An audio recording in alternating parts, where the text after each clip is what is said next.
So let me build that space.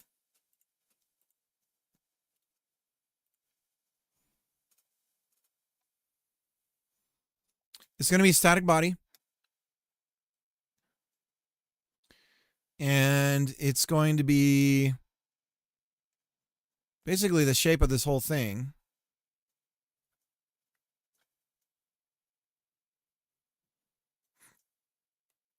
So we're going to go ahead and add collisions.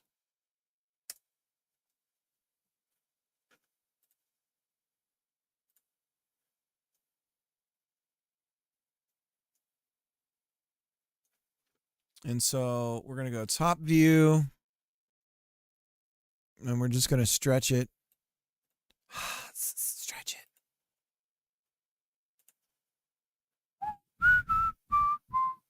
Stretch it real good. Oh, God. Stretch it. How come I can't adjust the...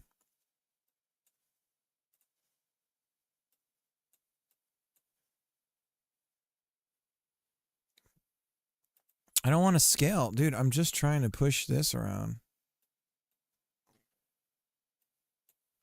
Ah!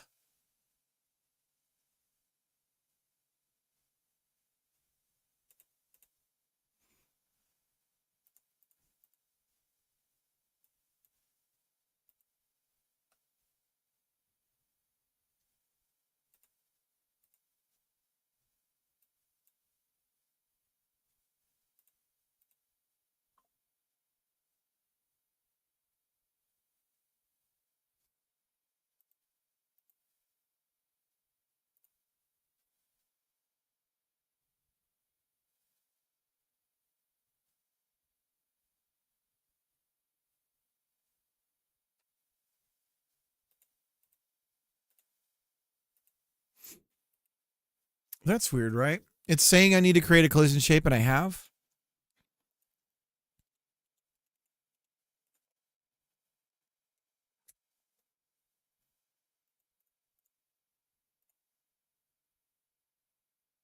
Why is it still complaining? Let's close and reopen. Now it's not.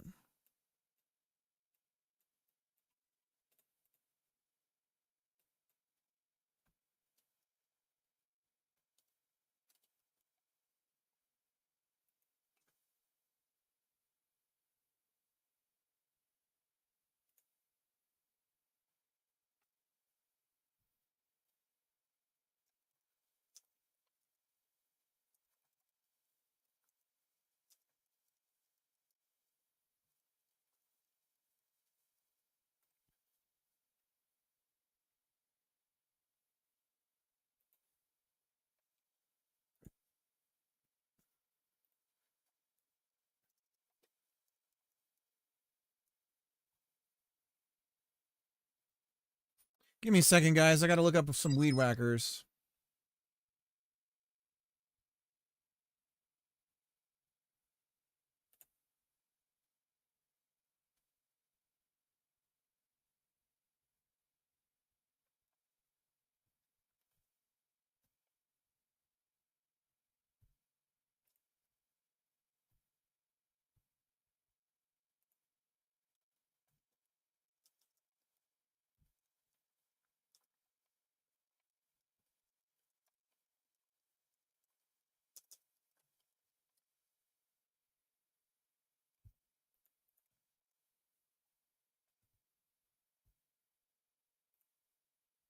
Memphis, what's up, brother?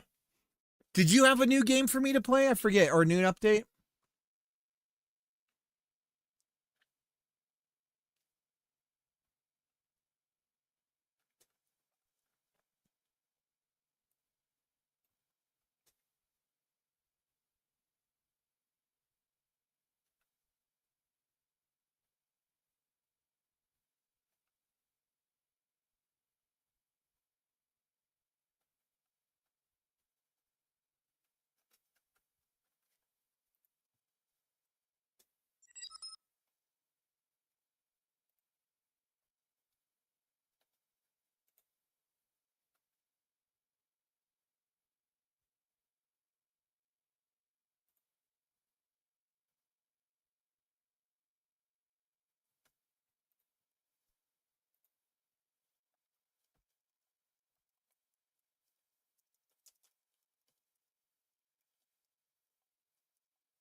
Sorry, I'm ordering. I'm getting a weed whacker figured out for my wife. We're trying to figure out. We have to get a new one.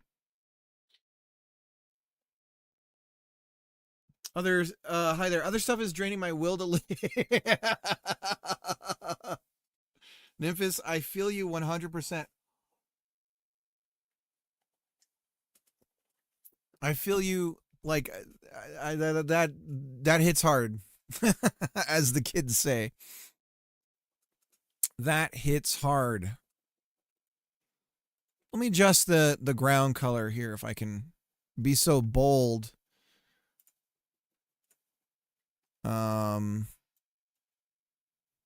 Maybe if I desaturate the greens. How would we pull saturation down? Hue. Here we go. Saturation. And actually, if we bring down the it's probably more true to life. Okay. I just want to see how the chipper looks. I haven't done anything in weeks. I understand completely. Where'd the chipper go?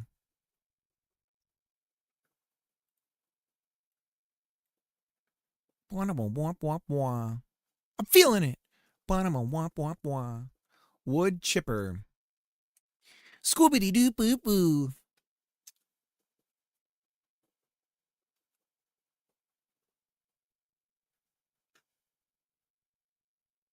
Ah! There goes the wood chipper. Bye-bye. Bye-bye. Up and away. Why is it flying so high? Bye-bye.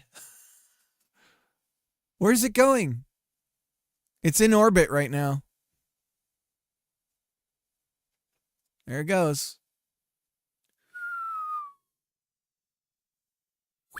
Okay, so it fell through the ground. Why are you flying?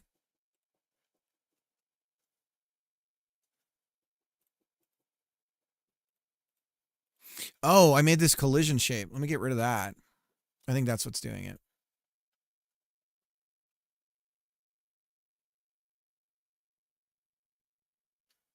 Yeah.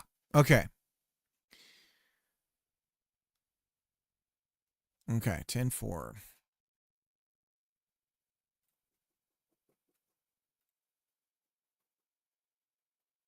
Guy from your Discord hit me up and played my game and enjoyed it plenty. We talked about how much about the game and could be improved and whatnot. Who was it? Was it 2Bob? I haven't shoot, you know what? I have letters I gotta mail 2Bob.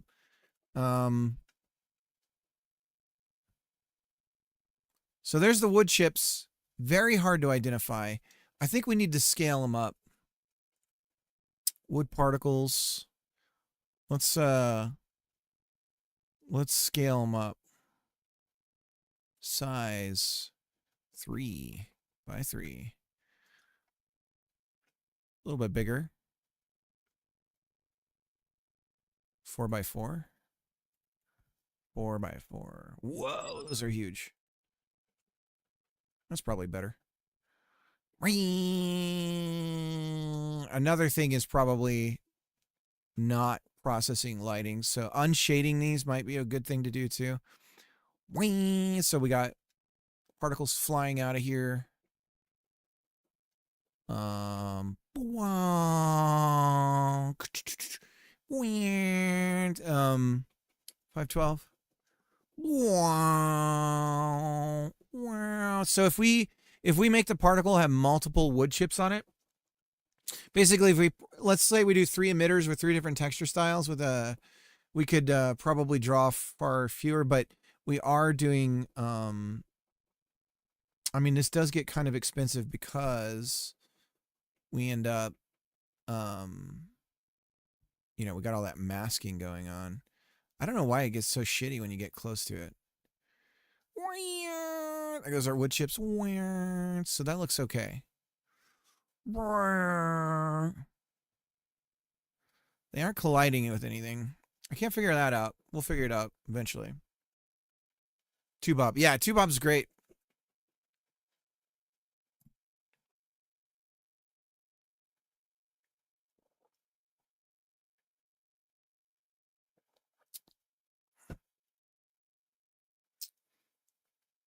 wop, wop, wop. I'm feeling it.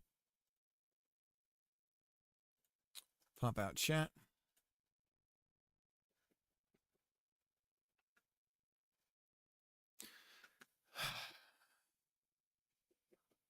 I mean, for instance, this might just work for grass.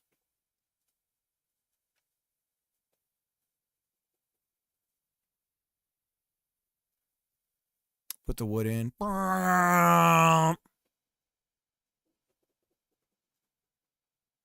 Looks pretty good. Okay. There we go.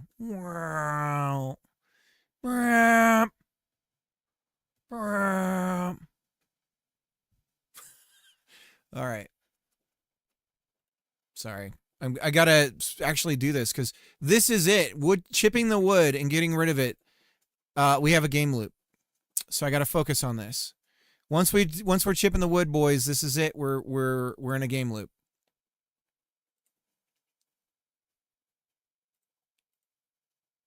So we have the static body that we're animating. So we have to continue to think this through. Got our collision shape here. Let's try and put this in the center of the so we're gonna get rid of the transform on this son bitch. And we're gonna move this to the center.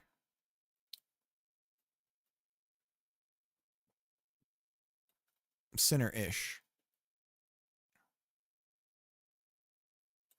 And I guess it can just start there. And now there's some way to shape this to grab the edges, and I don't know how to do it. Select mode, physical. No. Box.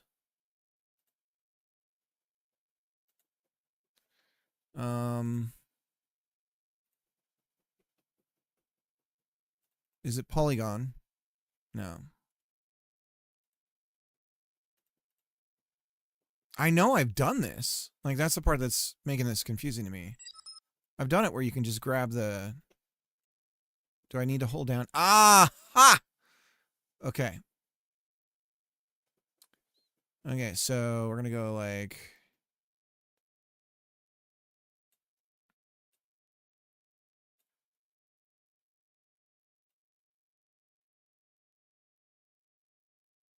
But on the outside.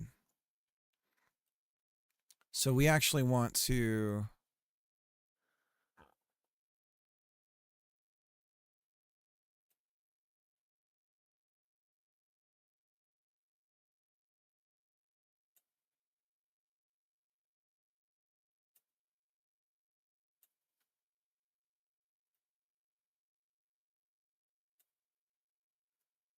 Something like that. We need like bounding boxes to retain everything in it.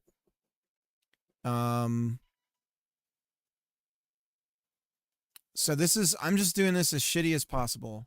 Left view. Rear view. Something like that. Okay, and then we can duplicate it. And then I can just move it over. So then we can reset the transform.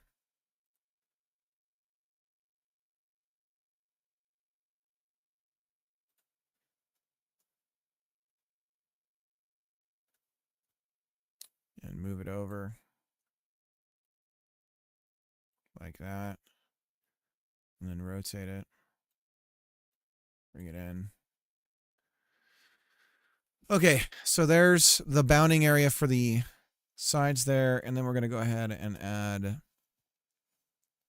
another collision shape for the top. Another box.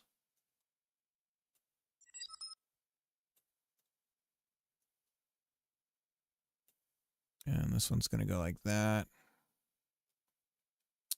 And like that. And from the top. This doesn't have to be perfect, but it's got to be good enough. as well. Okay. And then we're going to do another collision shape. And I guess maybe I can clone this. Might have to be, it might actually have to be a little bit more, so if I duplicate it, I'm going to want to make unique on the collision shape itself. Bring it down, bring it around town.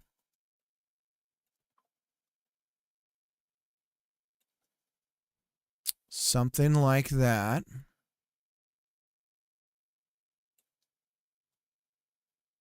Bring it out. And then maybe slight rotation. Rotate. Rotate. Very nice. Very nice. Rotate. Rotate. Very nice. Okay, so we have a very nice rotate.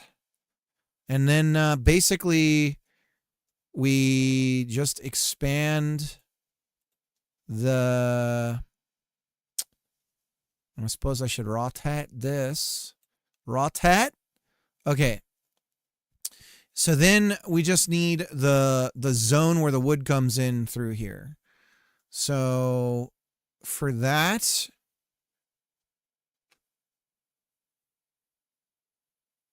let me see. Catch up on chat. You could maybe go next to press E. Starts to lose one branch. Money go in your pocket.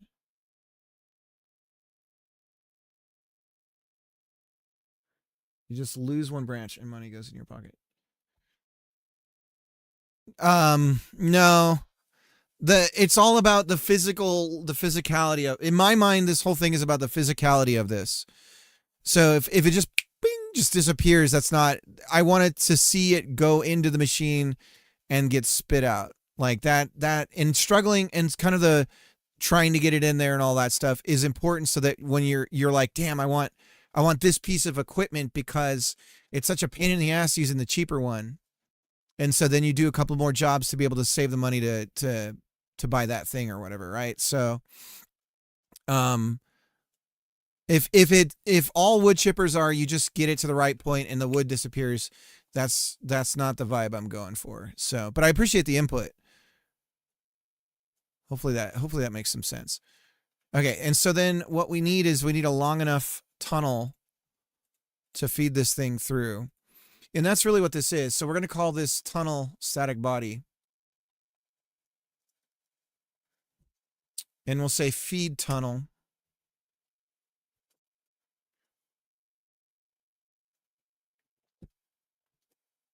One other thing is that with the feedback I've gotten to improve the game, which in many ways it did, the game is no longer what I envisioned. Feels like I lost the game in a way. That's game development, though. Have you seen the talk about prototyping, testing? Let me see if I can find the... Hang on a second. Don't look at this. Play testing here. This talk... Hi, I'm Buzz. I've been making games for a little over 10 years now. Way back. Gold. This talk is gold. Check that one out when you get a chance. But there is a part in the development process of any game where you have to reconcile that what you imagined it to be. Okay, think about it here. I think this is like for me, okay, you can design, it's outcome driven design. Generally, there's a whole group of people right now that are outcome driven to just maximize profits, for instance, right? And how can I make the most money making a video game? And so it's about trying to calculate markets, incentives, and driving sales and stuff like that, right? I think it's harder to design around, I'm imagining it's going to be like this versus I want the outcome for the player to be like this. I hope that makes sense. So like in my case, with this game, like I'm thinking, I want I want it to be that it feels like you're doing this thing, and that you have these like the heights is a feeling of heights, and the tree destruction is like visceral, and feels like how it would be to cut down branches from a tree being up high, and so like, but I get, and I whenever I find myself doing that thing where it's like I'm imagining the game being something, I find that a lot harder to work out what to do, than saying I want this sort of outcome of it. So if that's what drives you, though, then I totally understand. But you might want to follow what people are saying they like about it and go down that path, which is like the finding the fun approach to development is one way that people put it. Um, but obviously at that point your game is up for sale in a way, and you're chasing opinions and stuff, right?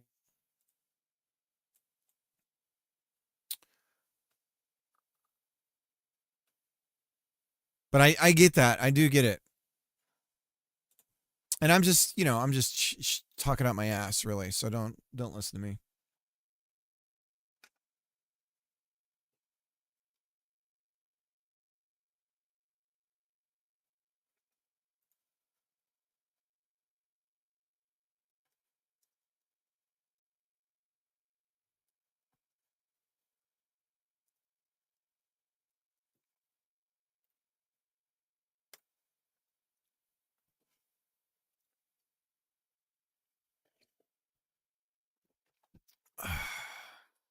Be right back, guys.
But yeah, I know that feeling of like you lost the soul of the game or the initial idea of it is gone.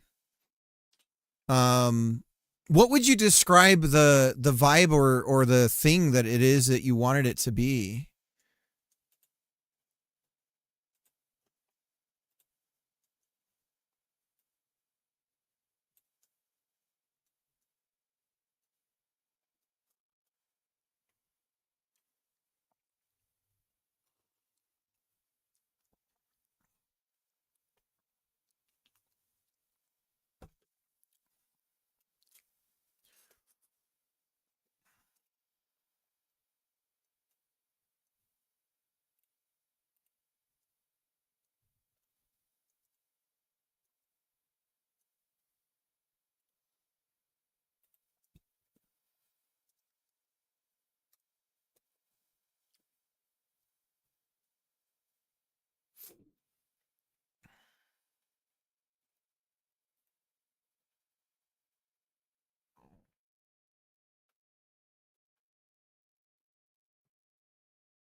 Okay.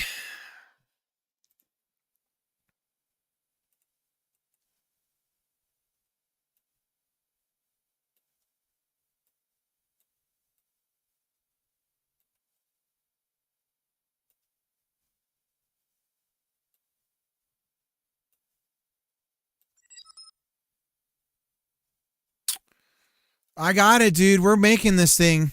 I got it figured out, man.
Okay, so this is supposed to be...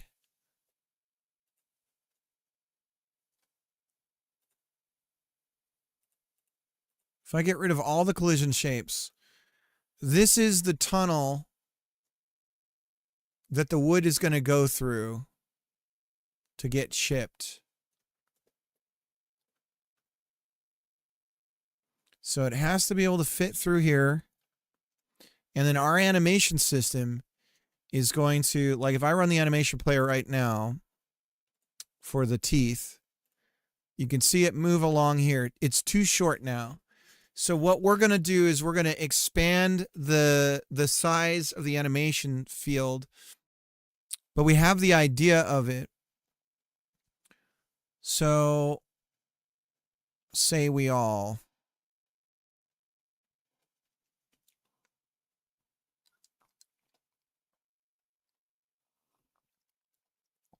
So that's our feed tunnel. And this collision mask on this is going to be...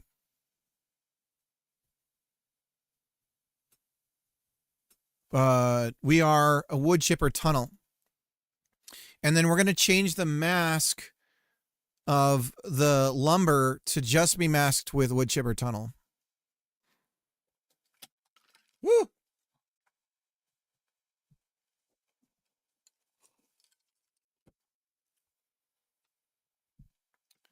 So, oh, she's limp. Oh, God. Usually I don't have a problem with this, but lately, messing with my wood and everything. Oh, whoa. He's working on his wood, trying to get the animations right, but his wood won't stay up. No, it's not gonna be the way we want it. That old thick piece of wood. We go here to here, then we go down and around and Scooby-Doo-Bop-a-Doo. Okay, so then we gotta take our friend here, which is a static body, and we are going to pull this along. Right view, front view, there we go. And so it's just going to go this way, all the way down to the end. And then the animation. So it's going to go, whoop. Oh, we forgot to key it. Go here, bring it down, bring it around town. Key. And then, whoop. It turns off. And really, it only needs to, since it's off, it only needs to go to here. We can get rid of this. Delete. So it goes whoop, whoop. There it is. And then it turns off. And then, bam, instantly. Boop. There we go. So we're not going to need as many if we do it that way. So, whoop. Goes up. Goes up. So then this really, starting point for a static body really should be like right here. So then it goes, oh, we didn't key it. It goes from here, key it, and then we go. And what are we? What do we move along? What axis? 7. So then we go, boop, and we go 7. Boop. And then we move up. And then we go. So that's another thing that could be instantaneous.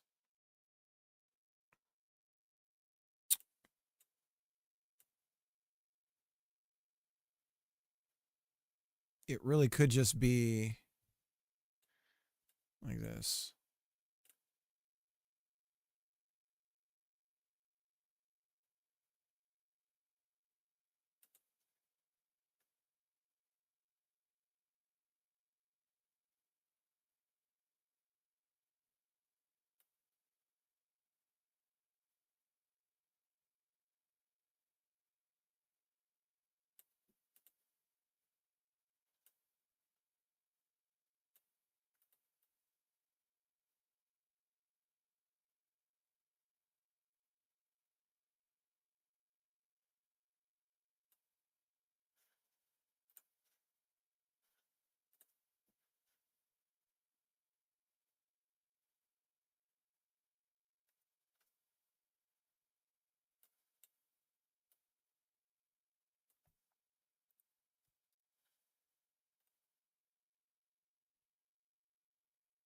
We just need one.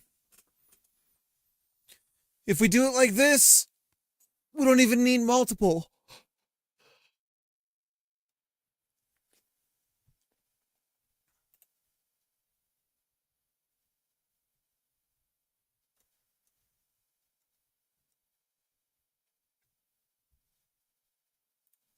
Should we try it? So we're not going to physically see the wood chipper right now. I want to see the outline of it. So let's turn on our collision shapes. And we're going to try it.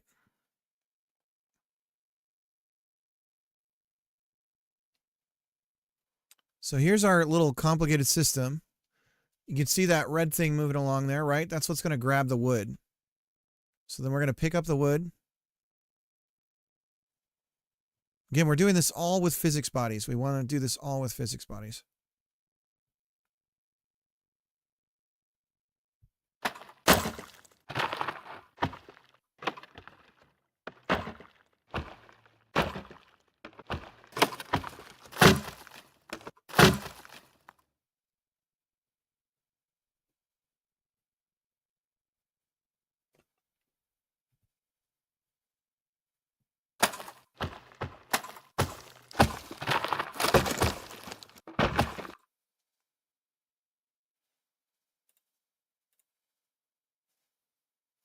It might be going too fast.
Oh, okay. It's the collision stuff.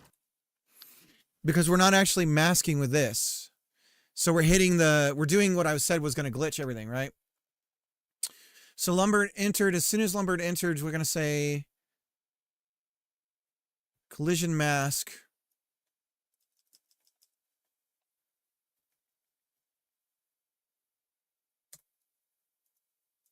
Integer. And we're going to, for now, we're just going to hand code it. And that integer is going to be 32.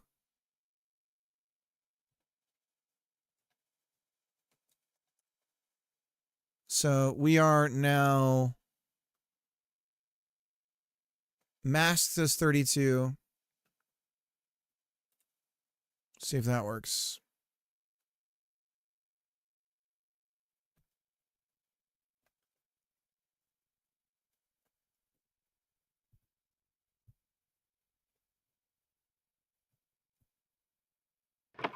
There it goes. So it needs to go all the way. So look at that. Oh my God, it works. Okay. Okay. So let's turn on the meshes again. So you can see what it actually looks like in the physical world. So obviously we don't want it to look like this.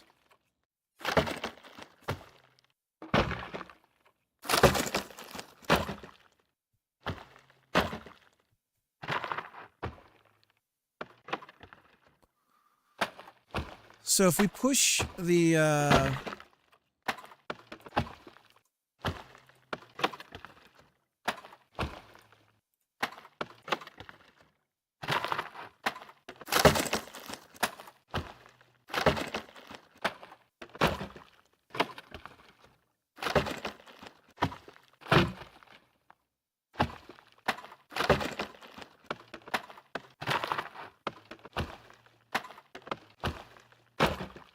Okay, it works.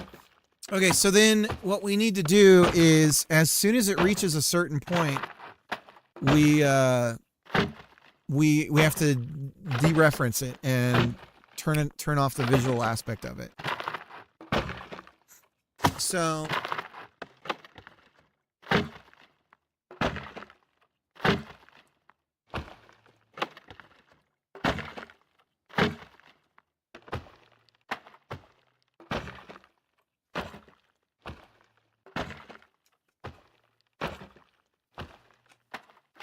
okay, I'll be right back.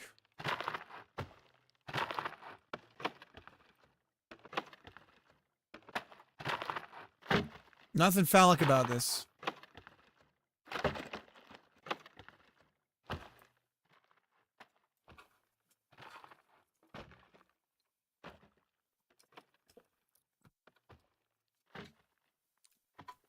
Hell yeah, guys.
It's called a language model.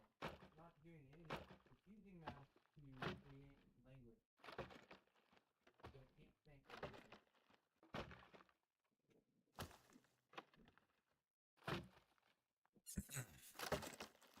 Has anyone seen this? This is so cool. It's gonna work.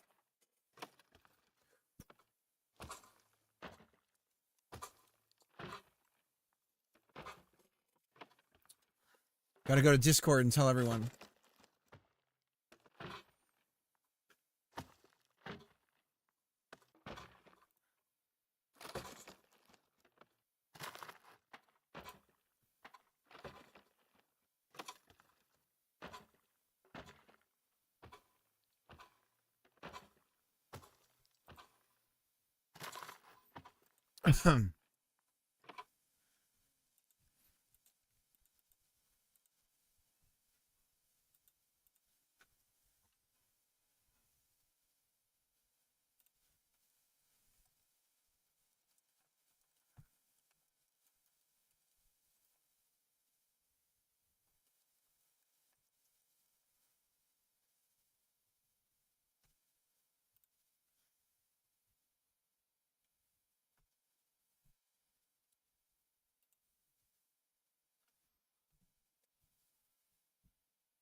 Wood chipper, baby!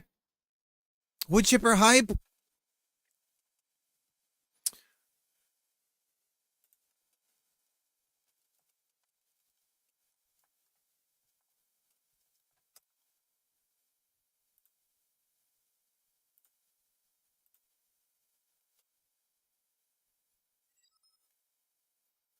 Idle Loop, what's up? So now that we've got it pulling in, so we can pull it through this and it's going to go through here, we're going to do the part where we disappear the branches as it's going through. And so what we want to do is we want to have an area where we detect that the branch is entered far enough into a space. Or how about well, we would want to know, ideally we want to know if it's left an area and it's in an area. And if those two things are true, then we know we can get rid of it. So, but for now, we're just going to say if it's entered an area. So we're going to say an area 3D with collision shape. And then collision shapes, this is going to be a box. And we're going to put it up here. We want to move the area, not the shape. Very important.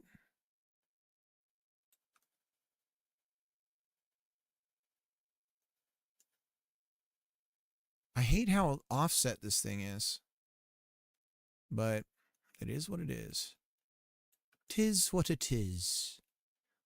All right, and then we're going to move this along to right about here.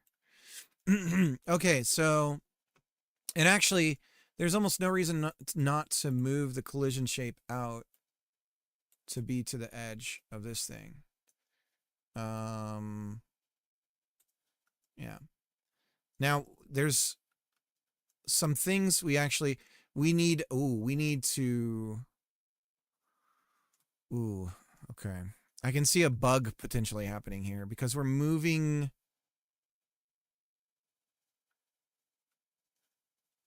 As we move along here, we're still detecting collisions.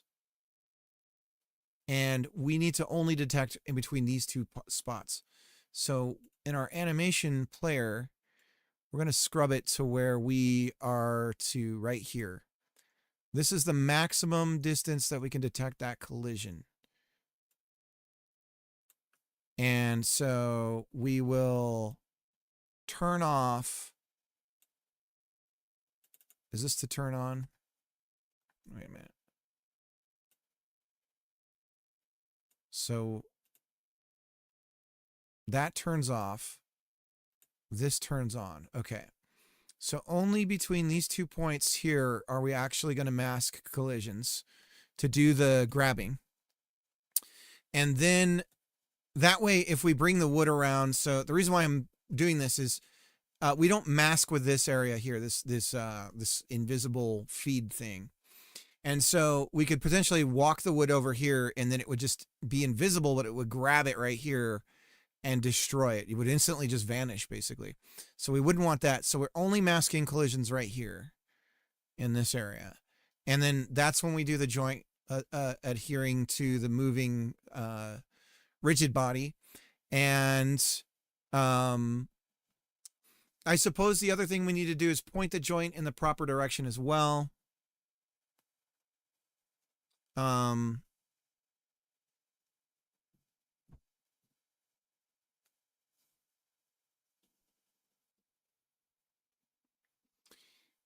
So basically now we've got this area 3D. So this is the feed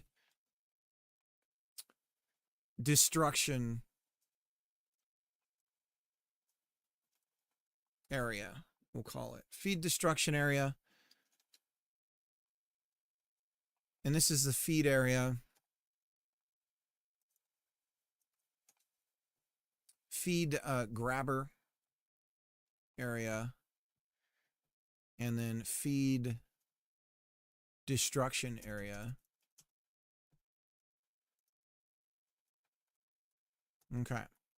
And we're going to...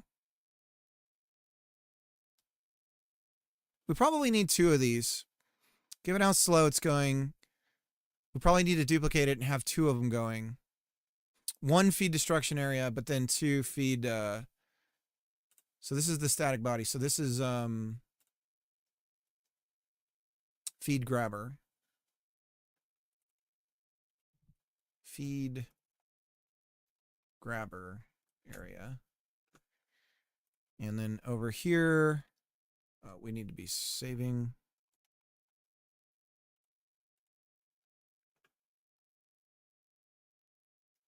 Why is this not changing? Oh, it's feed grabber. Feed grabber area 3D. There we go. Feed grabber area and then feed destruction area. And feed destruction area, we want to mask only with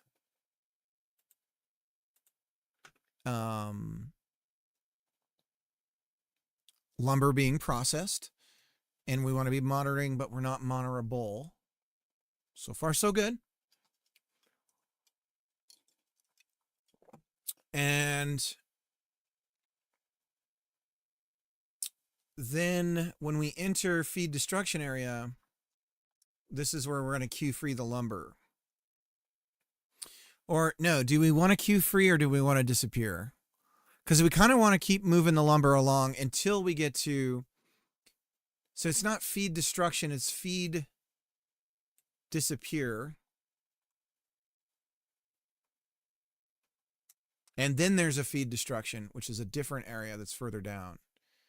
So we disappear the mesh and everything, and then we continue to move it down, and that's when we actually queue free the thing.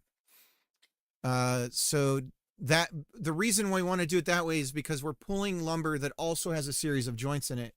That's how we get the wobbliness of the lumber, right? So we're pulling it down, and then we're going to have these other joints attached to that thing, and we still want those to exist. And if we free it too soon, it's going to go. It'll go to here and then stop, and then we got to keep waiting for this thing to grab it again. And so, since we only have 1, I think we can get away with 1. So we have feed destruction area, but then we also need feed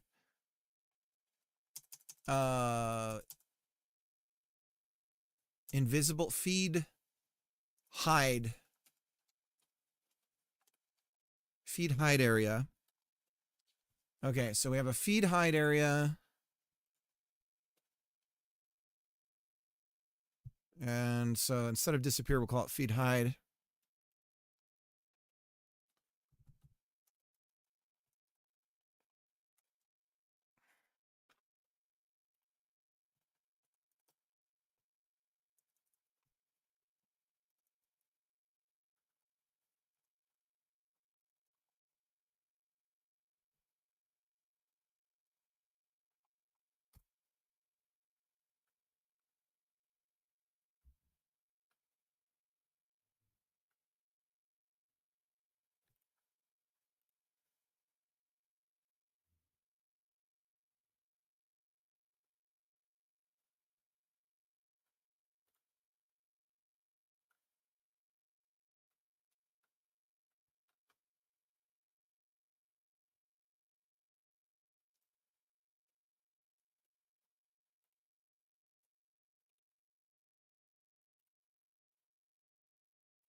Sorry, guys. I got to print something out for my daughter.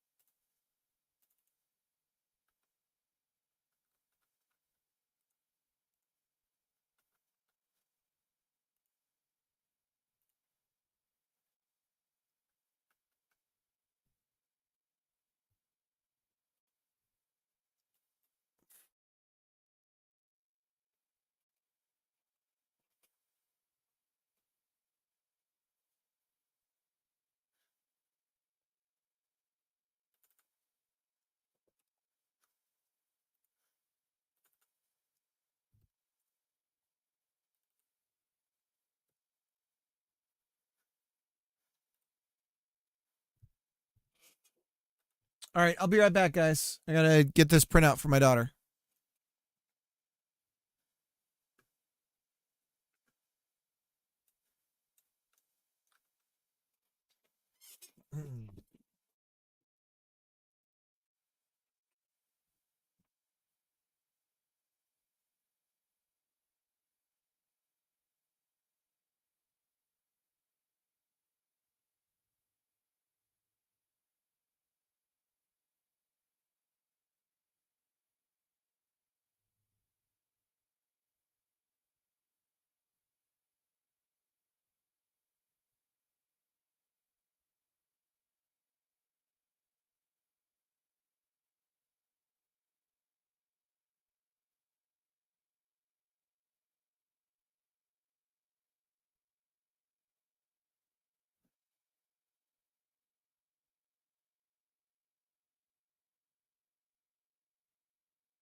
All right.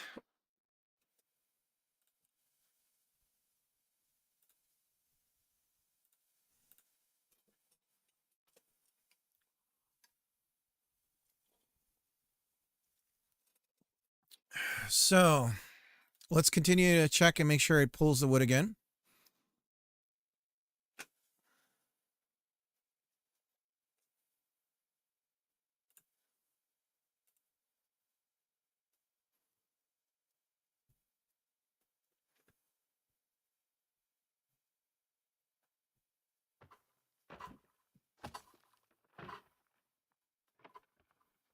Okay, so it's still grabbing the wood.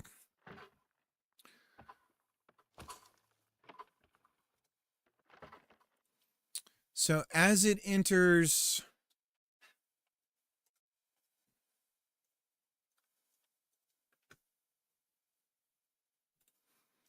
feed hide area, we're going to duplicate this and call it feed destroy area.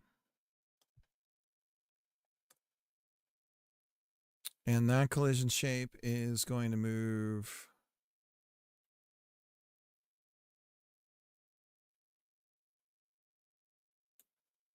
We're going to move the shape. Why is it so big? Oh, they're identical.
Feed destroy.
Okay, feed destroy area. Feed hide area.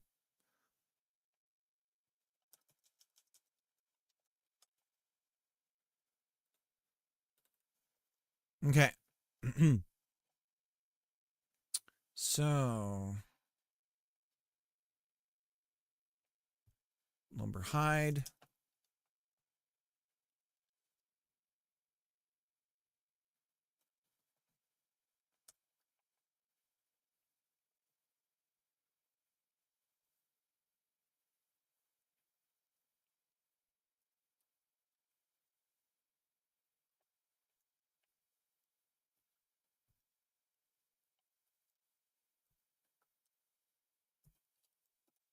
Okay, so we turn the visibility off.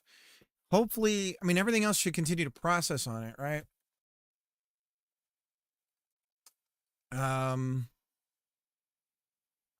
Okay, so let's see if that works.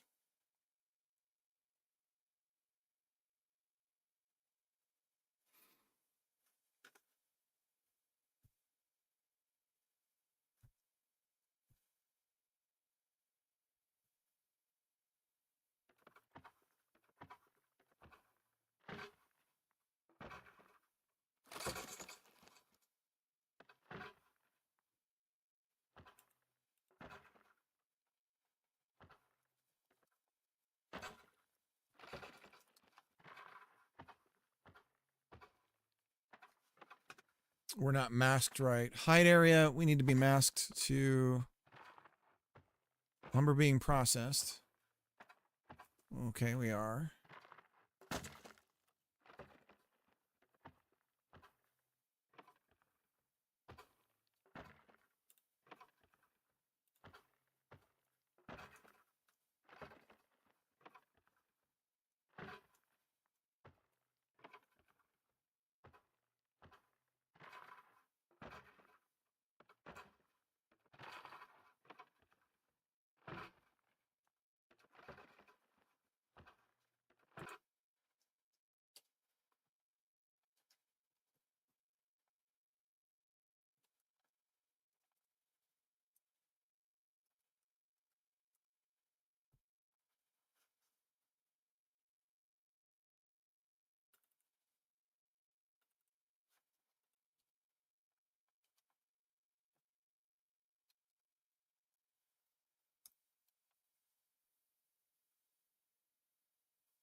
Whoa! Whoa!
Here it goes.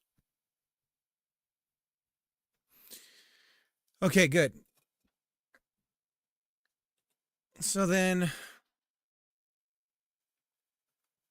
we have lumber hide, and then we have feed, destroy, lumber destroy. And it's simple. Lumber destroy is real simple.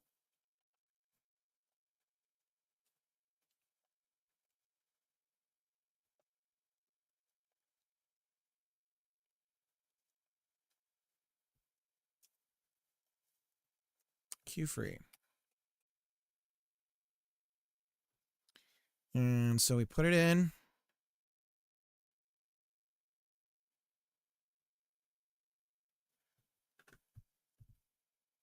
Grab it.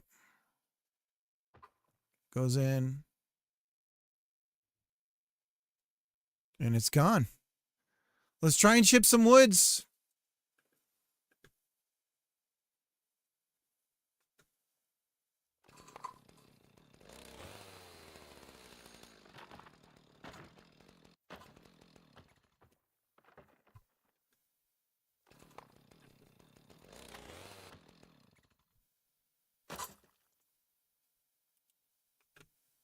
Here we go. Cross your fingers.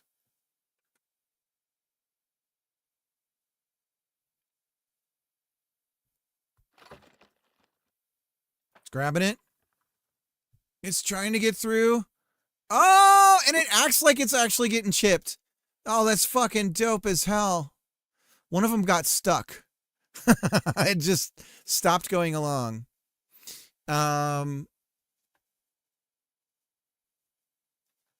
And it doesn't appear to be getting grabbed by the...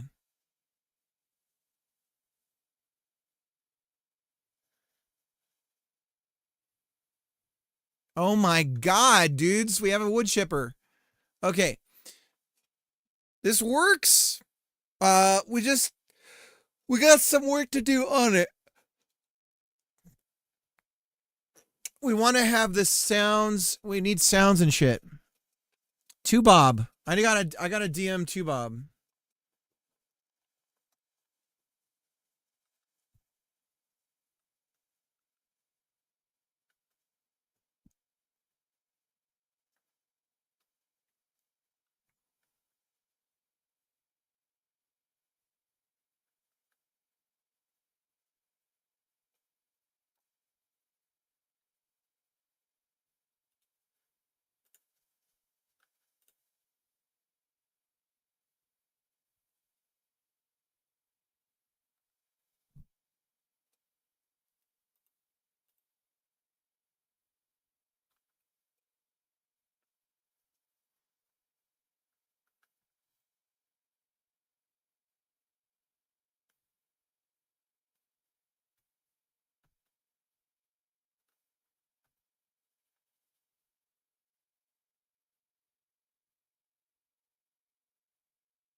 Holy shit. So we have wood sounds, right?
So I think what we'll do is we'll have the particle amount be based on the volume of the wood.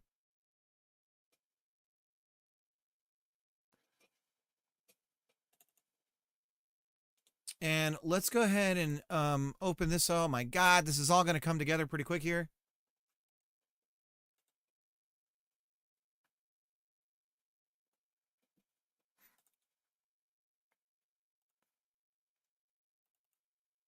I'm going to open it up in the Audacity. The Audacity!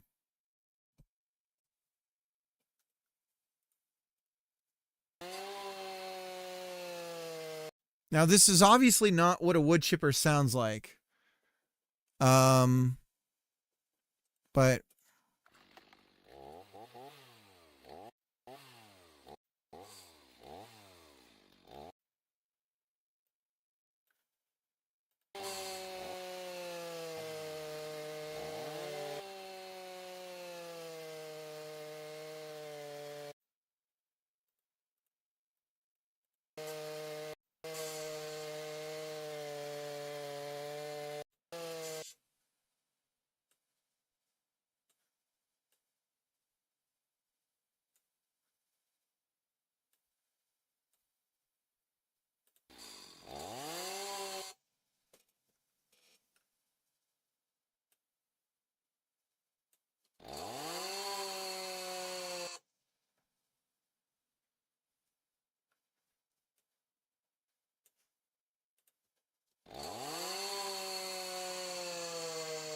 all right.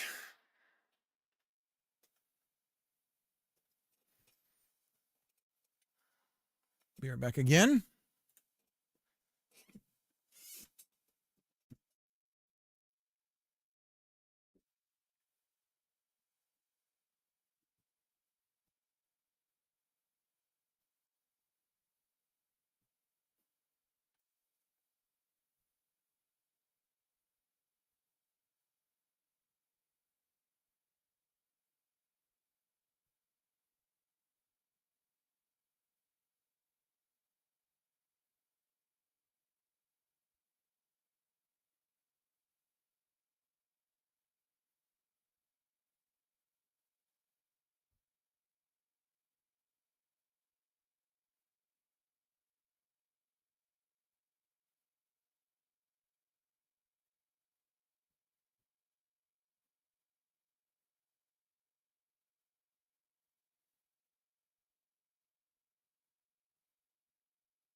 Fiero, man. Fiero, check this out. How you doing?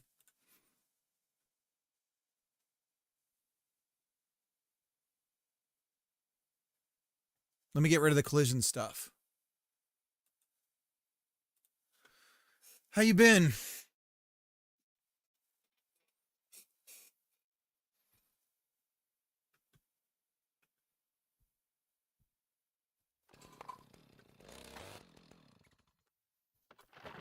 Okay, so we cut the branch down. Right? We cut this. We grab this. Check this out. Check it out.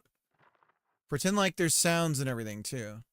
So we come over to the wood chipper and we fit it in there and there it goes.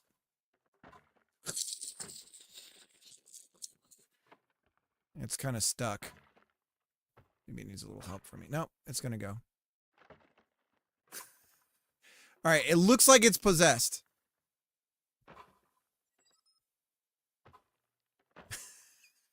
It's still a work in progress, all right? Leave me alone. Anyways. Chillin'. Thank you for the sub, Fier. I appreciate it, man. I'm a dog. I don't know why.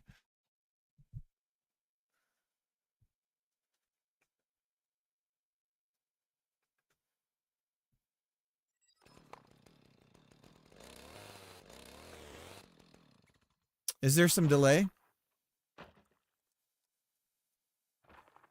Should I stop and restart? Let me see. Should I stop and restart? Let me see. It's not too bad for me.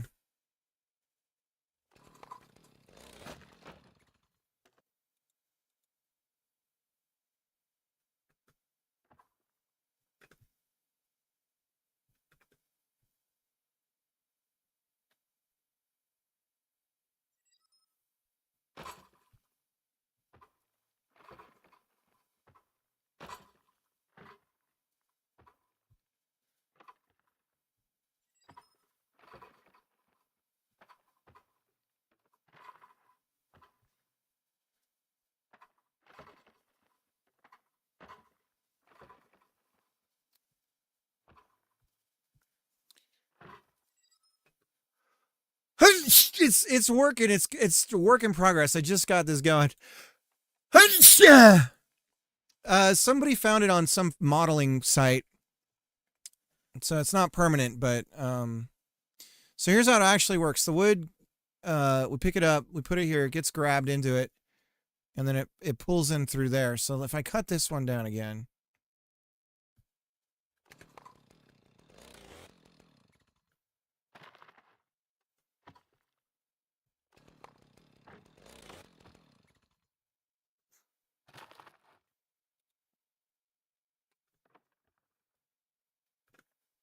If I bring it over here and I get it in there. There it goes. And you can see it move through this thing. And the stuff is disappearing as it's going through. But obviously we have some issues with the... So let me try moving the disappearing element closer. One of them tells it to delete the mesh or hide the mesh. But you know what I could do is just get rid of that. Let me move that out of here. Let me move the hide out and we'll go straight to destruction.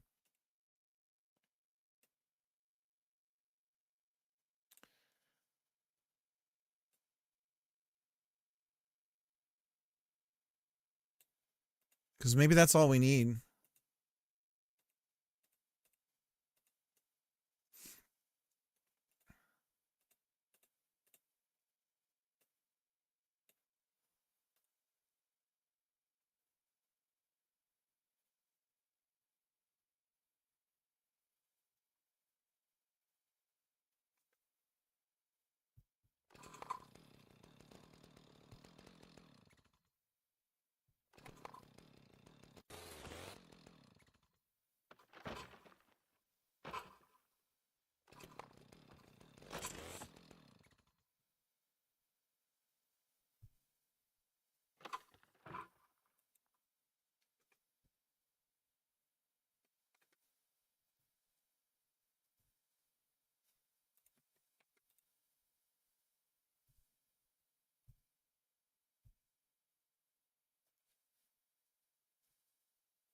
See, destruction too early messes things up.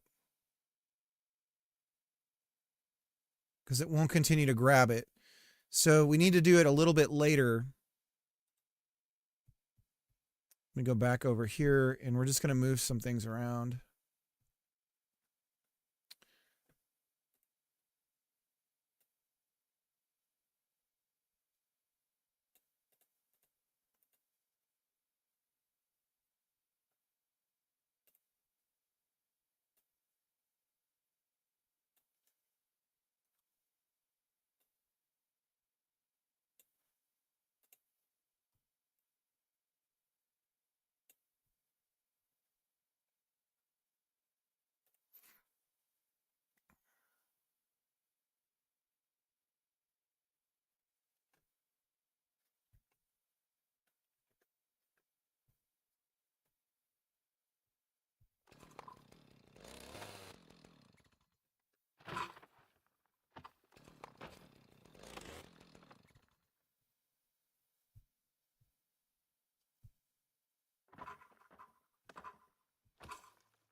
Nice. How's your stuff going, Fiera, man?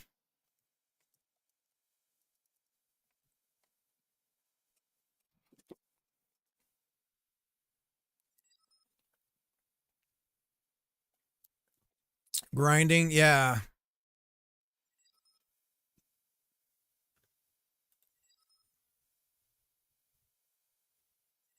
Just pixel art.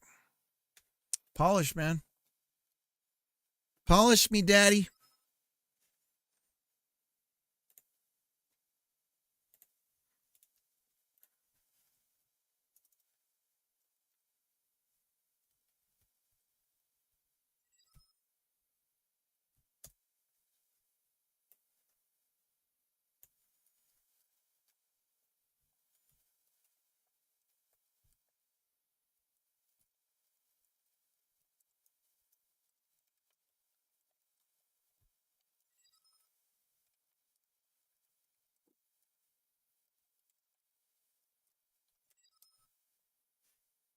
Dude, Vex, we got it going.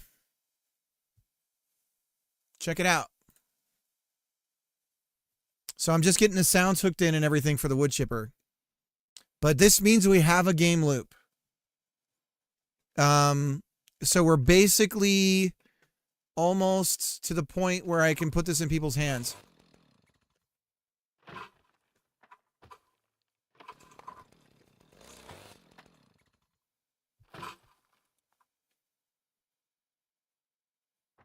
Check it out. We come over here with our wood, flopsing around. Pick up our floppy wood. Oh, hang on. Pick it up. Bring it over here. Get it in the machine. There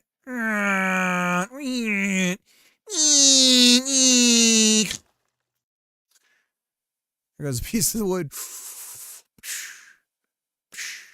It's going skidding off. Woo! Look at that thing go. We chipping. Yep. We're going to get the sounds in now. It's all physics. The part that made this hard, guys, is that it's all physics driven. And so I had to do this in a physics way. And I was having issues with the animating something and using physics on that animation thing to grab and pull, because that's what would be happening to the wood, right? But now it's working. So now I just got to get the sounds in, and I think I'm ready to start playtesting with people. So I think the first thing I'm going to do is get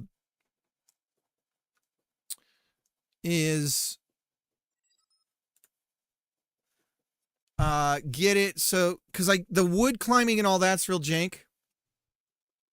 So for the first playtest, what it is going to be is there's just going to be like branches on the ground that you have to cut up, pick up, and chip. And that'll be the initial playtest. And it'll be like, how is it running on your computer?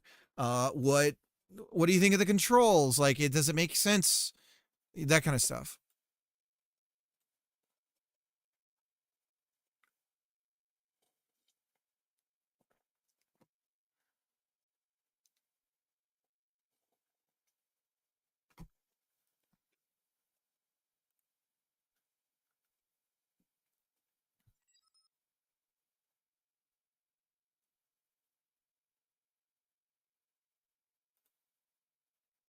Get me chipping, boss. Yeah, we got to get straight to playtesting as soon as possible. It's been too long. I finally have something working. So this is the real like secret of the ooze. This is the secret of how it all works right here. Under the hood. It's weird as hell. But it works.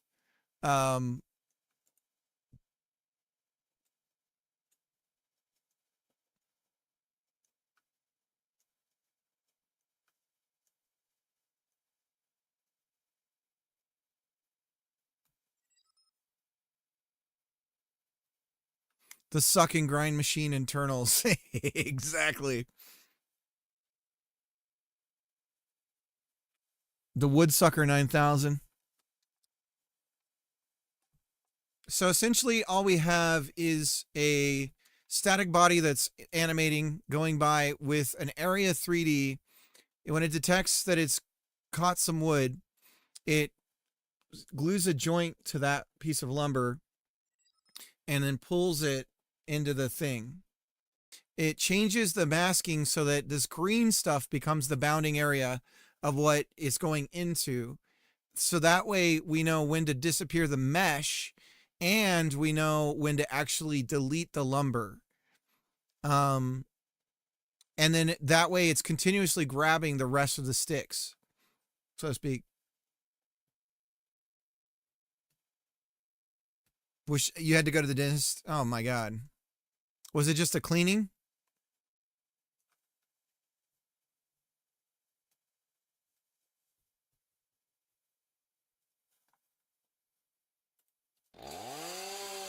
So I'm going to use this sound for the wood chipper. It doesn't make any sense, but that's what I'm going to use. Can I change the pitch? I guess I can do it in Godot.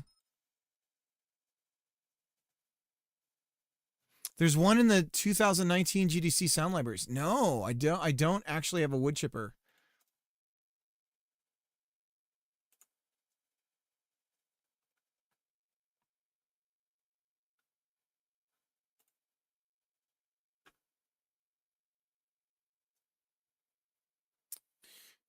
I guess I can download those.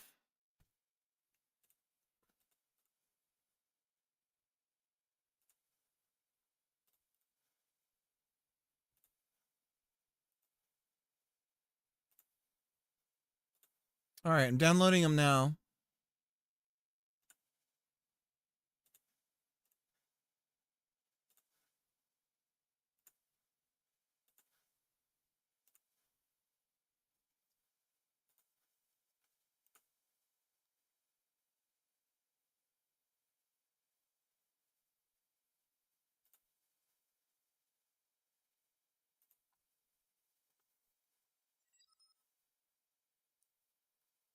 Yeah, Vex, if you can do that, that would be great. That way I don't have to go hunting for it. Let me open up Discord. Appreciate that, man. I got to do a shout out to Vex. I never shout out Vex anymore.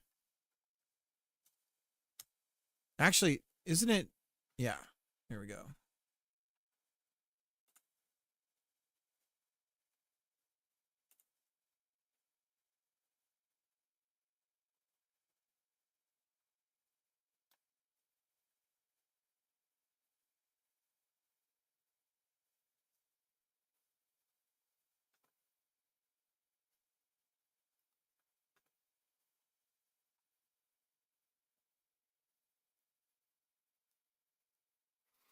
So we need a way of calculating the volume. So we have the wood chip particles and we have an amount that we're going to change. So this is a GPU particles 3D.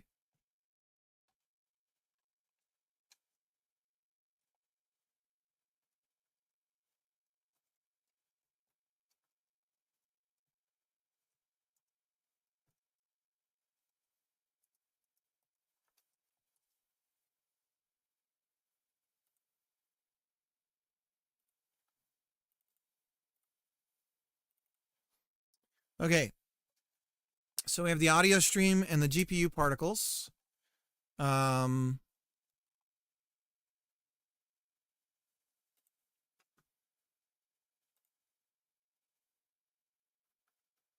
take a couple of hours to download all the audio. No, it's just throttled.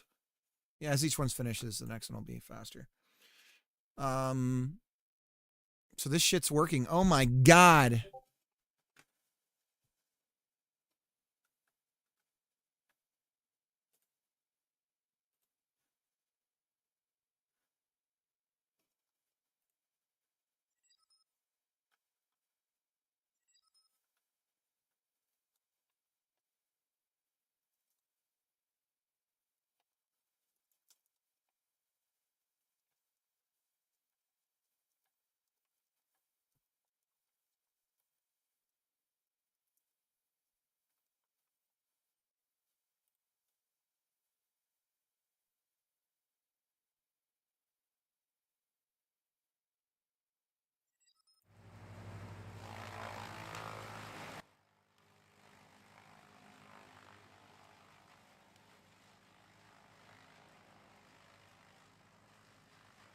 Excellent. Thank you, Vex.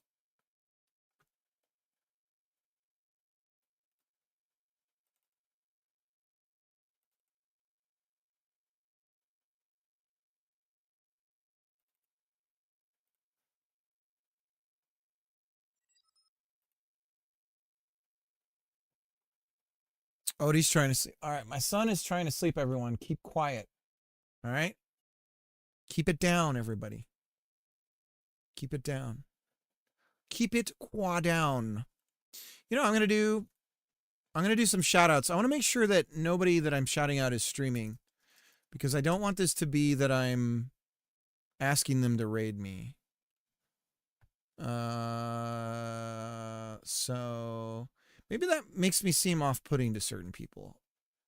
Like that I don't know. Looks like M's not streaming, so we can shout out M.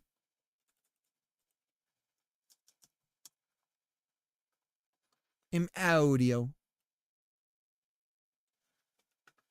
My name is M Audio. Oh, I am M Audio. Audio.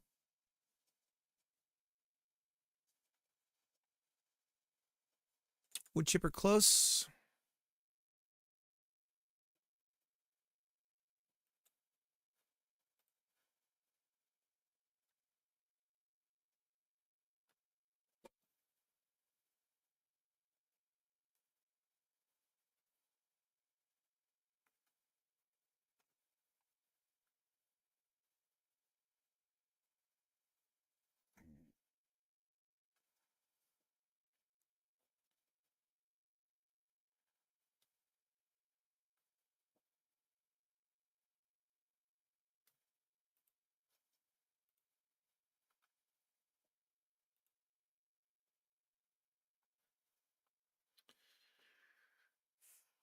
And we need to grab the volume of the lumber.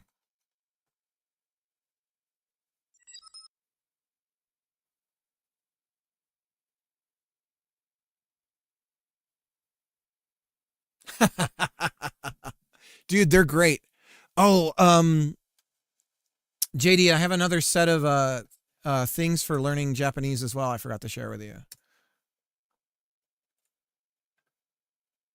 Which is, there's an entire section in,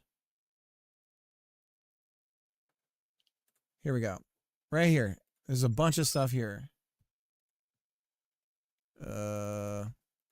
Bunch of video and audio resources here, as well as PDFs and whatnot. There you go.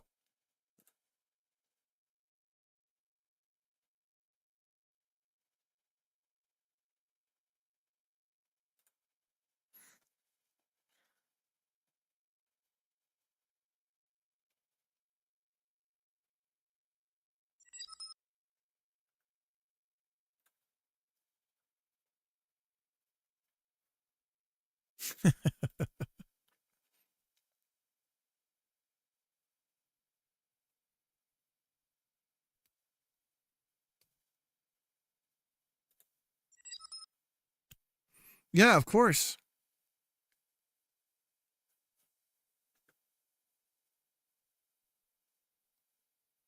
So lumber height is where we're going to get the volume and trigger the sound.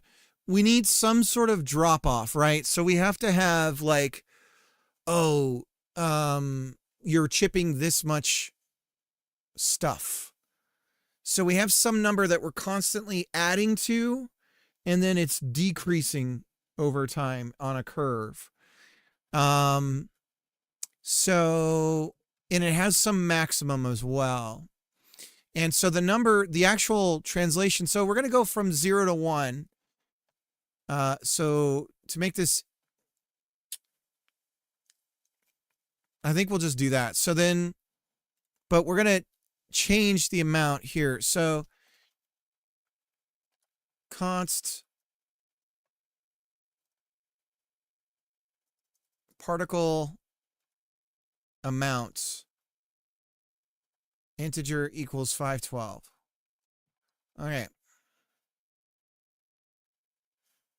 So that's our wood chipper particle amounts. And then we're going to have current volume.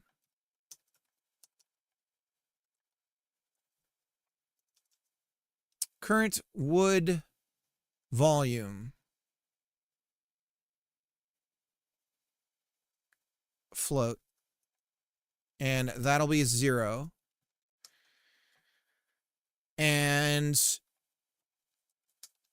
the process step will reduce that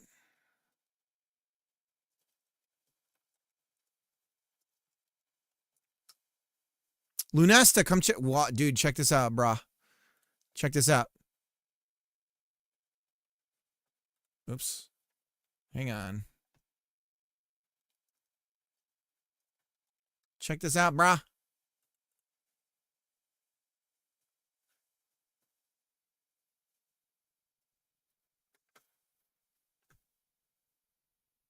Got our wood chipper. Got wood chips coming out. Pay no attention to that.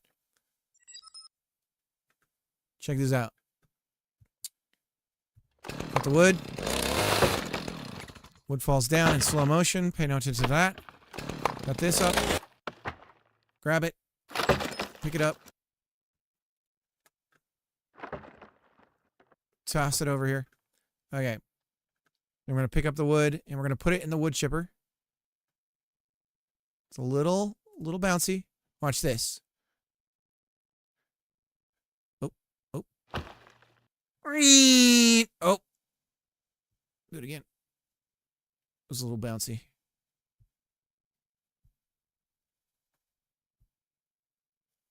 I screwed it up. Get it right here. Rotate it.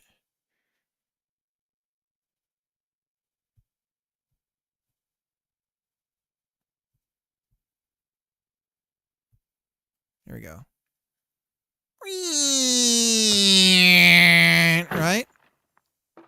Huh? Huh? It's work in progress. Grab that. Put that in there.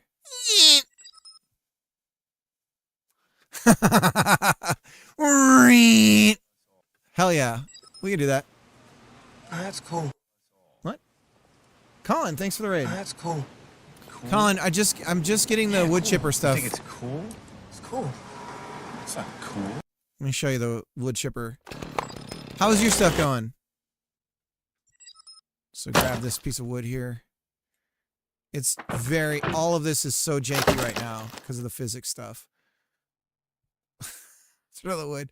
Oh god, it's gonna fall off the scene. Bye-bye. Okay, hang on. Let me get another one. Let me get another one really quick.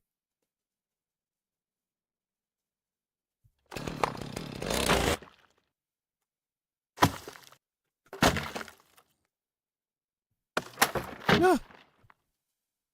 I promise you this is a real thing. Okay. There we go. Grab this. Come over here to the wood chipper. Put it in the wood chipper. Oh. There we go. It needs a little work. And it doesn't have any sound yet. We're going to get that worked out. Put it in there. See if I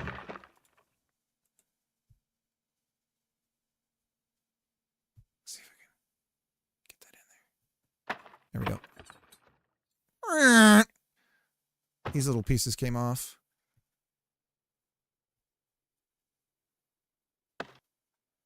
Put that in there. Oop. There it goes. Oh, there's this little guy here. What are you doing here? Shh, shh, shh, shh. Anyways, you get the idea.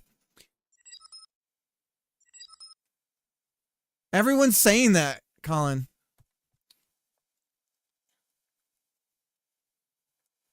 You don't have a Steam page or anything for the game yet, right? Thank you for the raid. Welcome in, everybody. We're making a game about cutting down trees and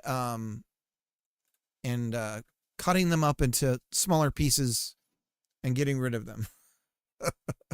You can climb the trees and stuff too. And then there's a lot of stuff that I don't have enabled yet involving mesh slices and stuff that do work.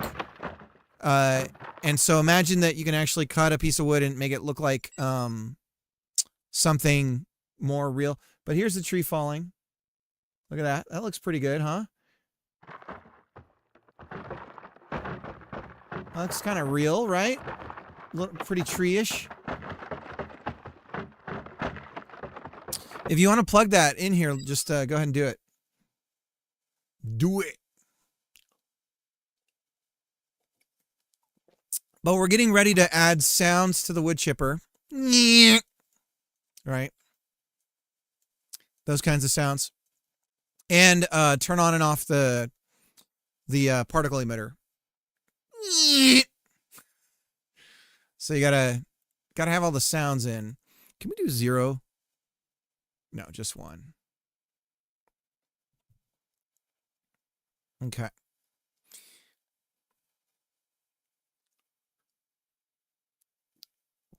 We might actually want to do this with an animation player for performance reasons. I hate to say it.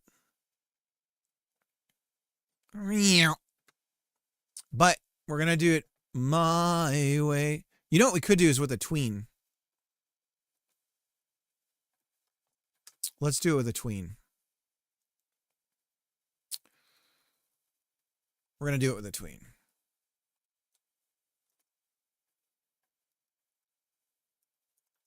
Chip tween.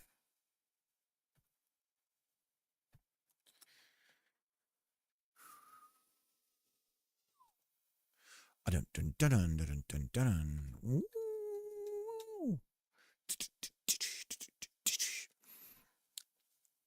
So we need some sort of like maximum for our volume.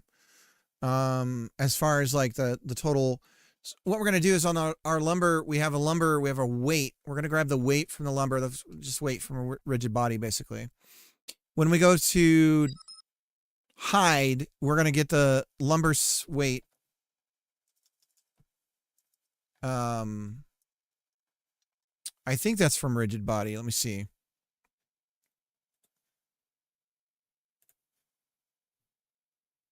Mass. It's called mass. So based on our mass, we'll add that to the volume with a ceiling of 1. Still preparing the next demo, so it's very outdated. Nice.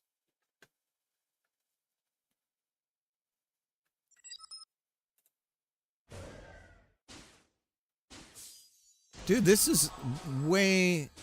Wait a minute. What is... You've changed things.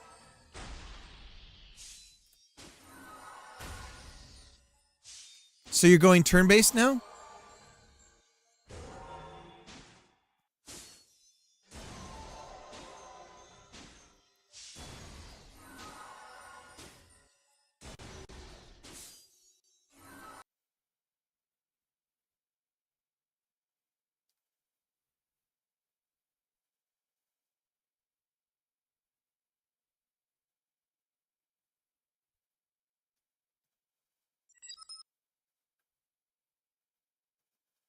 Okay.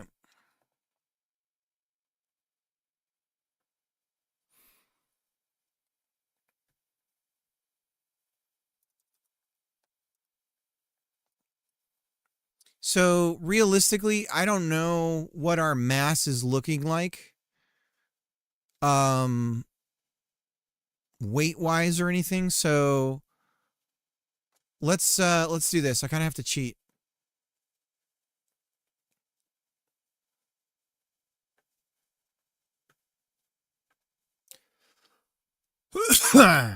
Excuse me.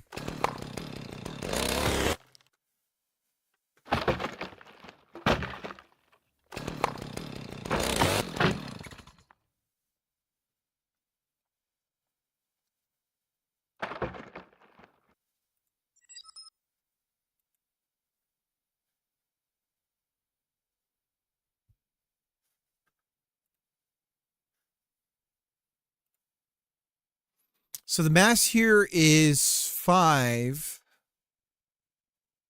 And what about this one? Mass here is 48 kilograms. So,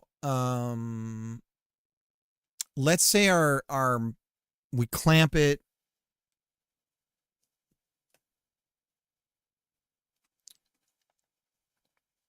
Because we want to scale this. So I'm guessing that what could fit in this, right? That's what we need to figure out. So let's say we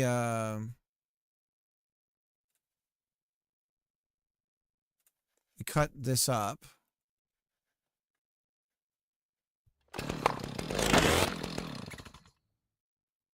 And I'm just going to grab this big sucker here. Because I'm super strong. And does it look like that would fit in there? No. Probably to like right here. So we'll call this the high end of it. So let's say it's whatever that is. And that is 20. So let's say 20 is the high. Okay, so 20 is the high. And we're going to do a range between that. So just to make sure I'm not insane. Yeah, so it'd be whatever our number is. So if it's like 18 divided by 20, yeah. So it would be mass divided by 20. 20 being a magic number. And the other problem being if we go 200 divided by 20, for instance, somehow we end up with a number larger than that, right? So we have to do a ceiling. So const mass max mass float 20 lumber divided by max mass. And so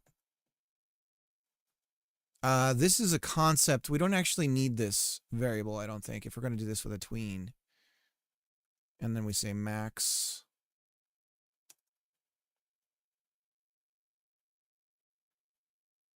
No.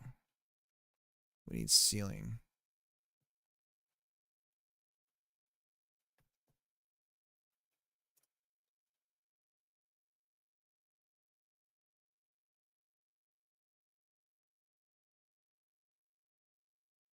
Round and snapped. We don't want ceiling. It would be max, right? Maybe it is max.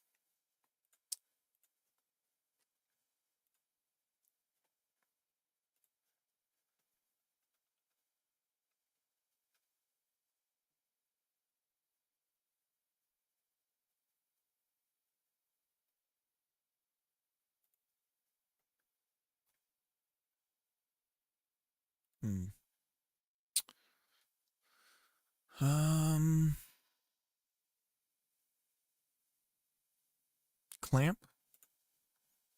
Guess we could clamp it.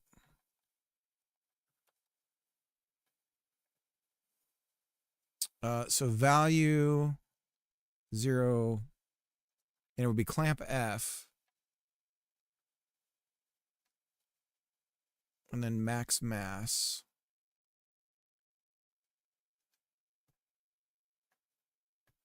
Or really to 1. Like that. So there's our number. So then we take this, and I suppose we could tween this down to nothing. But we would want to add this to, because essentially what we want to do is we want to scroll, we want to take the wood chipper particles and scale it according to that number. And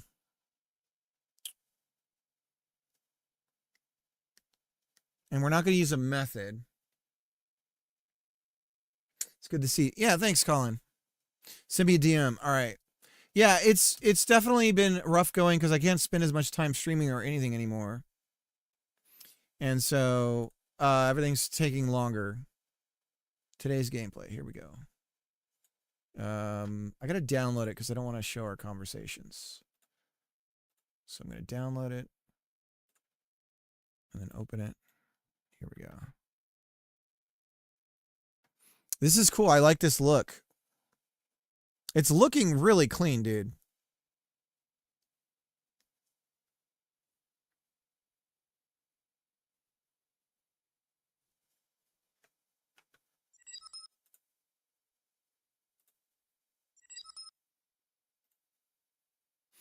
I think this approach is better.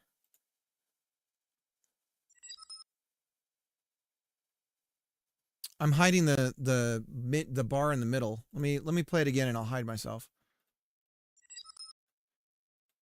Hang on, let me hide the camera.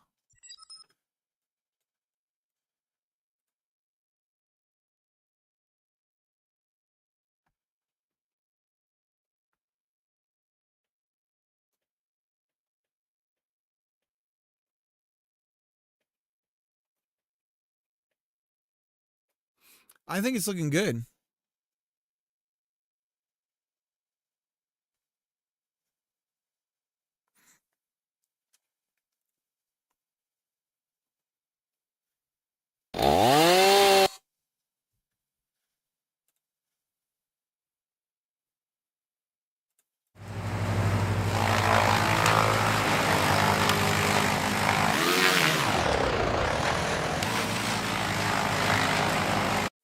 Sorry for the loud noises, guys.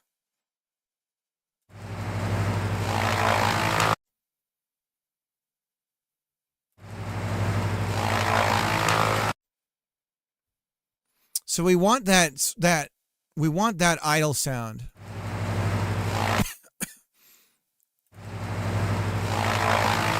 And then we want to swap that out when wood's actually being chipped.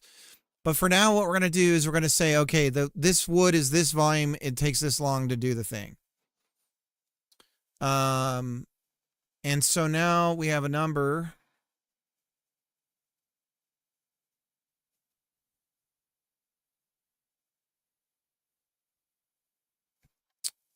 We'll call it cut ratio. I don't know what to call it.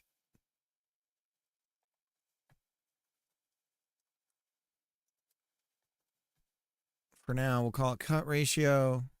Please sit down and have fun. Just sit down and have fun, damn it. Thank you for the follow. Who do we get?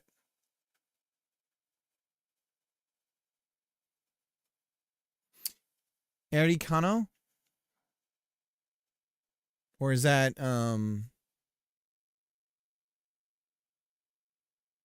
Eddie? I don't know the way I should pronounce that, but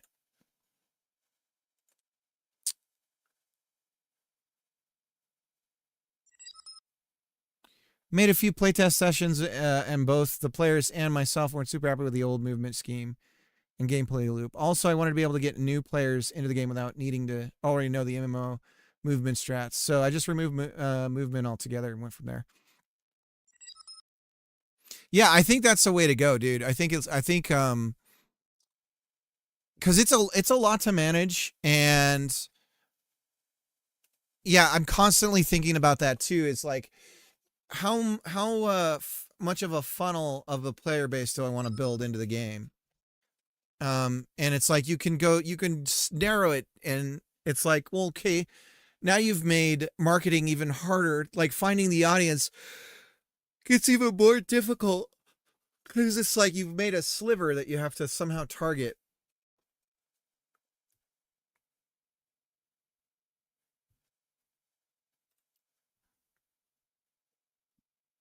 I'm going to move this over to 3.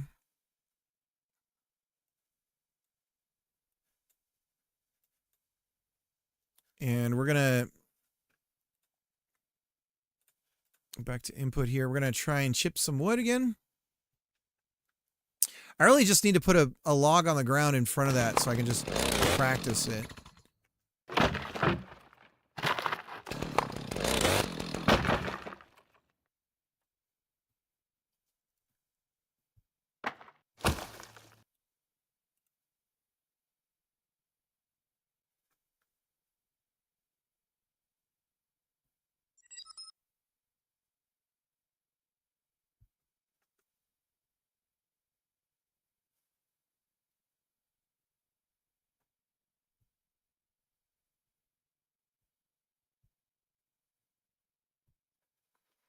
I do find it hard to look at you need to be able to rotate the branch up and down as well as left and right.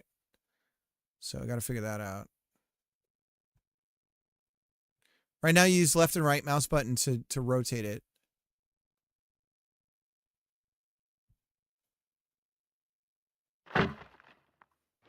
Cut ratio. This seems pretty small. Why am I getting such small numbers?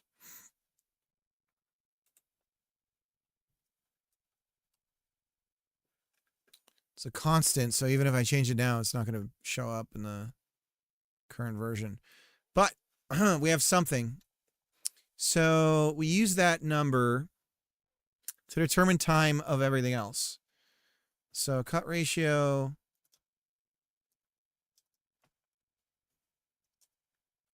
And let's say that the maximum cut time is something like... I actually think, you know what? The more I think about this, cut ratio is going to indicate how long the cut takes. Then we start from a full volume and bring it down. Particle amount. Maximum particle amount, bring it down from there. So just, it's just really fast if it's something that's not a lot. So we're going to multiply this by some number for time. Cut time. And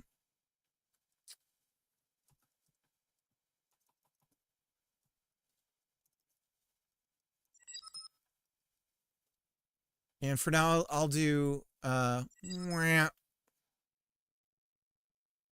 maximum. So this is our maximum cut time. Let's say it could be as long as 10 seconds.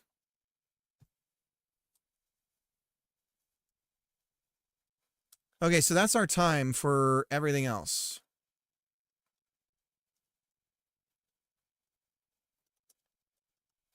And then we are going to make our tween.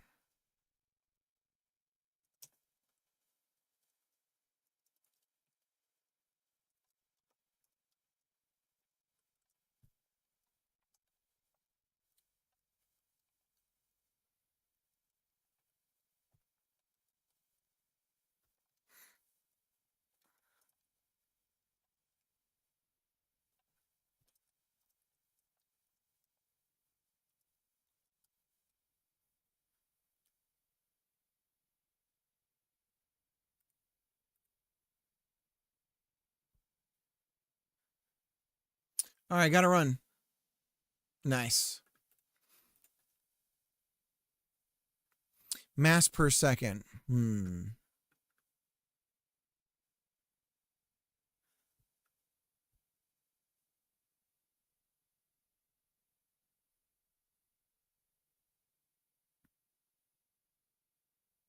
Yeah, that could work. All right, I gotta go tinkle. I'll be right back. I've been drinking a lot of drinky drinks.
See you, Colin.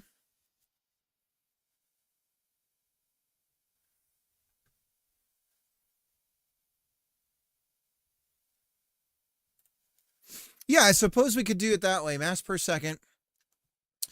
So then we just, the real thing though, because I want to use a tween.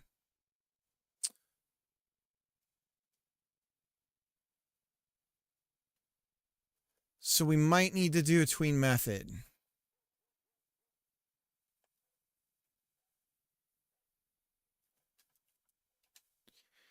And what we would do is we would just take the mass and add it to mass.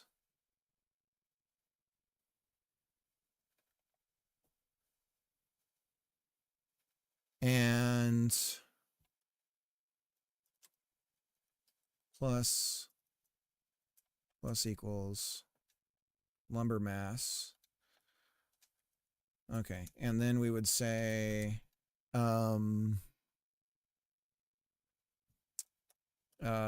if we have a tween going, we're going to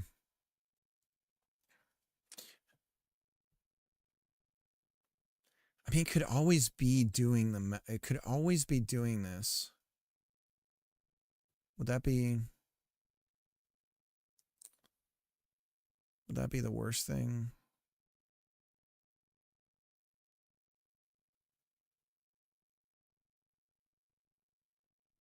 We'll try it.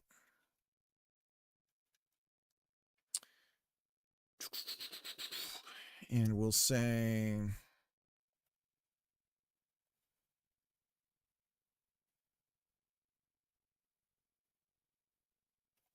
I don't know. We'll call it chipper.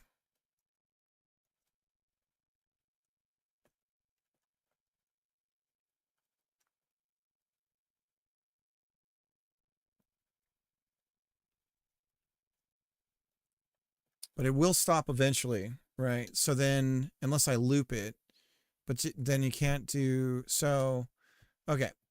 So we'll do, yeah, we'll be okay. We'll be okay. So then we go chip tween method. And chipper. Callable from, to, and duration.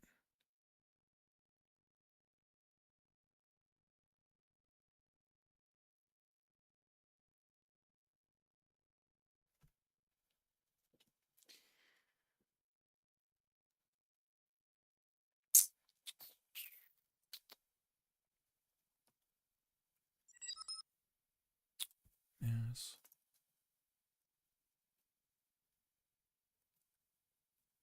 And then we have to calculate the duration based on mass. Should be fine. Yeah.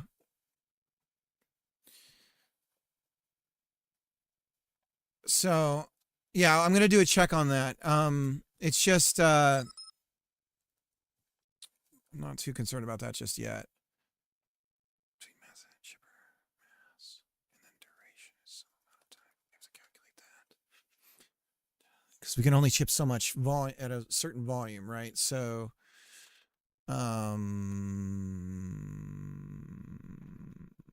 so then we say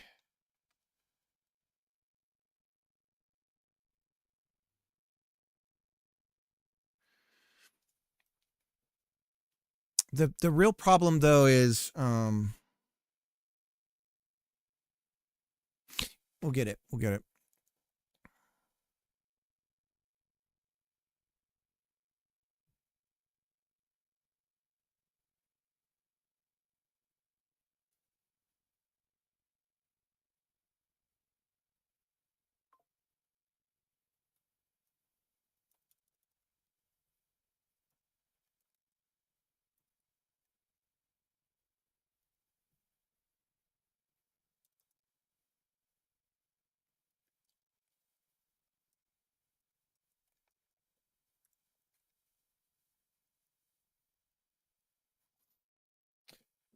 And we'll kill it before we add the mass.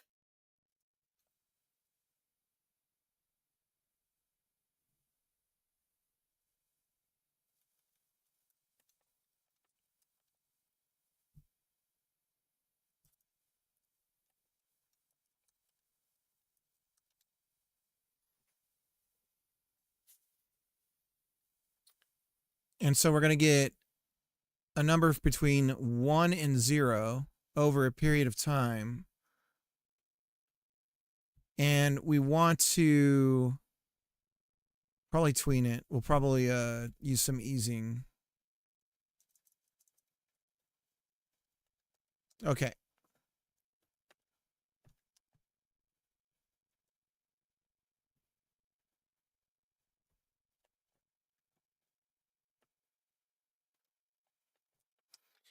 Let's see if it's going to give us something useful. And I don't think we have to check if it exists before we...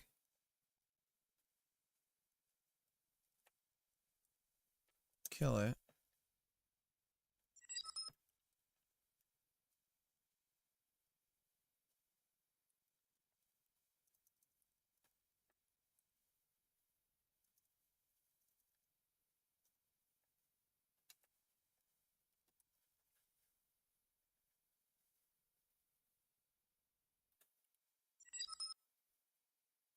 Mariano, how's it going?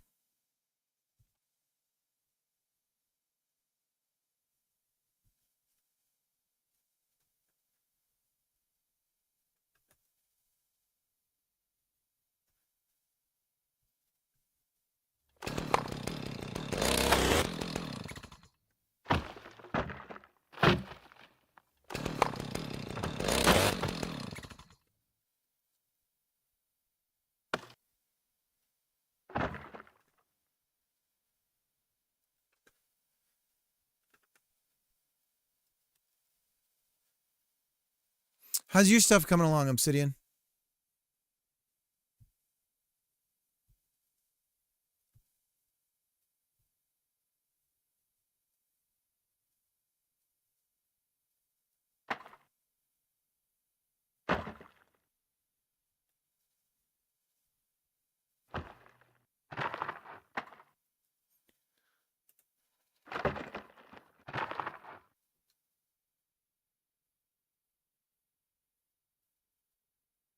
Aren't I supposed to get a float value? Oh, I have a comma there.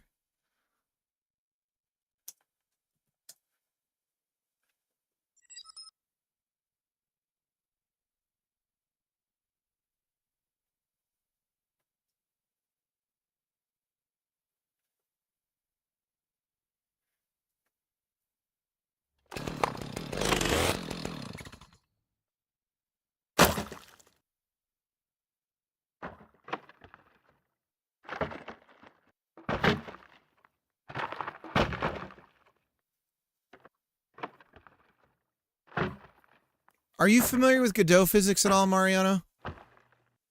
So I've been having a hell of a time with certain things. Come on, get it in there.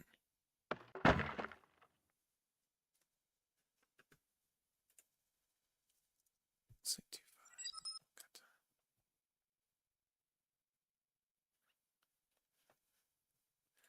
5. Okay.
I'm desperately trying to not desperately, but I'm learning more and more about joints in Godot. As it's becoming sort of critical for the stuff that I'm doing. And I'm just finding that I have to every physics is like you're just tweaking so many parameters to get what you want to happen. So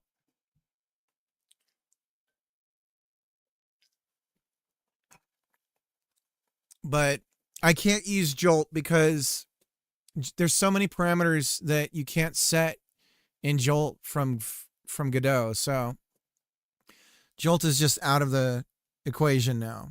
So I'm back on Godot physics.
Okay.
All right.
So can I not change?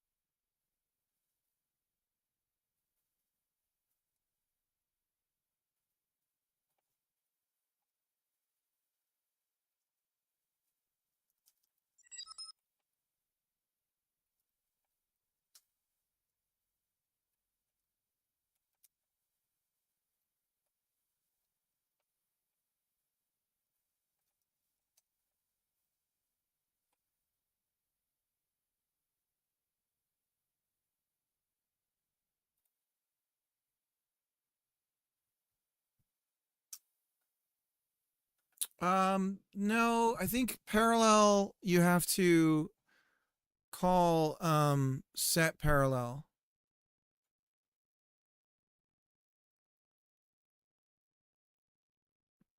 They run sequentially otherwise.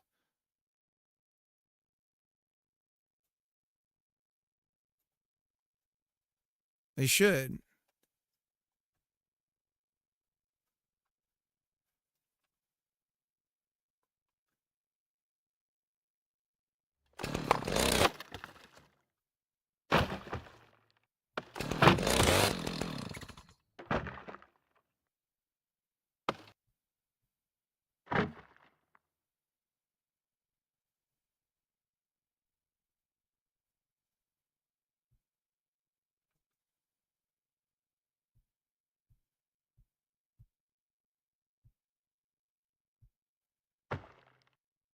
Okay, so the set to true thing is working.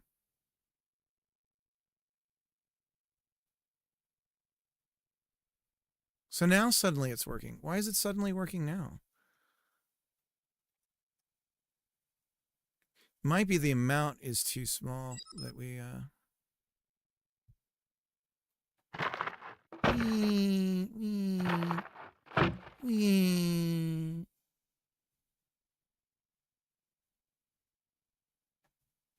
Okay, so we do want to do this. Is it possible that amount isn't doing what we're thinking it's doing? I don't know. Let's try another one.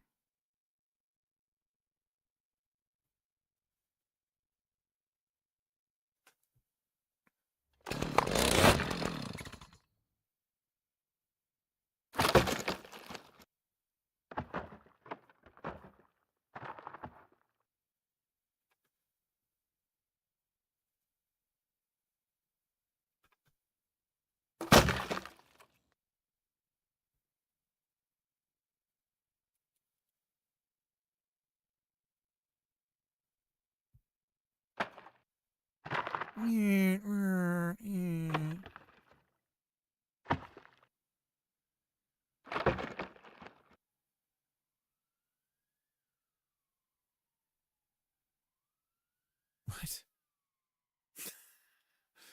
It doesn't know. I don't know why. It's like, I don't know.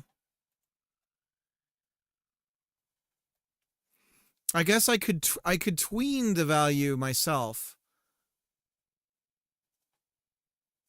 Put it parallel with this one and tween it.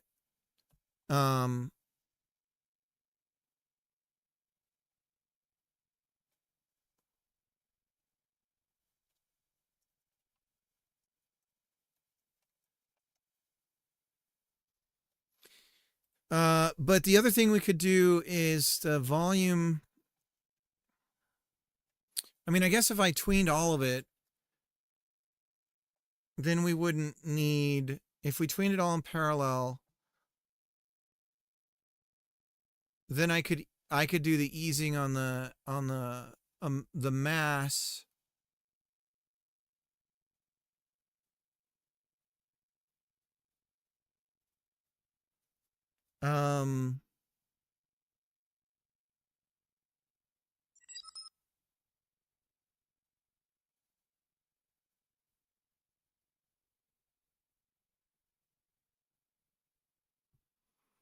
No, I know what this is. Because we discovered something I'm trying to remember.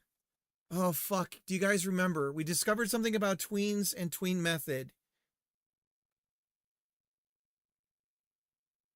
Oh, shit. What was it?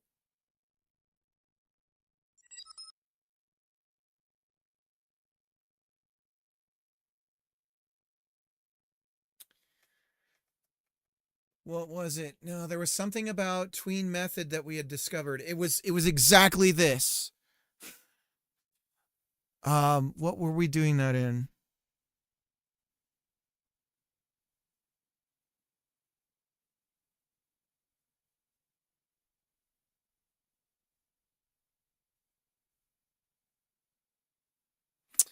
Shit. I'll have to remember. There's something about tween method that's weird. That let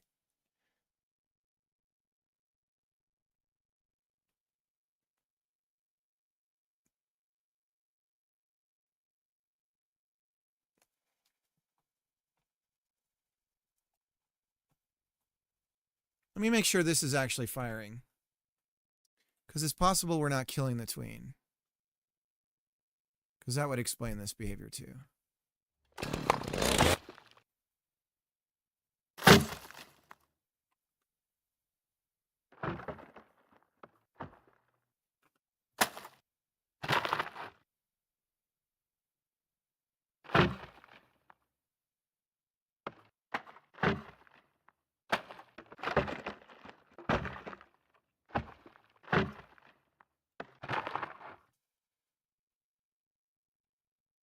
Okay, so it is stopping the tween. And his kill. There's something about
you know what? I bet the setter for a mount. This might be something to do with the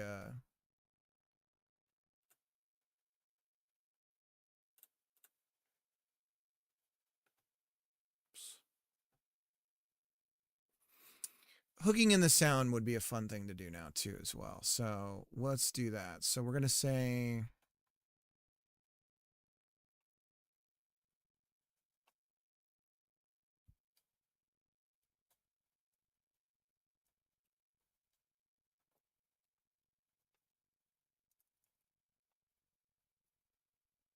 now this is a property. So on an audio player, I can't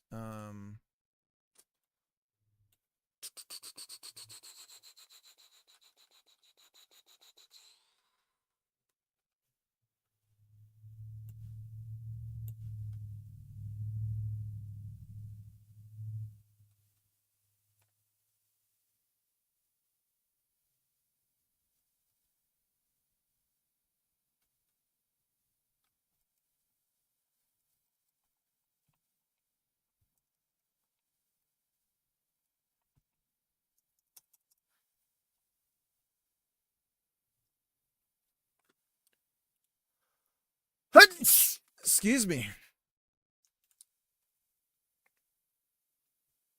Play as a function, right?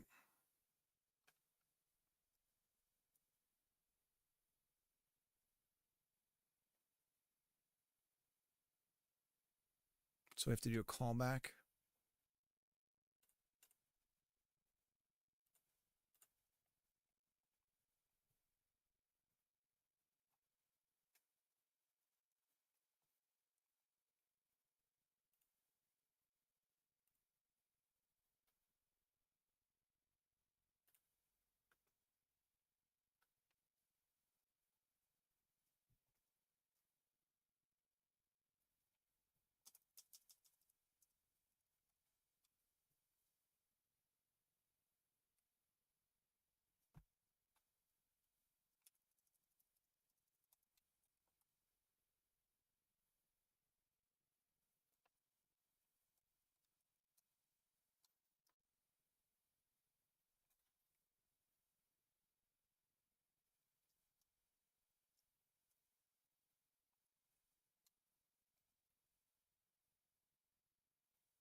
Obsidian, how you been doing? Let me do a shout out to you here.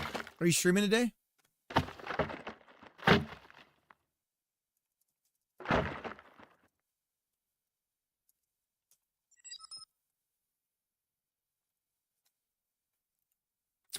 What do you think about this game idea? Is this a weird idea?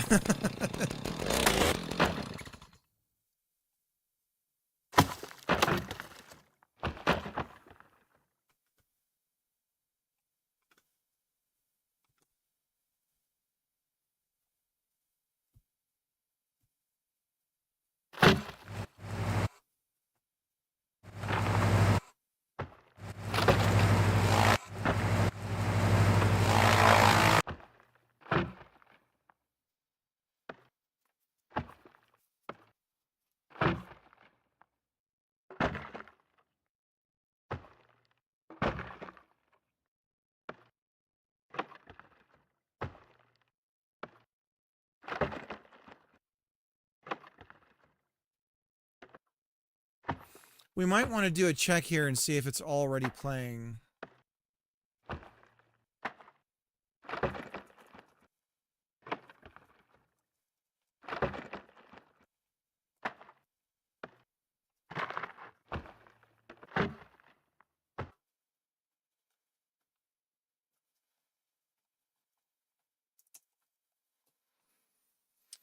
If we're not playing, then we call.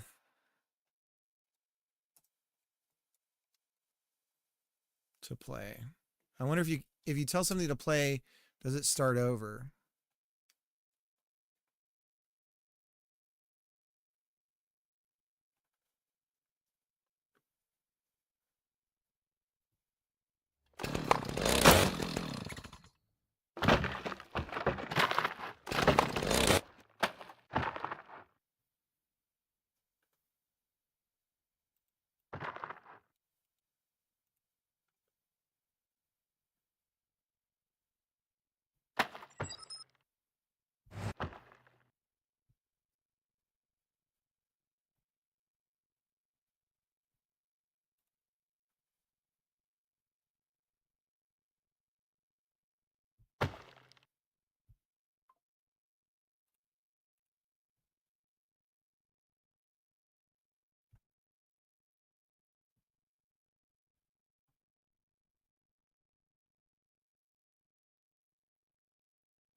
Oh.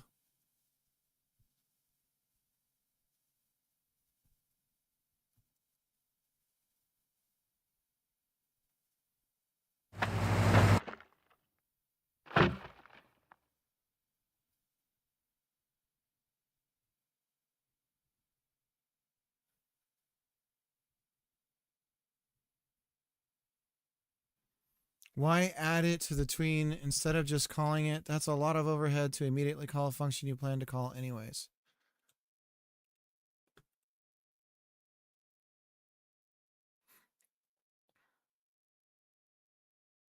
Overhead.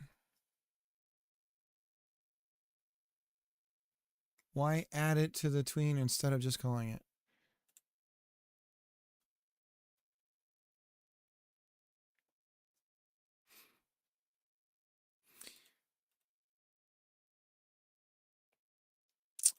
Well, I mean, if I'm gonna kill the tween,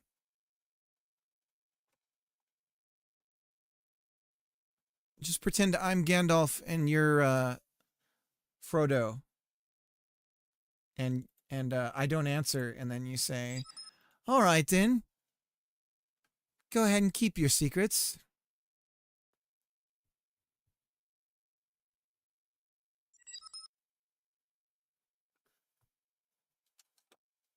Right, but I also need to stop it at a specific moment too.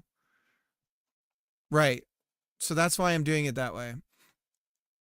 I guess I could just say to call, I could just say to play. We could try that. It's just, I'm wondering.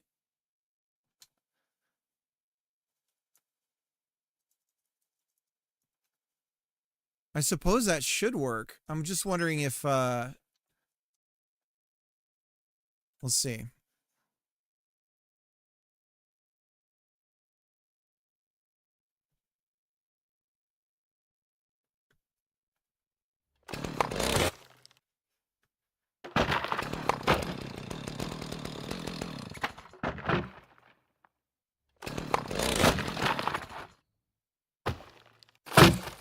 Ouch! The branch hit my player character. Should you knock yourself out if you do that?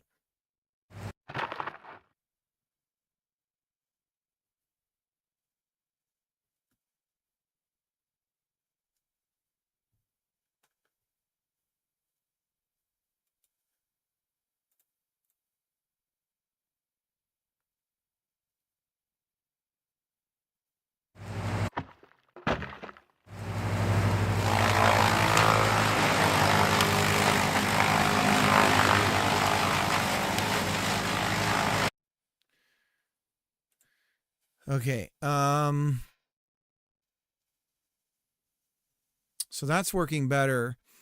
So I know that this has something to do with tween method.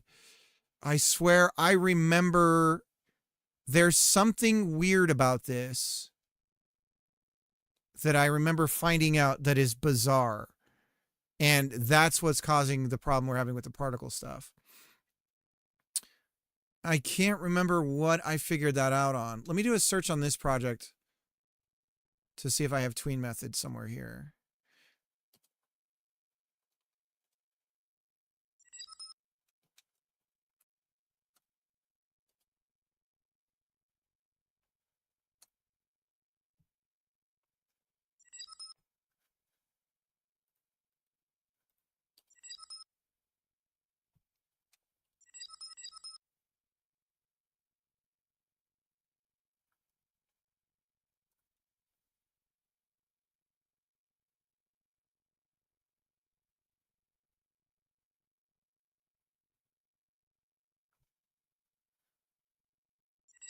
Might have been on the climbing controller. It was.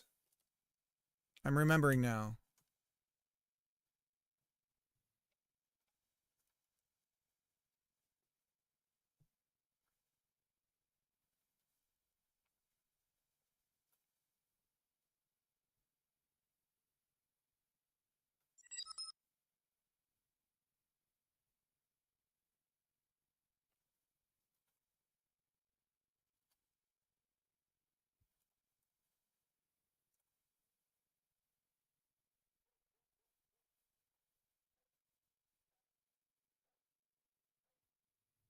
God, what was it? What did I figure out?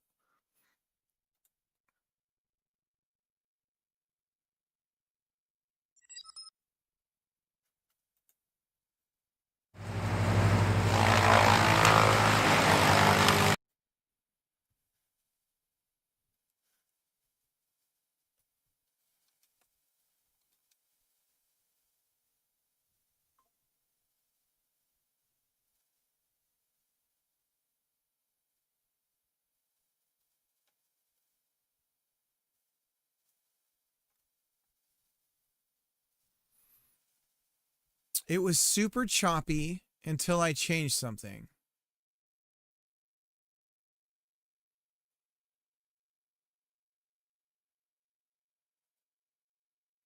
It had to do with a parameter here. It was floats. It has to be floats. You have to give it floats. If you don't give it floats, it fucks up. That's what it was. Okay, so we're fine there. So that's not it. Now, let's check GPU particles and see. Yeah, if you don't give it floats, all hell breaks loose.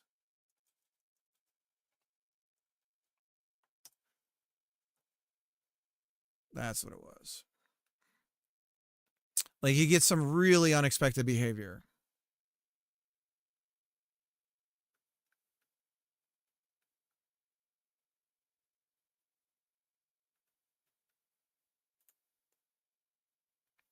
An amount needs an integer. That's the problem with this.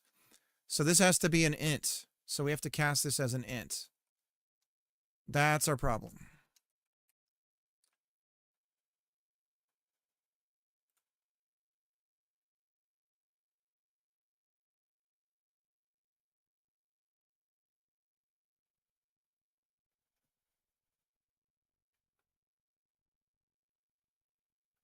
No, the tweens are not meant to be in parallel.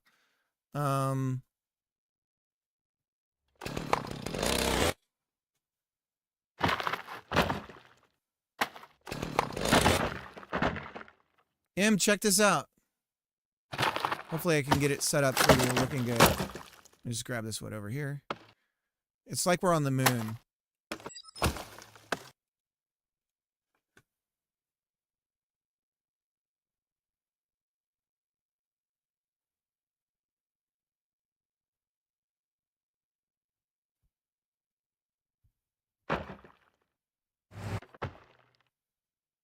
Come on, go.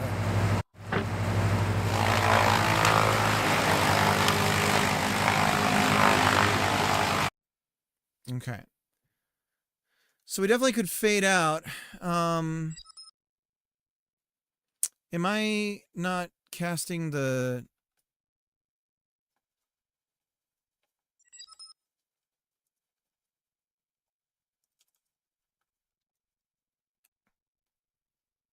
Oh, is it super loud? You guys got to get used to this. All right, let me change it on the master. Guys are a bunch of pansies when it comes to sound.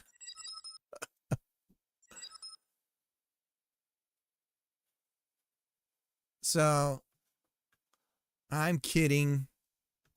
You guys are just dandelions. I'm just a dandelion.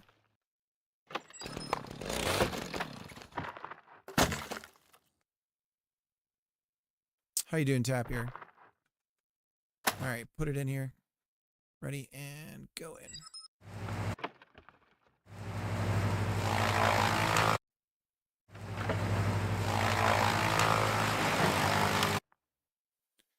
So we're changing the chip amount, and it's not updating the damn emitter. I guess what I could do just to be safe is say GPU particles 3D. Wait. Is it possible that is this a one shot? No, it's not a one shot. So if I have it on right now,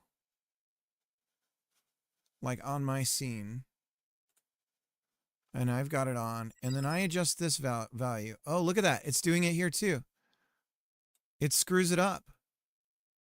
Look at that. What the fuck? Why does it break?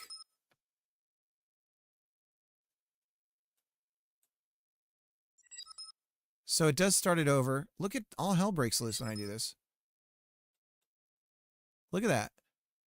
So if you change look at what the behavior here. Do I change the ratio instead? Yeah, let's change the ratio. Because that seems to be okay. So 512. And if I change the ratio. So we want to change the ratio. Good to know. And if that's the case, then we just say, man, learning some stuff here, huh, boys? So if it's just ratio, then I just need to change the value because I already have what I need. All right, let's try it again.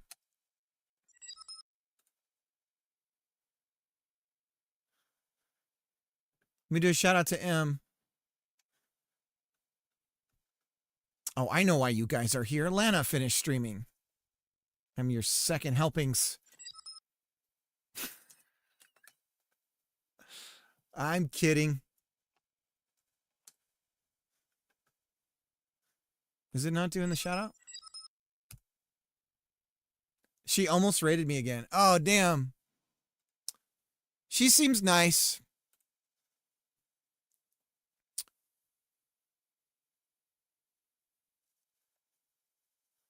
But yeah, we're getting the wood chipping going, man. I'm ready to play test. I'm almost there to the point where I'm gonna start fine tuning things, and it won't be cutting down trees initially. It'll be there's a bunch of like wood that you have to cut and chip, and that'll be the play test, the initial play test, just to get the feel of like, is grabbing good? Does that make sense? And like force me to do all the control stuff that I've been avoiding. So I'm getting ready for it. We're gonna, I mean, this is the game loop. Destroying stuff is the game loop, right?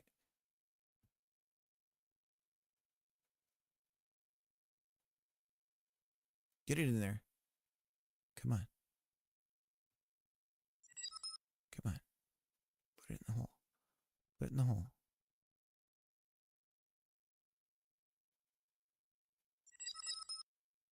Come on.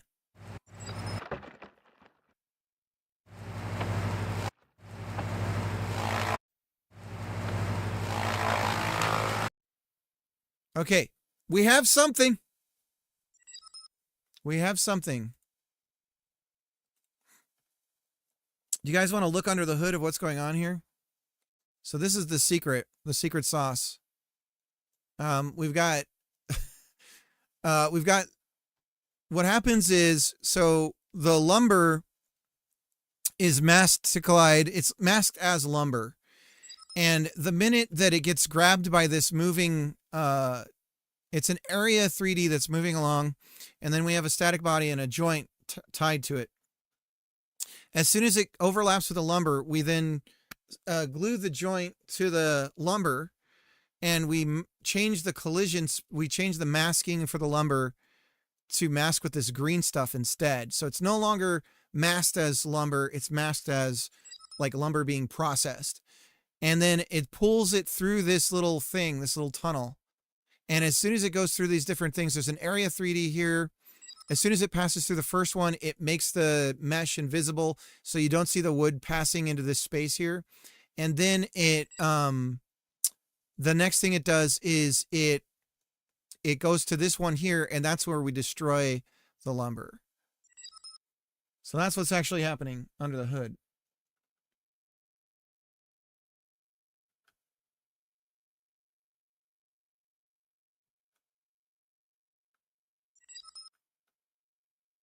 Cricket, can you please add a gigantic squash machine that is open at the top, and you toss it in and it crushes down all the wood?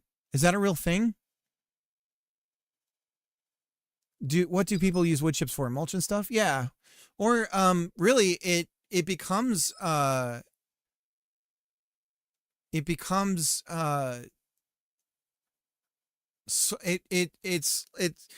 kind of like manure, right? It gets mulched. And it becomes soil pretty quickly. It depends on the wood. I imagine hardwood, it takes longer for that process, but any of your softwoods, I imagine it would become soil rather quickly.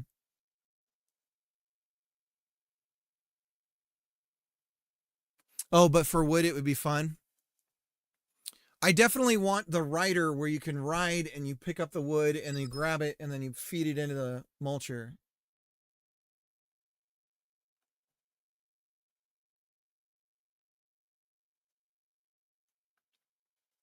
But yeah, I'm sure you could take wood chips and feed it into composting, and in a year's time, depending on the cut, in a year's time you'd have soil from it.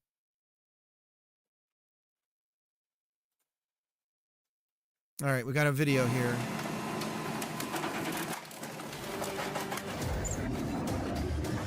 What happens when a car goes... So you want this stuff. There you go.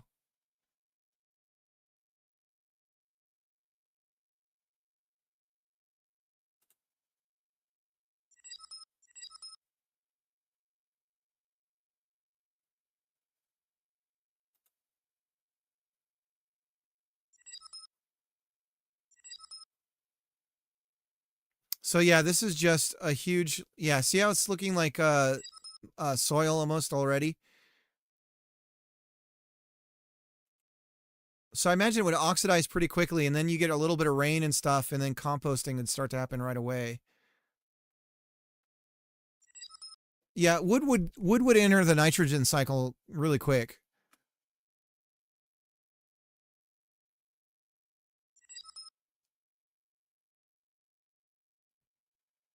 This is cool.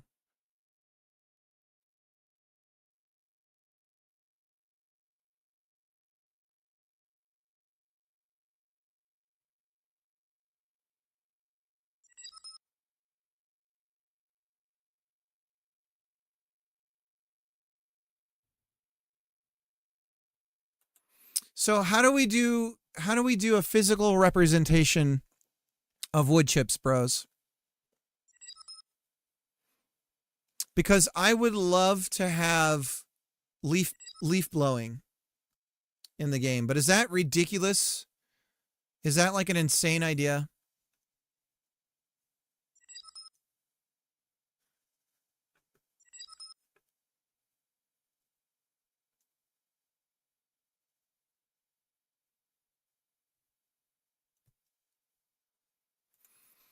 I almost want to say that, so cut time needs to be, we'll put it back to what it was.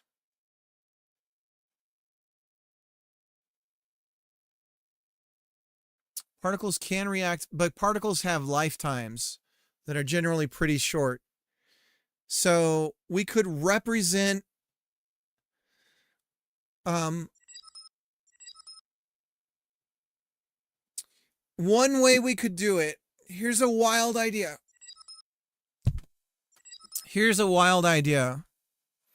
There are nodes like particle attractor. But can we have permanent lifetimes for particles?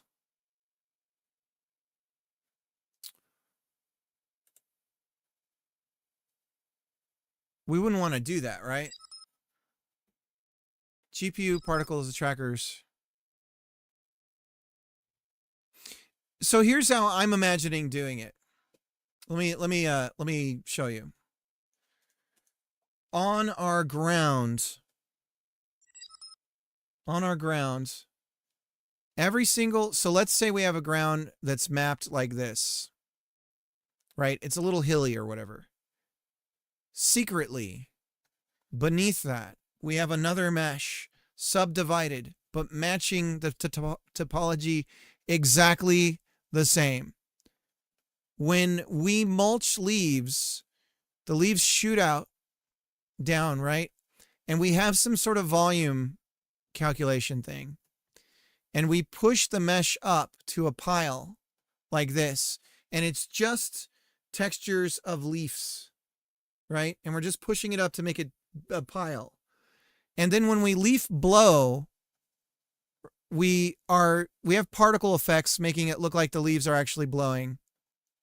But all we're actually doing is shoving this volume around until we do something like we shovel it or something. What do you guys think about that? Am I blocking the drawing? There's GPU particles collision height field 3D. Okay, let's take a look at that stuff.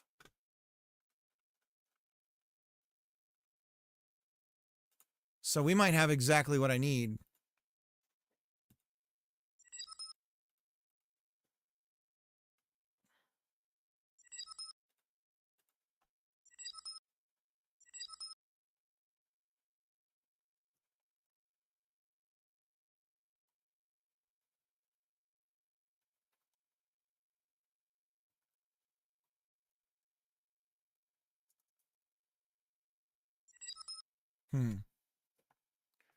Must be spelling it wrong.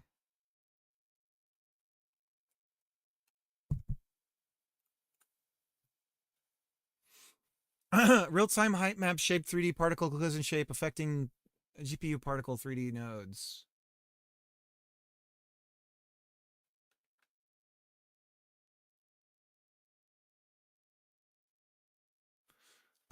I just imagine, so again, we're kind of influenced a lot by Power Wash Simulator. So not only do you chip the wood and everything, but the wood doesn't go away when you chip it, right? It goes into something. And eventually, so what I want to do is punish the player in the early game to relieve them later. So one of these little small wood chippers is going to make this pile of wood chips, and now you have to do something with it, right? It's like, oh, fuck. So I got to get the leaf blower out. I got to blow them or whatever. I got to scoop them up with a shovel and put them into a bucket or a waste bin or something. And then eventually you buy a trailer, and now you can chip the wood straight into the trailer, and now you don't have to do that step anymore. And so I want the reward of now I can do bigger and bigger jobs because I've done this little stuff and I've earned money to do it, and I've bought this new equipment, and now I can do all this. Used to, yeah, do you remember when I was chipping the wood and I had to like shovel all the wood chips and everything? It was a fucking pain in the ass. Now I don't have to do it as much. You still have the leaf blowing mechanic because you're still cutting the tree branch elements, and that's causing wood chips to fall on the ground below the tree, but you don't have to do it all the time, like nearly as much. Don't punish us. Well, you gotta have the power fantasy, the growth.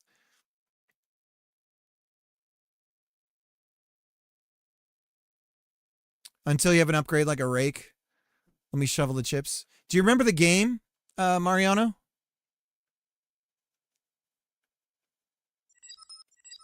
Can we take the chips and help mulch the neighbor's lawn that we accidentally made the tree fall on?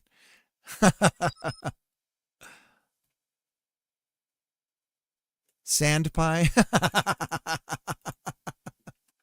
Sand pie. No, I saw it on some stream or YouTube video. Okay.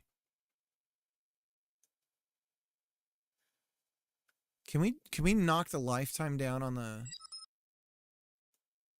That's probably better for the lifetime.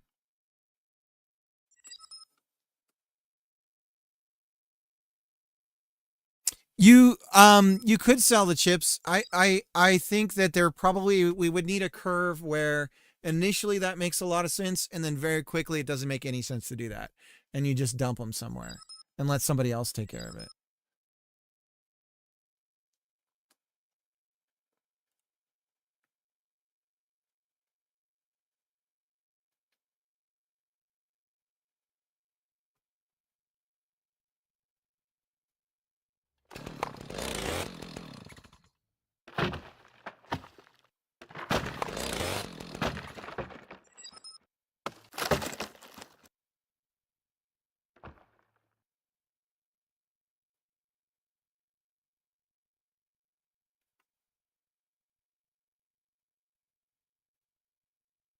Oops, I accidentally left the particle emitter on.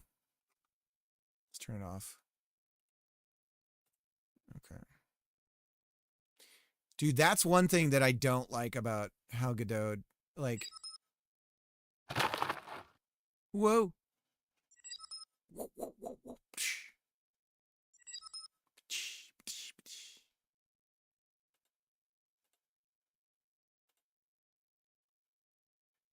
let's get in now. Come on. Get in there. Here we go.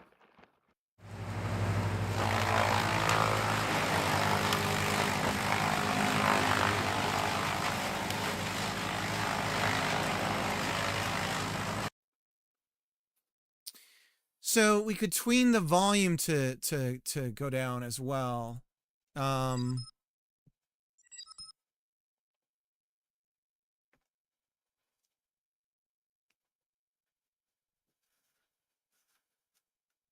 That game already triggers me. What is it? Leave it alone. Oh my god. Oh, holy shit.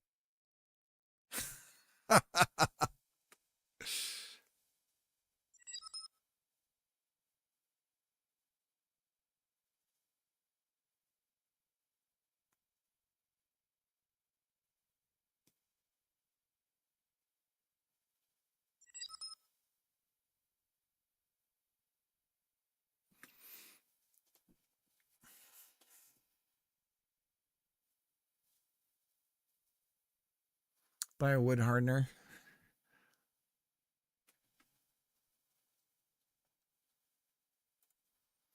This art style is pretty decent for what I'm going towards. This kind of look wouldn't be bad for what I'm doing.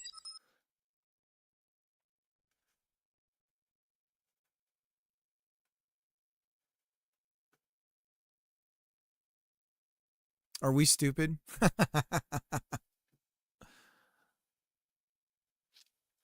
I don't know.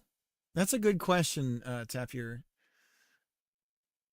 Why are they satisfying in game form but awful in real life?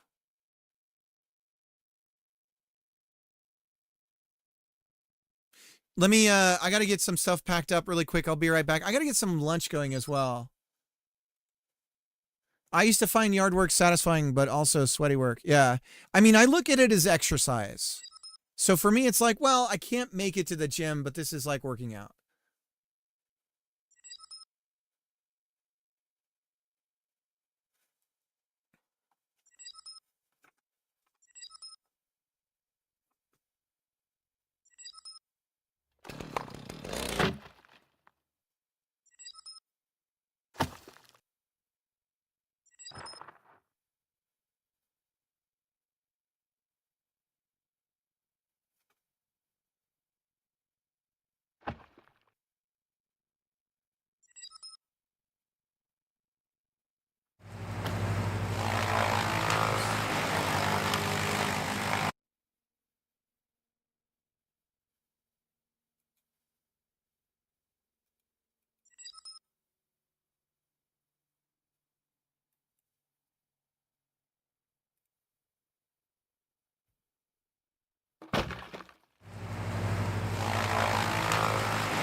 So how do we fade the sound out, I wonder?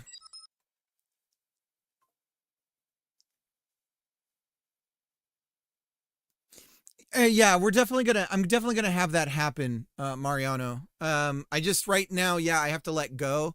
But yeah, when the one joint grabs it, then we can turn off and I could actually get that going here pretty quickly. We would turn off the other player's holder. This is meditative. I like it. Yeah, that's what I'm hoping. That's why I keep going back to Power Wash Simulator. Because for some reason, Power Wash Simulator, it's like, oh, this is mundane work. But it's like weirdly zen and relaxing. And so I think there is going to be a mix of stress in this, particularly when you're cutting down the tree. If the tweens still behave. Yeah, so the way that the animation player works is the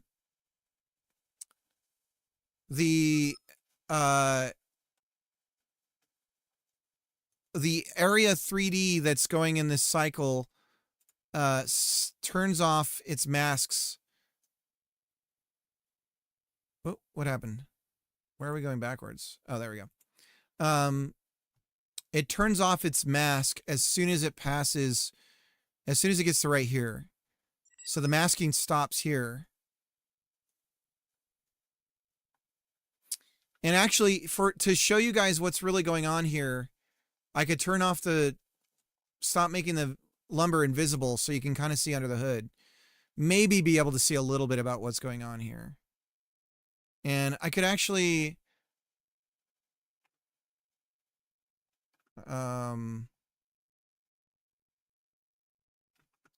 it's a floating chainsaw. Pay no attention to the floating chainsaw.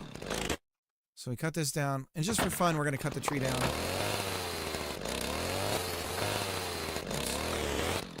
Okay, so that tree's going to fall.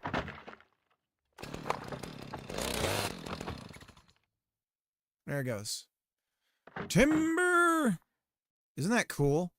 I'm so excited for this moment too, where you destroy a house or something.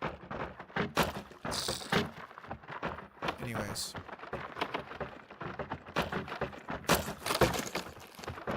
Lots of stuff to work on, guys. Like 100 things to figure out. But yeah, my primary thing, Mariano, was just getting the wood chipper thing figured out. So you'll see the mesh go in a little bit. See it? So that's like the secret. A secret to it. All right. You keep your secrets.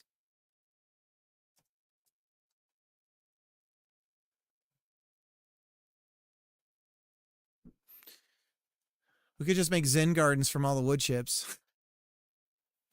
But yeah, so what I'm imagining is there's some sort of volume calculation. And it's like, oh, here's a pile of wood chips. You leaf blow them and they can, but I think even the wood chips actually could just stay as they are. But yeah, we're at a point like Tapier's talking about. We're at a point where I'm basically ready to start to build something to playtest.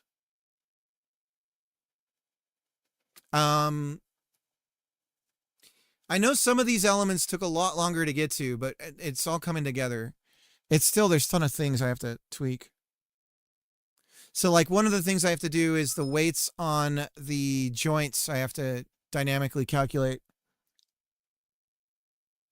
to be a little bit more rigid.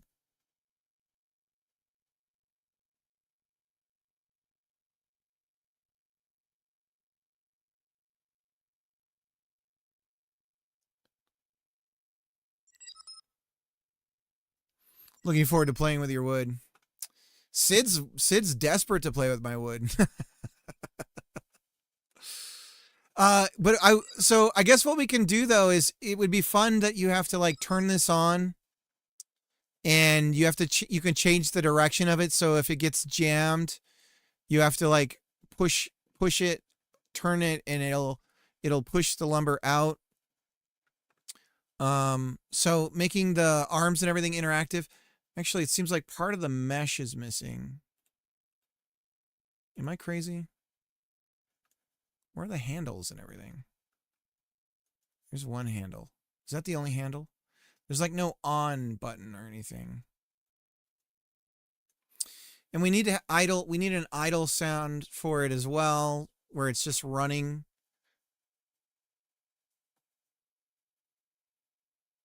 Do you make lists for yourself, or do you just were? I haven't needed to because so far it's just been, this is a fucking nightmare and I'm stuck on one thing forever. I know exactly what I want to do with the game and I think of it and I go, that sounds like fun right now. But I should probably make think for the vertical slice for the playtest, I should probably start listing things out.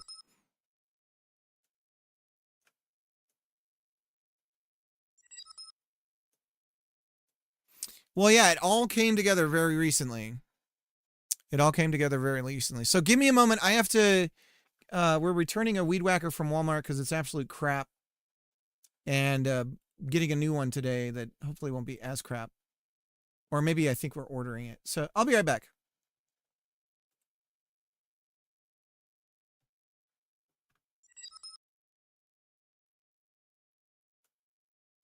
So I'll just leave this on.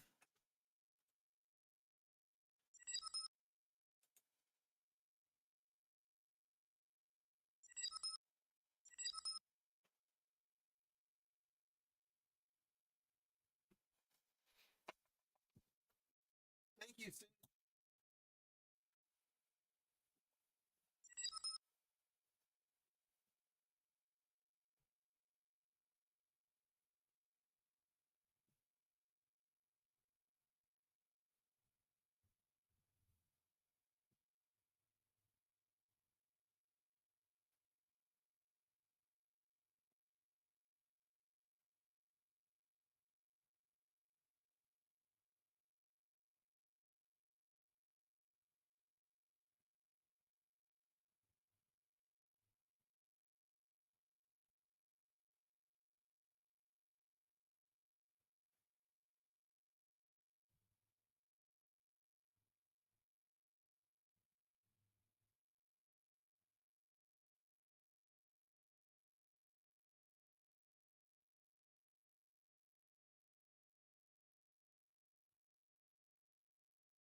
house for that.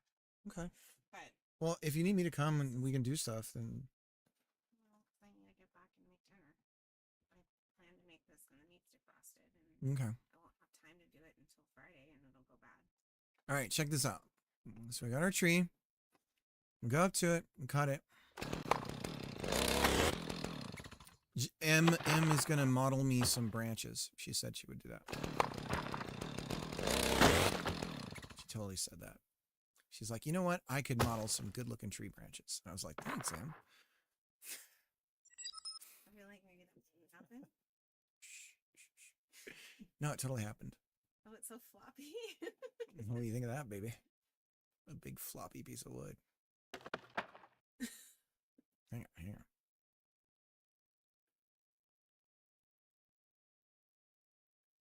Gotta get it in there. Wow.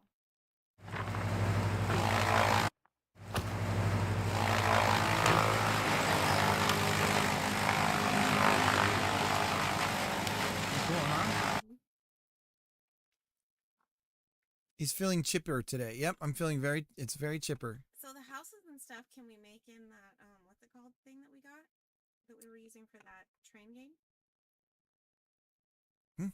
The houses and stuff, can we make them in Yeah, I mean, we could. asset merge? We could. We could. 'Cause Gemma could help you with that. Yeah. I'm not going to concern myself too much with that right now because again, I just don't know where I'm heading with a lot of stuff, and I don't want to spend time on art Oh yeah. when I don't. Yeah, maybe. I feel like that actually might slow things down. I don't know. Cuz they have to be destructible, and so the mesh topology might have to be a certain way, and we can't do that with a program like that. So, All right.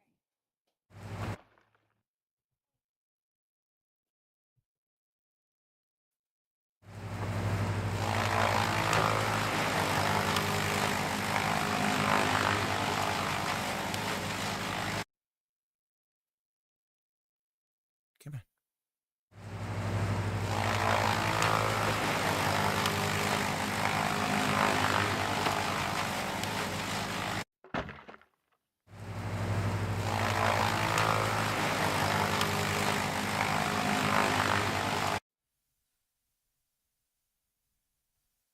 Excellent.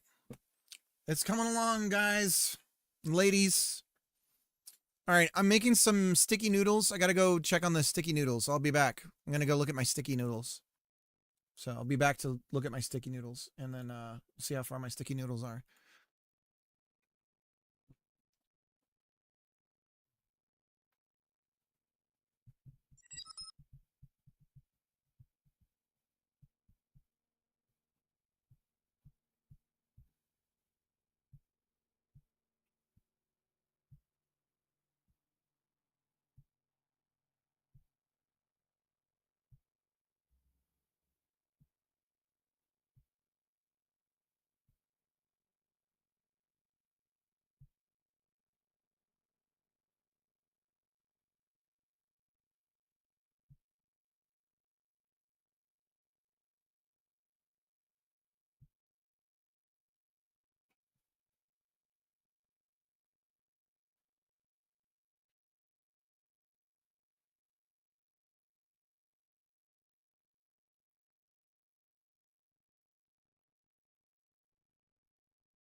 I still regret beating my mom in Machukori the one last time we played.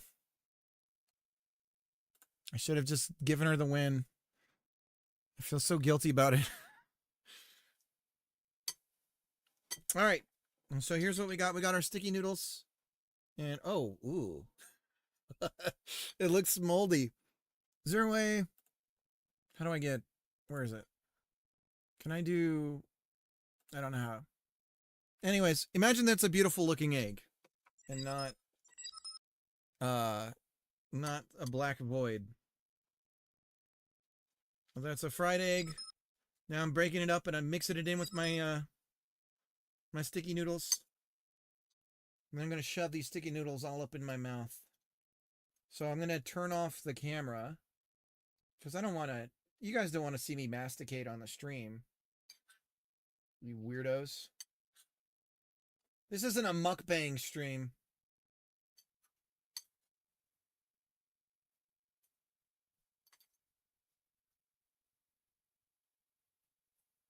All right.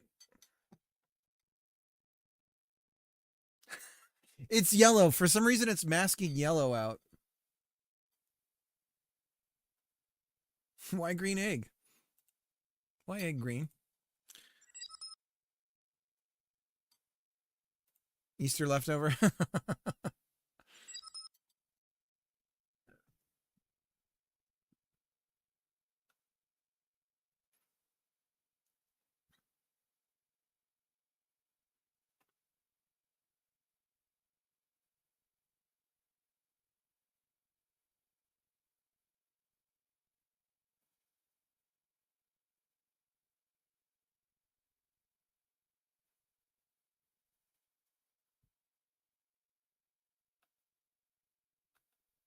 I should put something on.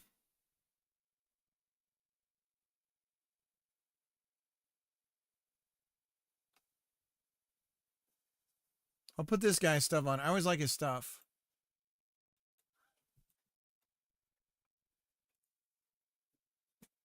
Oh, you guys want to see the pug? Mr. Pig, come here. Everyone wants to see you. Come here. Come here. Oh, okay. Okay, hang on. I gotta turn the camera on. Whoa, calm down. Calm down.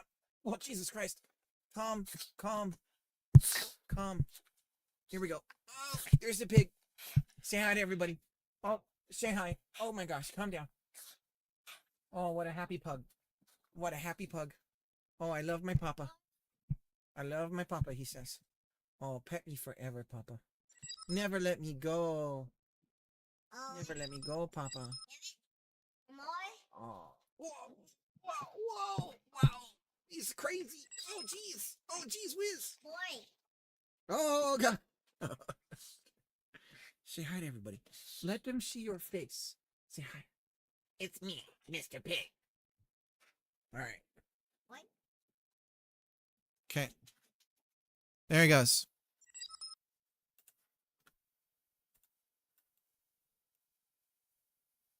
All right, I'm going to hide my face again.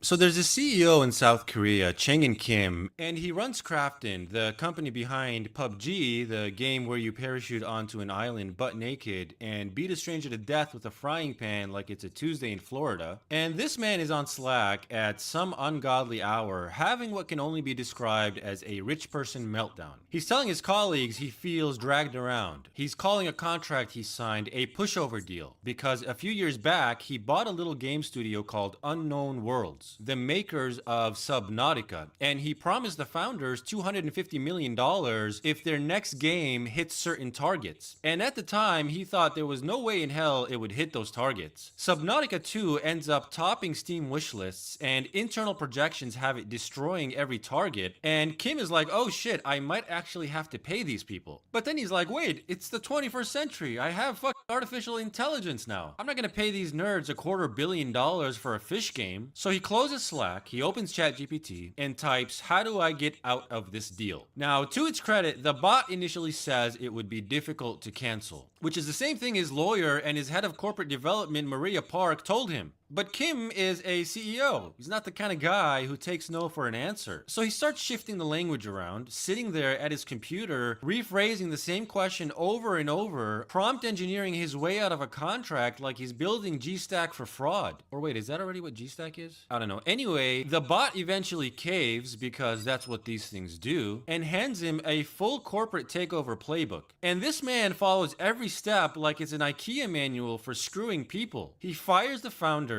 he seizes the game, he locks them out of their own publishing platform. He even posts a letter to the Subnautica fan base that ChatGPT ghost wrote for him, and Reddit fucking explodes because the letter reads like a ransom note that went through Grammarly. The dudes rightfully sue, and a Delaware judge throws out literally everything he did and reinstates every person he fired. His deleted ChatGPT logs, which he thought he deleted because he looked at a web app and thought the delete button actually deletes things, those logs were resurrected from the digital afterlife and submitted to court as evidence. Now we'll come back to our CEO friend in a second, because a few days ago, a reporter at Inc. magazine published what he apparently believes is a breakthrough in artificial intelligence. He wrote a whole article about how to get your bot to give you honest business advice. And his method, the thing he is presenting to the world as a contribution to human knowledge, is to type the words "be brutally honest" at the end of your prompt. He basically built a disapproving father figure in a chat window. And for good measure, he fed it 2 Harvard Business School articles like he was tucking a diploma into its shirt pocket. He's like, "There you go, little buddy, you went to Harvard now." So he tests this by pitching it the dumbest idea he can think of, which is leadership coach.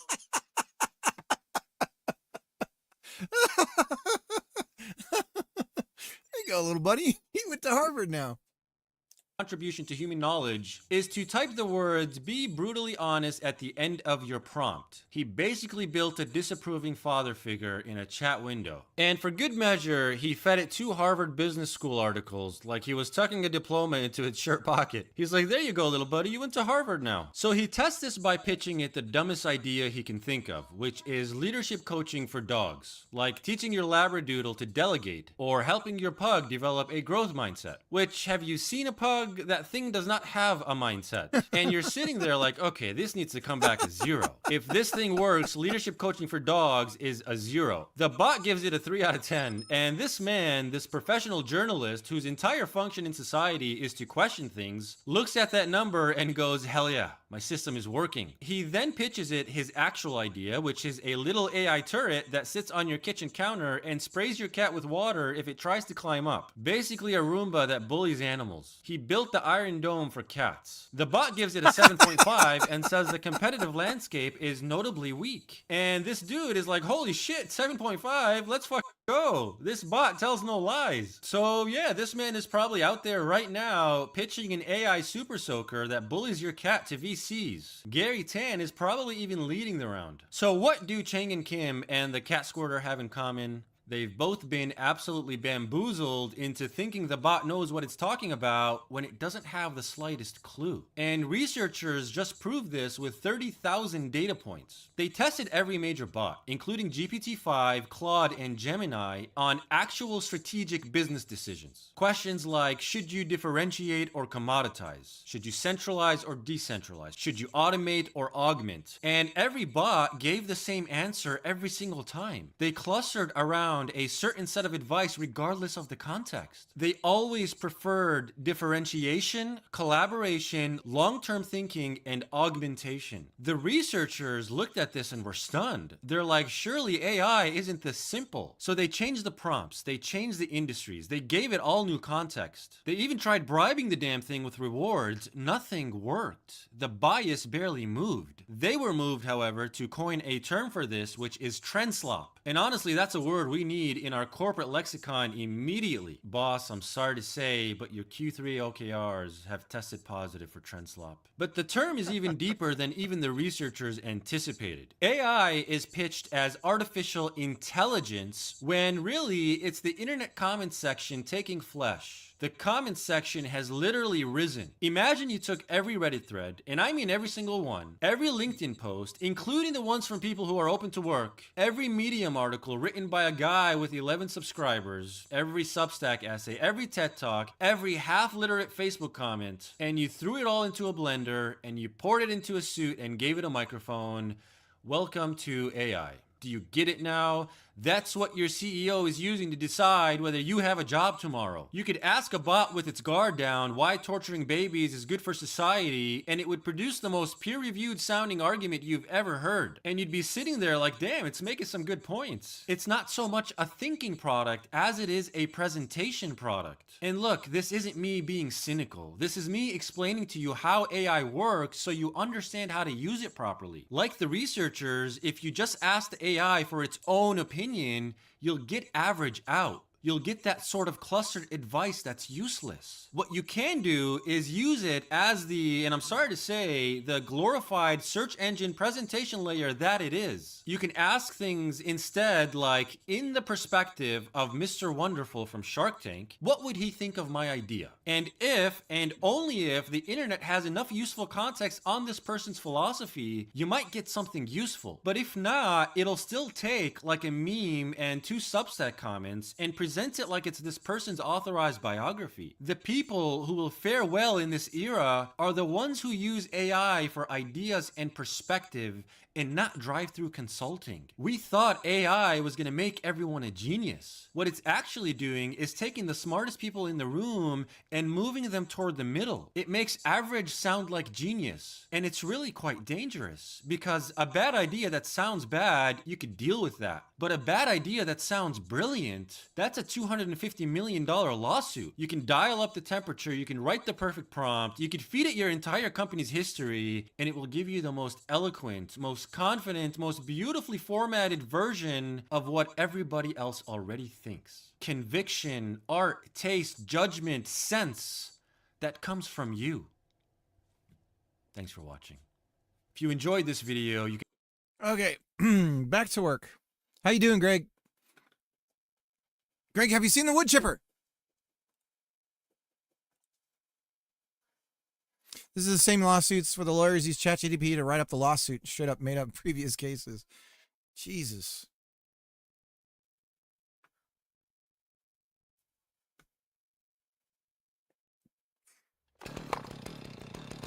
I don't want to insult that guy, but the very fact that that's what his beard looks like is why I don't grow my beard out.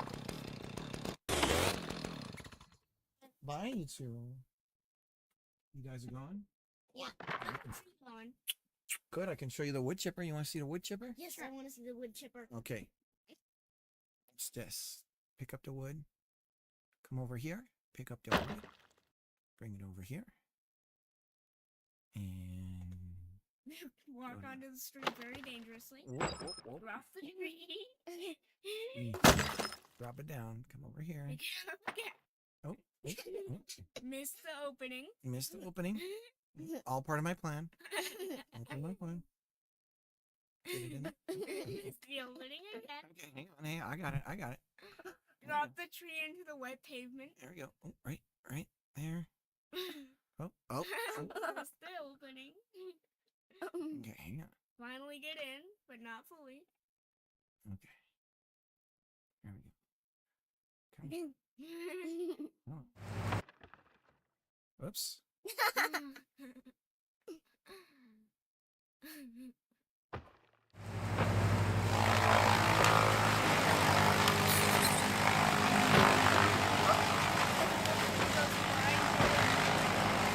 You like it?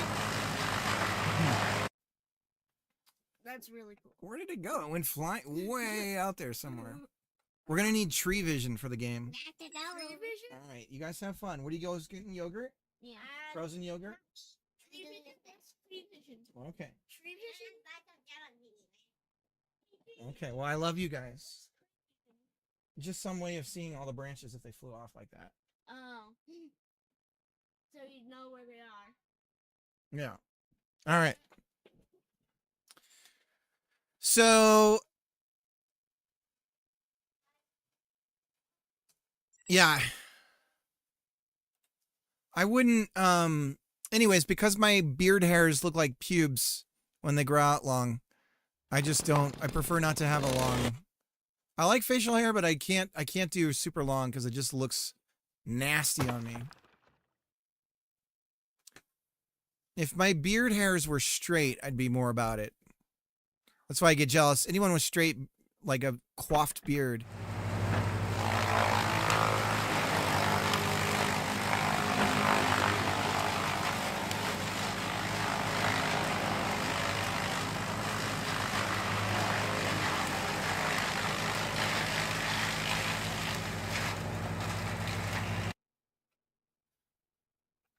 Not bad.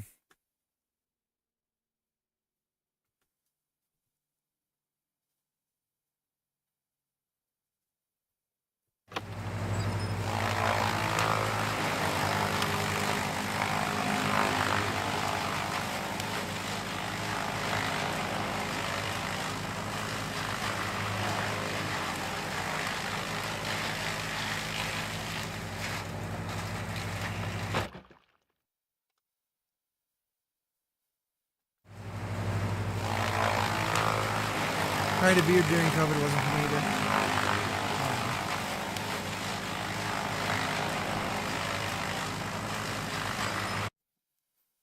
Oh shit, you know what else we need to do? I'm just realizing what's going on here. As the value goes down, we have to lower the mass amount.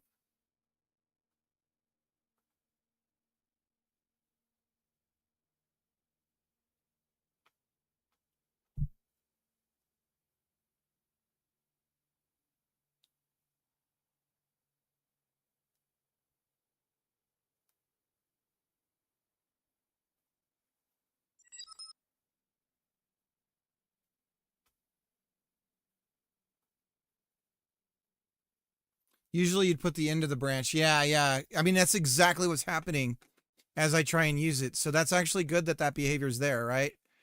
So let me try that with this one.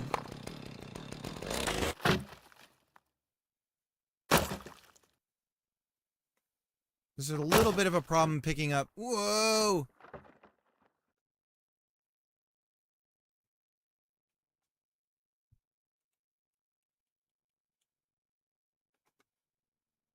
Typical tree branch, right, guys?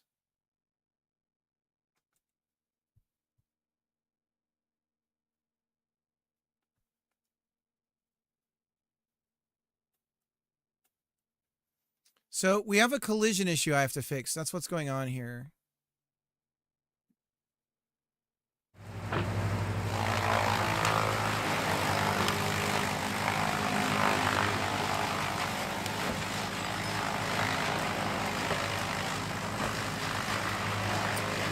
Yeah, so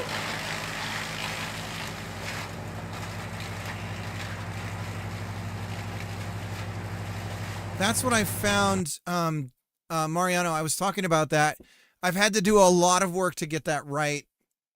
And I still need to, I have to write a formula that does it programmatically, adjusts the joint tightness based on the weight of the corresponding branch, the mass of each of the branches.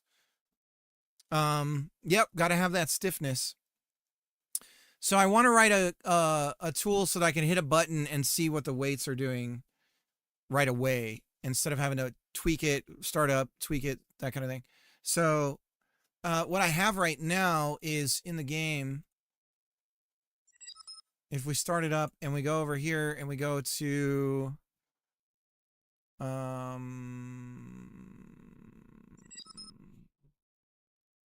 I don't even remember. It's a scene. Is it a scene?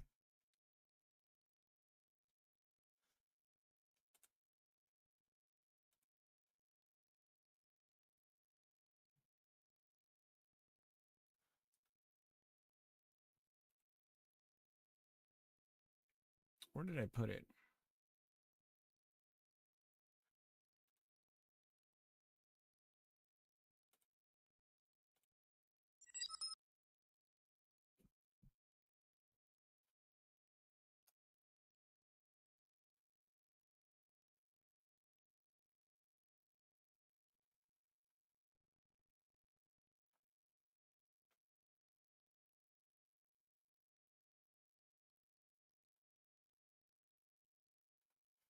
Resource lumber physics. Here it is. So I have these, but it's global. And I realized that I need to do it on a per.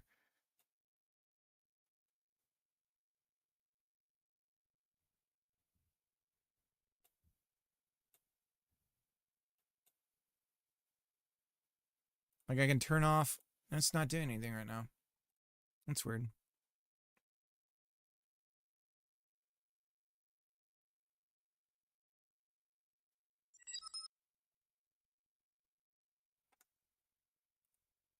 There we go. I can turn off the angular limits. Watch what that does.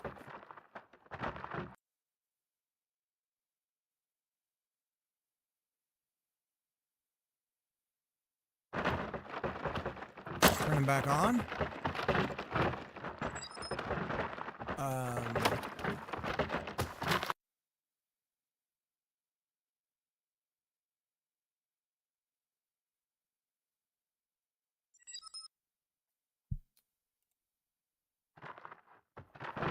So that turns off the linear limits.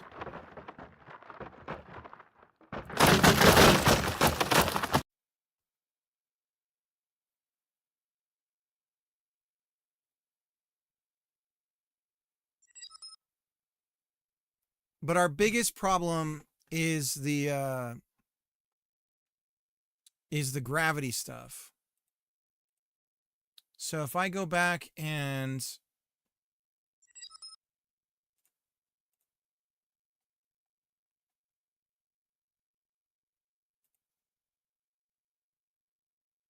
on the branch level, or on lumber, I have a local gravity scale.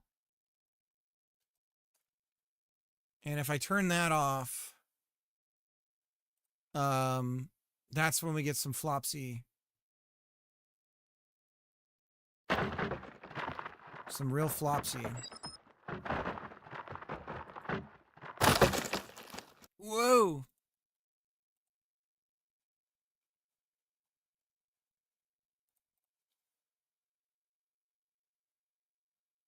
Ship that game right now. Do it.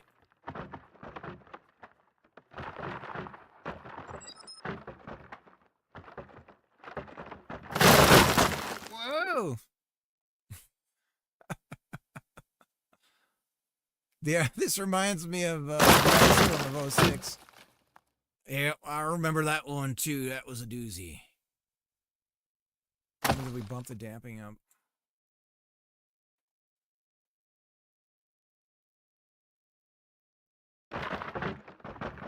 So everything just gets all wonky when I start to mess with this stuff. This is supposed to be global, but the numbers are so sensitive.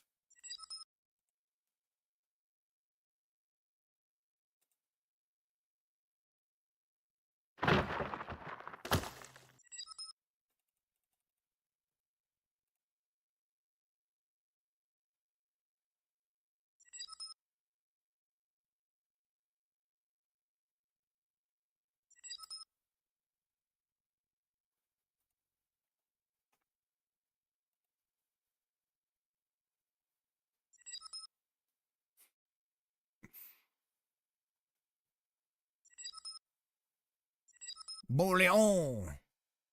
How's your stream, Bouillon?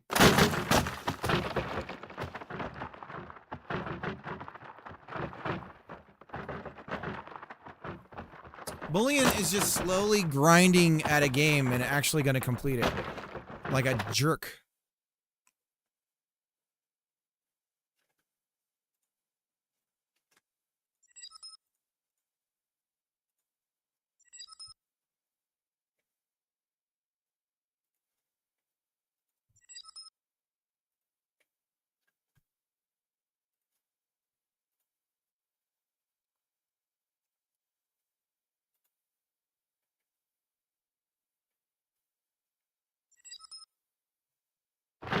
Grind till I die kind of things. I can feel that. What happens if I double these numbers?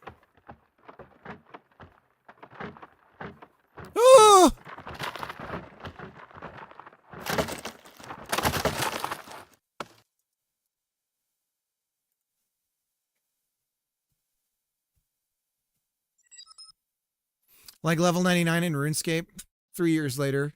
I did it!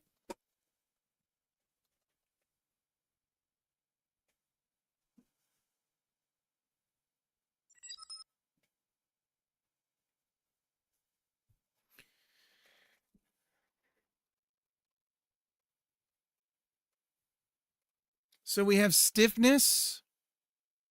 So if we bring these numbers back,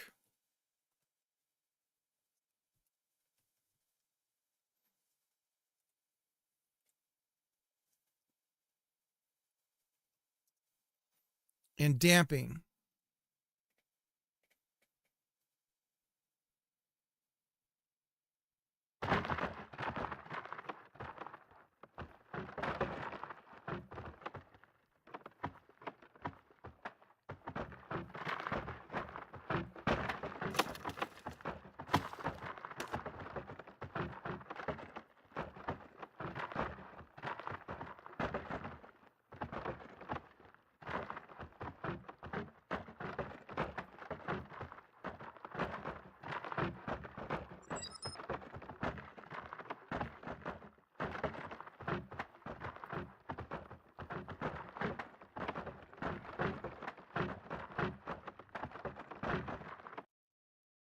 So let's look up softness. The factor applied to the movement, the lower, the slower the movement. So we actually want a lower number. Does that seem right?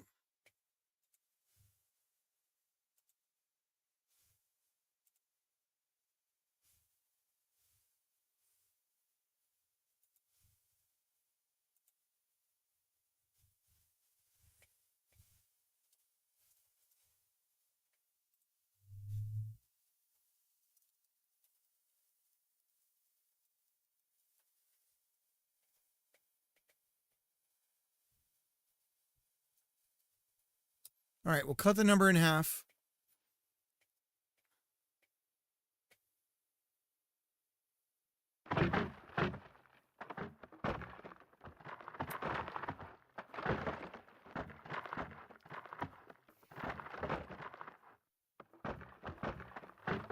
There it goes.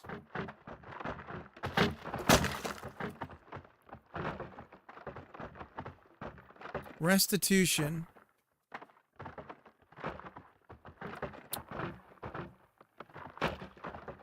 The amount of restitution on the x-axis move, or the amount of restitution, the lower, the more momentum gets lost. So it seems like we probably want to decrease that number.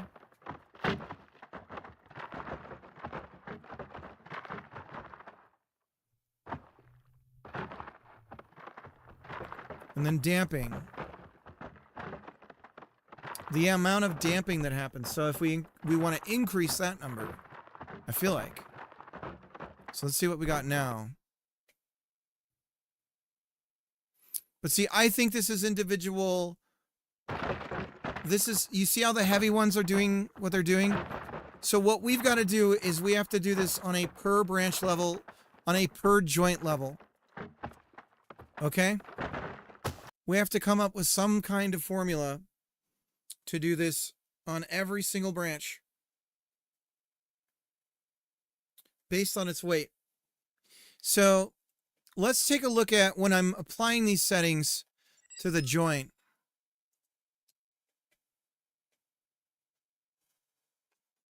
Is the stream dead?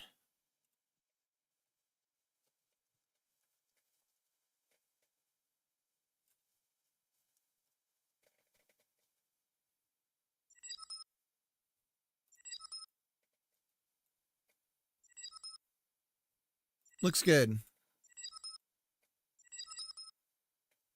Looks good.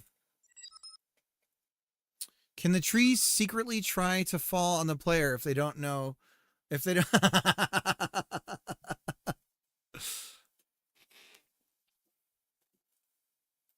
Chief, so I want to have fun things in the game where, so the main game of the goal of the game is going to be cut down a tree without destroying, like it's going to be zero, there's zero drop zone, which, so like it'll be a tree right next to a house and you got to cut down all the branches and everything and get the tree cut down without damaging the house or having it fall on the fence and stuff like that, right? But that doesn't mean we can't have fun with it and have modes where you're intentionally trying to cause the most destruction possible. Or one fun idea that I think would be cool is to have like you're an arborist, like there's a moon version of it where I can just take the scene and it's like, oh, now you're in a geodesic dome on the moon and you're an arborist on the moon, and so the gravity is totally different. And just fun stuff like that. Jacob had mentioned the idea of you're cutting a tree down, but it's enormous. It's like from the Paleozoic era or whatever it is, pre-Cambrian.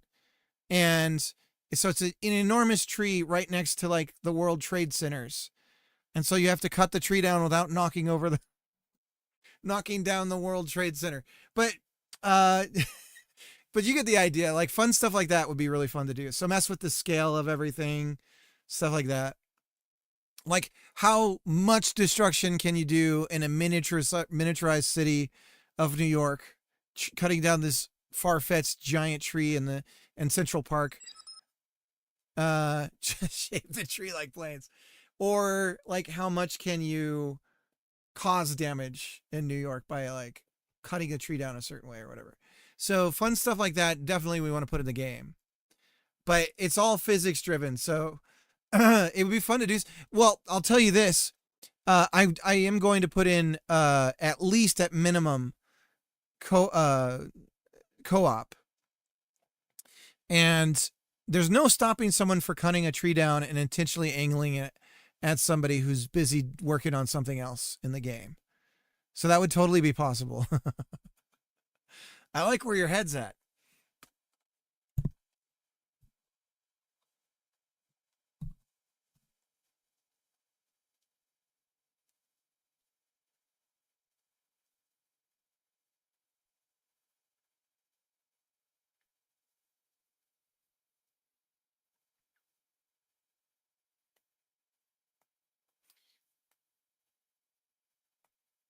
Let me take a look at the tree editor here. I need to know which node is which node is us. And then we're going to look at the lumber. I bought the farm with trees. Yeah, you definitely will be able to die in this. What the punishment of death is, I'm not 100% sure on.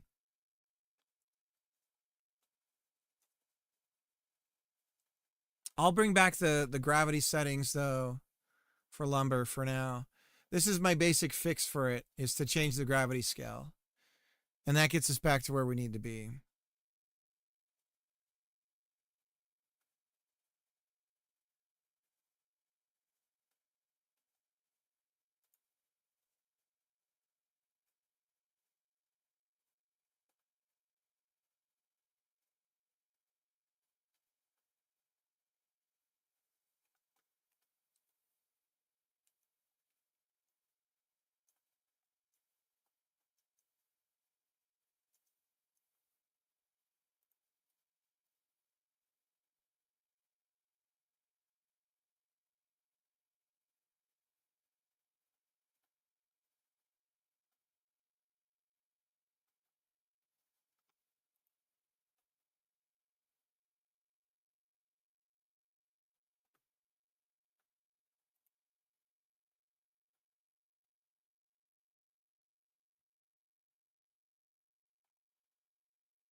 All right. Here's what I'll do. Mass A, mass B.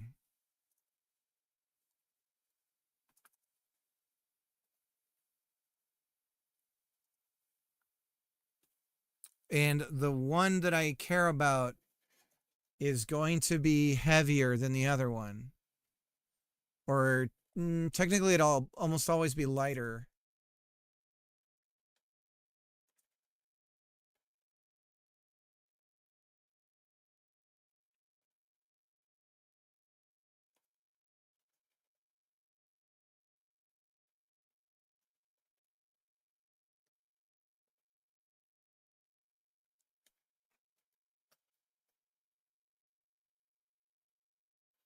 Now, I suspect I'm not actually going to get an answer on this because,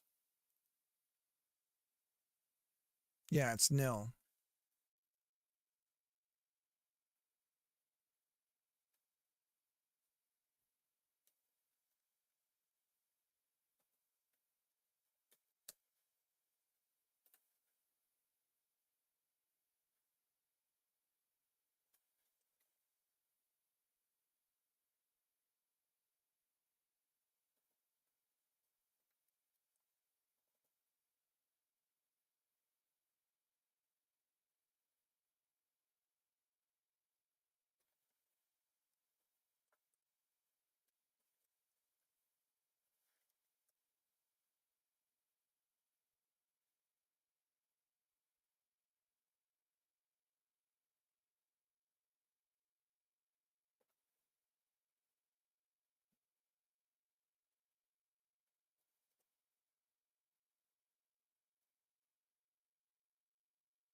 Remember, if you shake it more than twice, you're playing with it.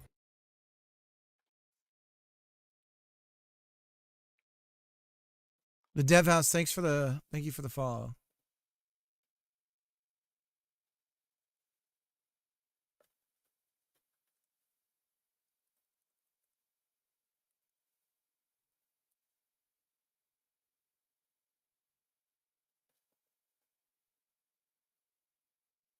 So we're assigning them manually far after we add on to Scene Tree.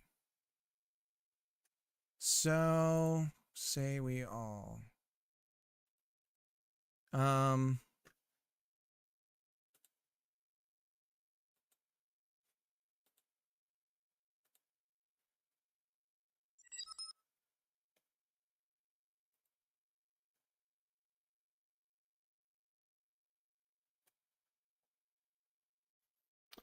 I was previously gifted a sub. There's on my Discord you get, if your Discord is linked with your Twitch, you'll get access to a sub only channel. You get emotes. There's a bunch of emotes that you get.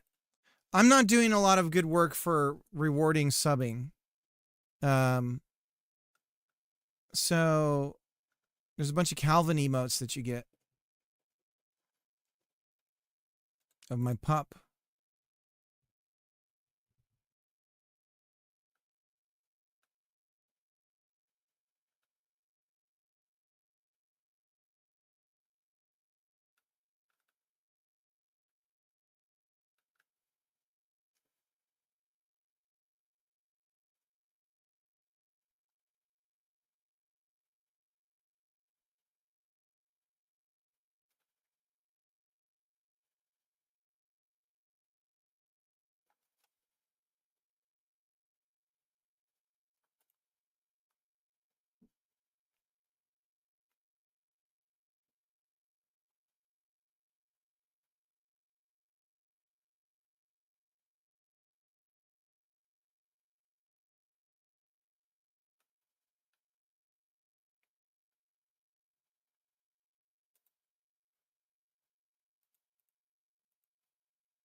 Okay, you wouldn't know the mask, the set flag, and set param. Those happen on instantiation as soon as we add it to the scene. So maybe I could cheat by just adding them to the scene later.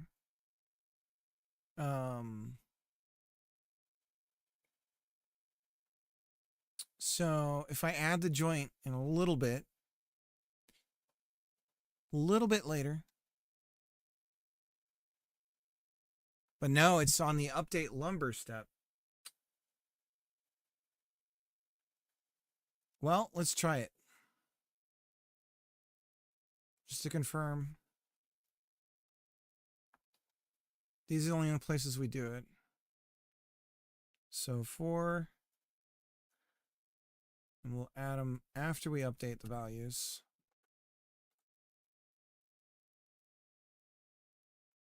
Invalid access to property key or mass.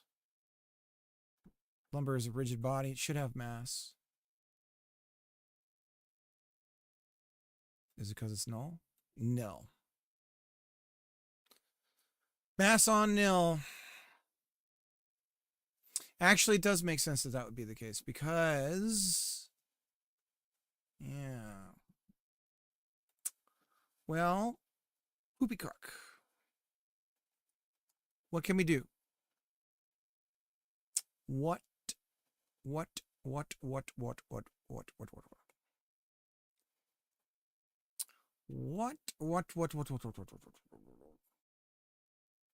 Lumber joint.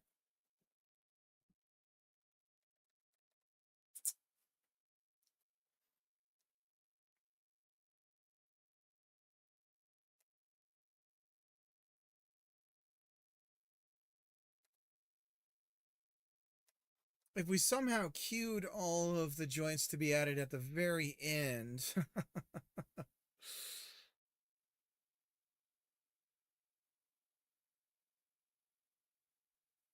So the joint's ignorant to the mass of the neighbors.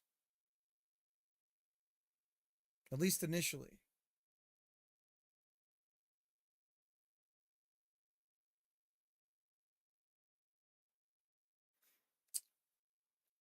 Oh.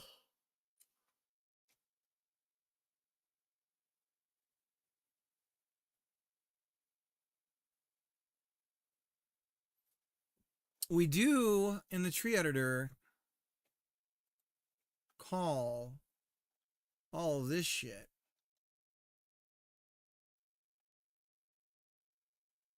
So what if I did this after we add it? So like right here.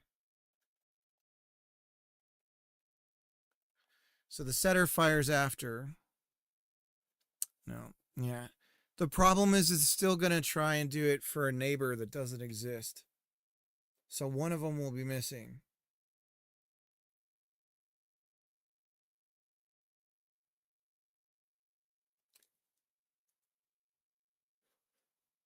Hmm.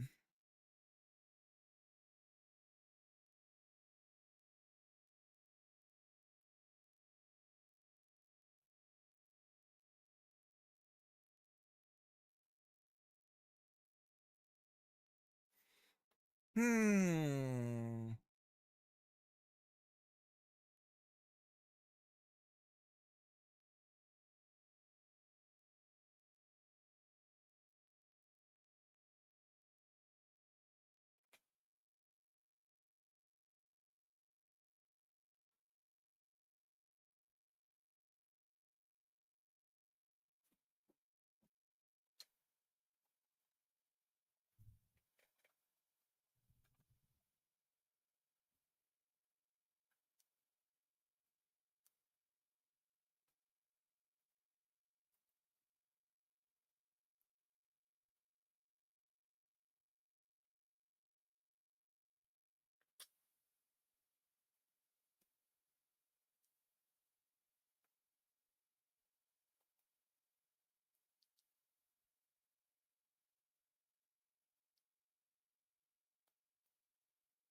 I could grab all the setters.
Man, I'm crashing. We made some major progress though.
A tree fell down in front of our house and it smashed my brother-in-law's truck bed and the rear window of another car. Yeah, I had a tree land on my mom's car.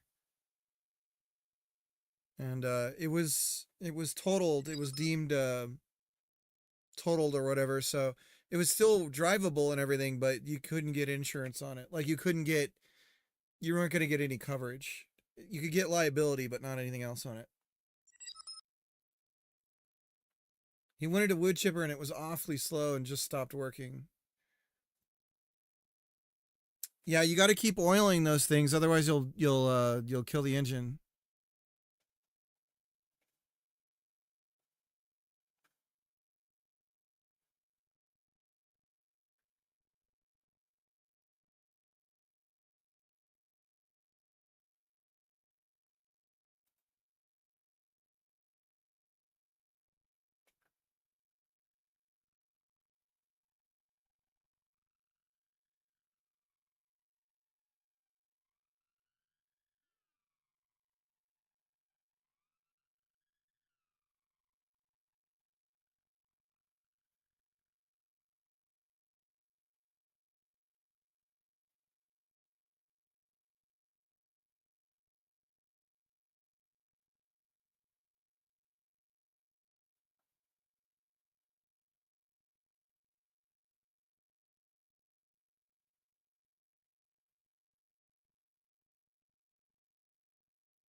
Oh God, guys. Well, should I keep going? Should I switch to something else? I definitely feel like my steam's burned out. We got the wood chipper. That's like a really big deal. I need to work on this on the weights for the tree branches for the stiffness. That's kind of where I'm at now. Um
Hmm. Hmm. Hmm. Hmm.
I'm dead. I should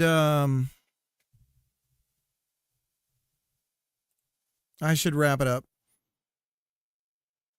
Ah, God, I don't want to stop though. I want to keep working on this. It's one of those things where I just got to break through this particular thing and move on.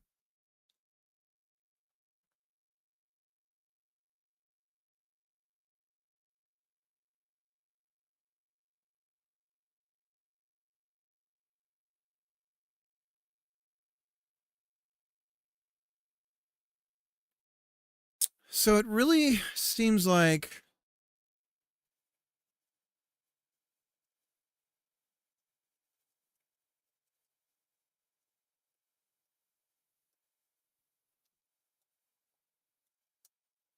just to confirm the stabilities from that.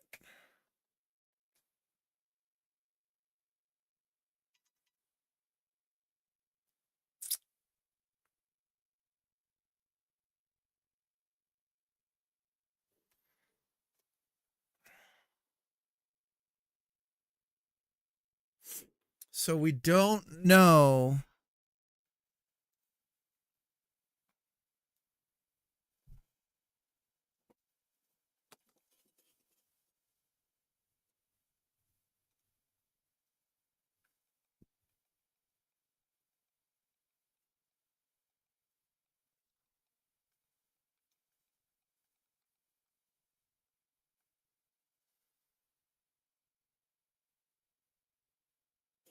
Okay. I'm going to get myself jacked up on caffeine. Let me do, so it's damn noodles, guys. I'll be right back. I'm going to get some caffeine in me. We're going to bust this out.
JD, how you doing, man?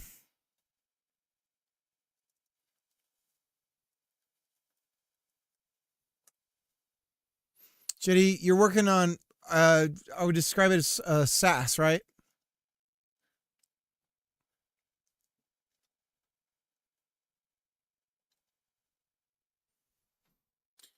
A turnkey web hosting solution using Drupal.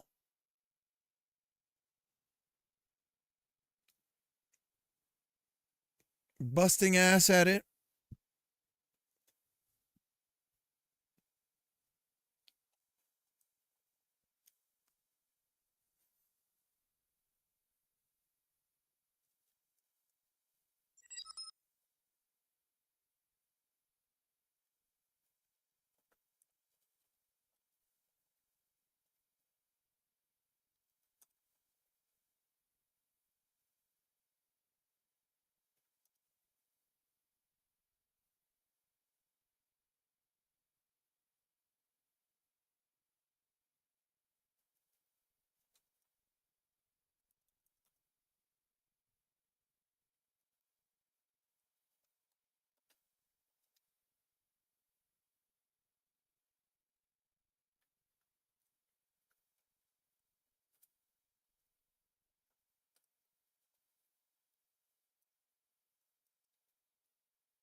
Mostly just ass at it. Dude, it's web development. There's no rhyme or reason for so much of it. And so little, like all these little fucking edge cases and shit you're constantly having to deal with.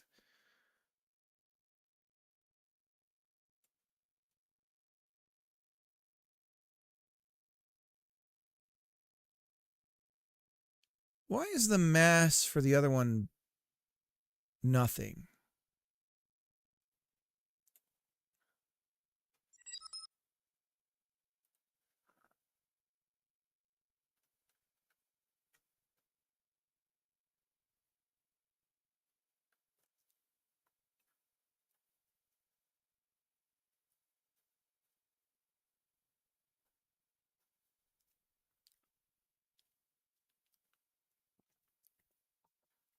I'm waiting on a PR to get merged into Drupal so that I can really start moving.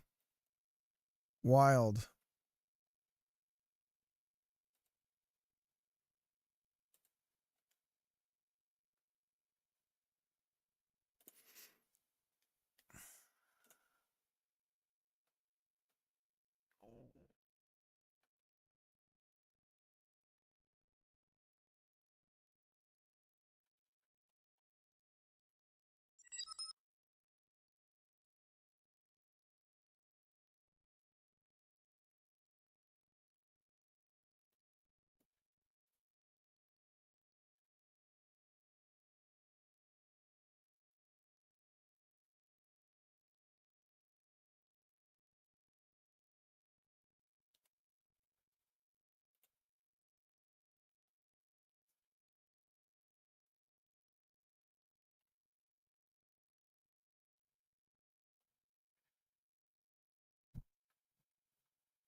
Okay, so now we're going to use, we got what we need.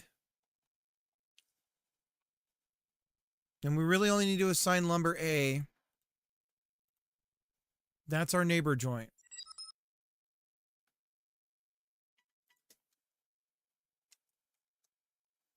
So that's the joint that we are.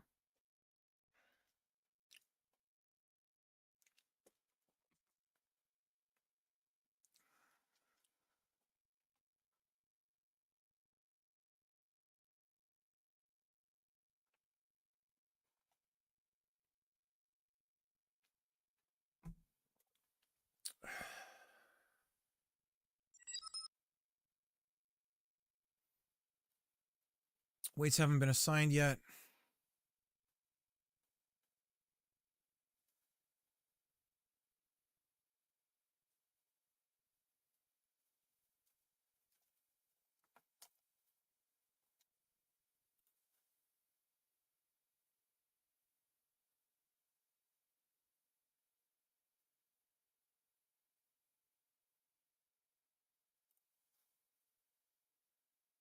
We always forget how lazy developers are, right?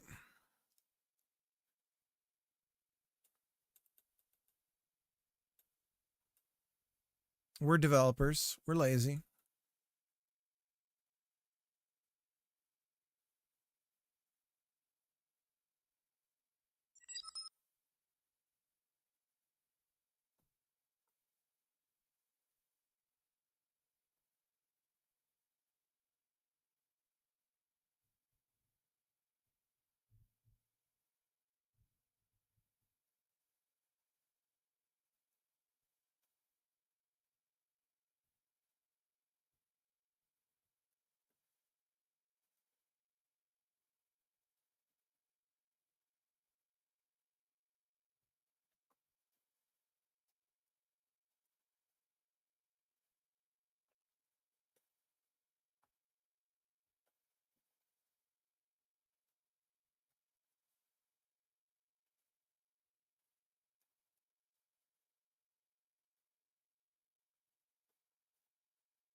When do we calculate volume?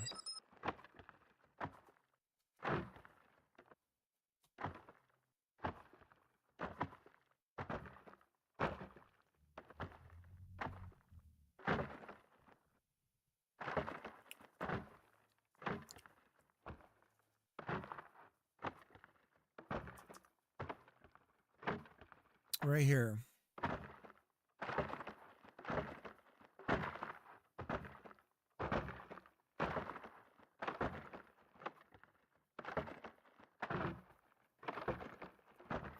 Let's do the mass calculation here.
Okay.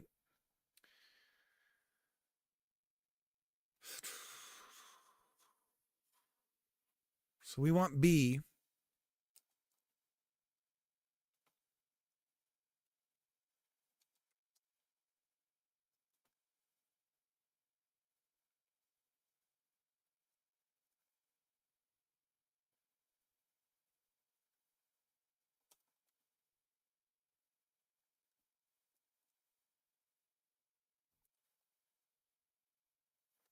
So now we dictate the strength of our joint based off that. So we have a starter parameter value, and then we tighten constraints based on the weight of the thing.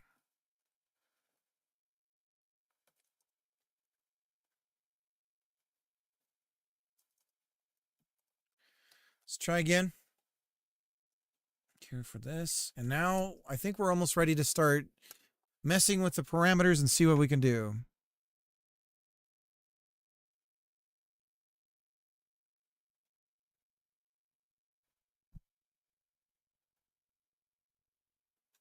Okay. So we have a mass.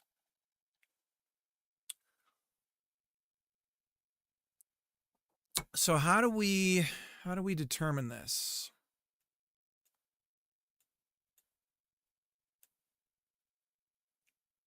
Lower numbers are huge in the hundreds, almost to the thousands. We want to be able to pick up this branch with our default gravity.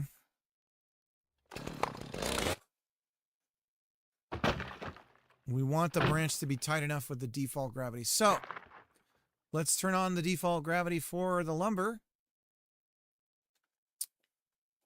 And so we'll get rid of the gravity scale. So now we have about 9 whatevers full of gravity.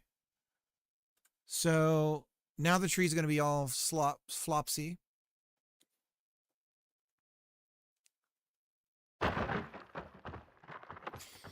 So the higher the number, the tighter we want.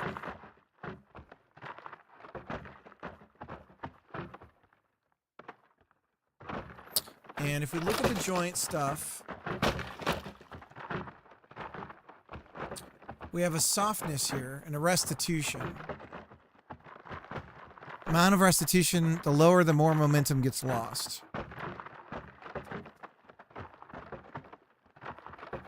Factor applied on the x-axis, the lower, the slower the movement. Slower the movement. More momentum gets lost. Let's try working on restitution first. So if we go over here and we take restitution and we just bring it down to like 0.1 from where it was, just out of curiosity, what happens to the stability of the tree?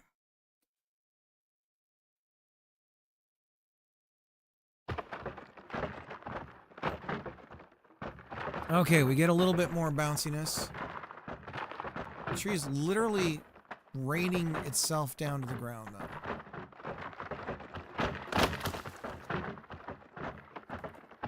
Let's bring this all down. How about we do this?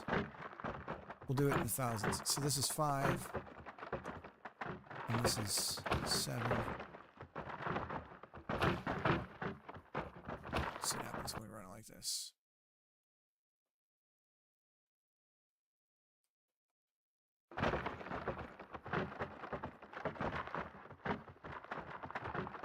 So that's softness. So what if we double it? Okay, let's run it again.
Arya, how you doing? Ah!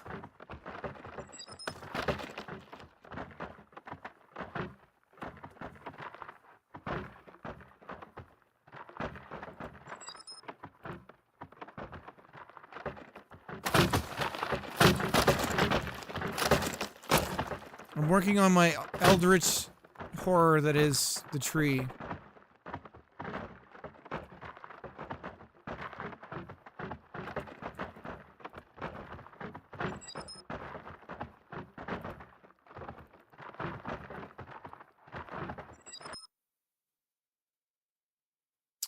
Let me show you here. You gotta have faith, okay? This is as I call it, this is trust me bro game dev. So there's you're gonna hear a lot of trust me bros here in a moment.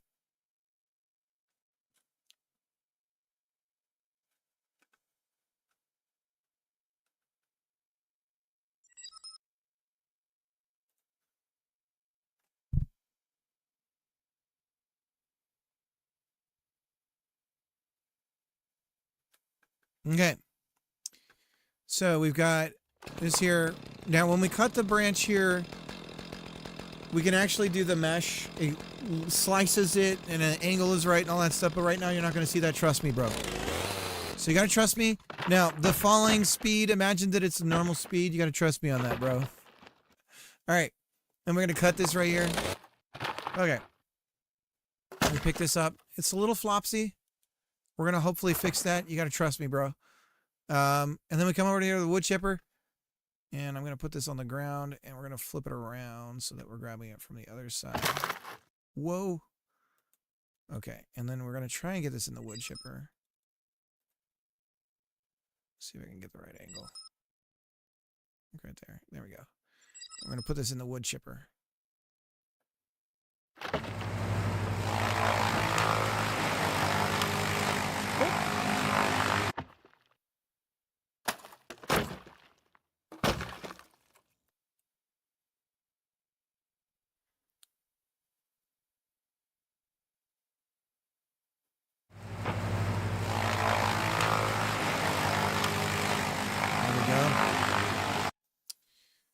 So, quite a flaccid branch there. I know, I'm having troubles keeping my wood hard. So, we're still trying to get that worked out. Yeah, we're chipping wood now.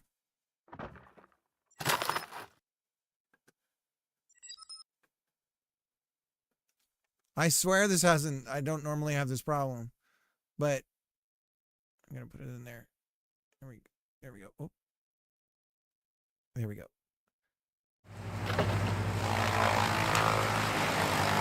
That's a little broken. Nope. Nope. Wait. Oh, I fell off the world. Throw these little guys in.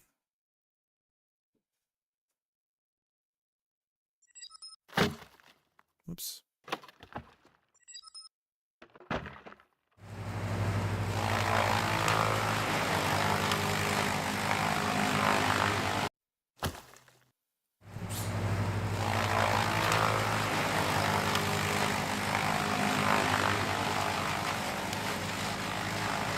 This is shippable.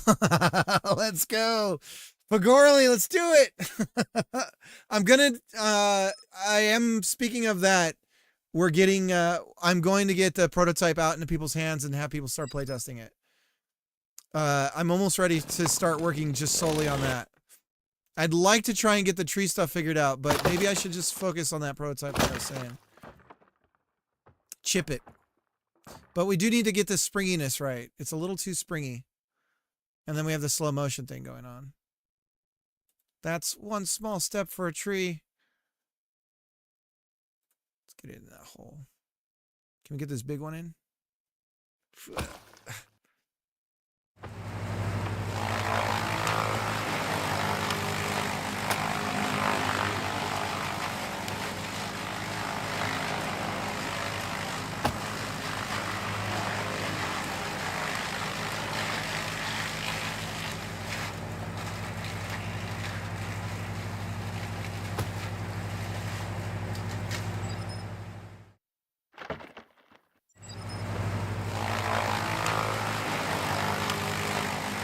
feels good to me. I want to play it in this state. All right. So what I'm figuring is right now, I'm gonna have just like some trees, some stumps and stuff, like some logs and everything that you're gonna have to cut up, and then and you cut them up and then you throw them in the thing and you get rid of them.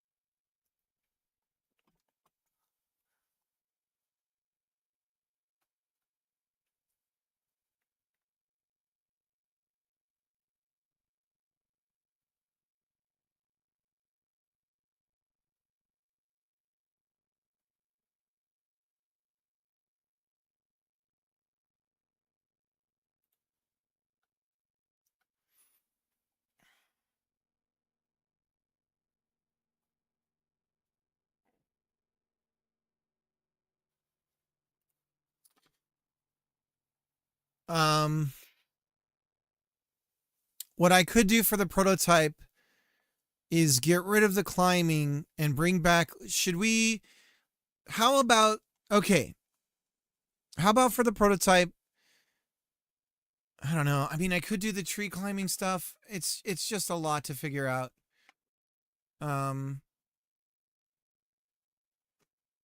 Let's do that. Let's do that next. We want to be able to cut a branch down. So let's do that. I want to be able to get up really high, cut a branch, and watch it fall down. That's the dream.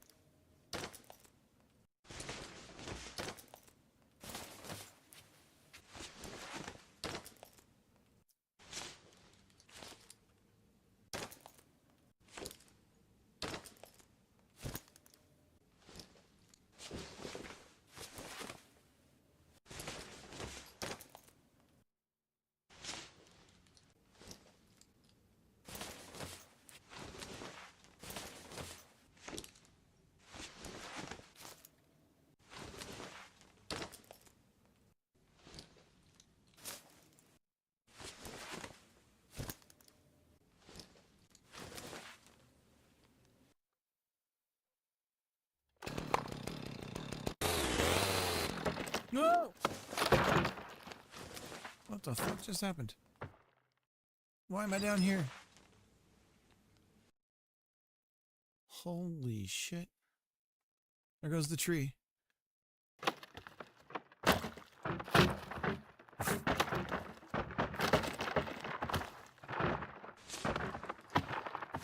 I'm hiding. I don't want to see.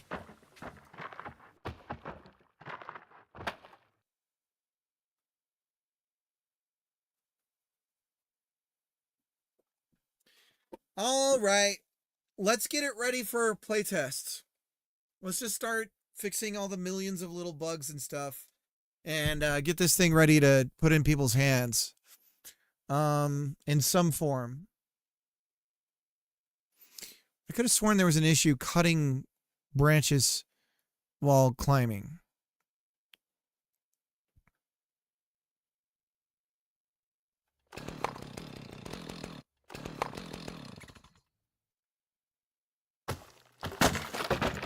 Oh shit! Let's knock the whole tree over. Oh, I forget you can just grab things. Oh god. Oh, Pagorli, this means I have to figure out like 10 million things. Yeah, you can just knock the tree down.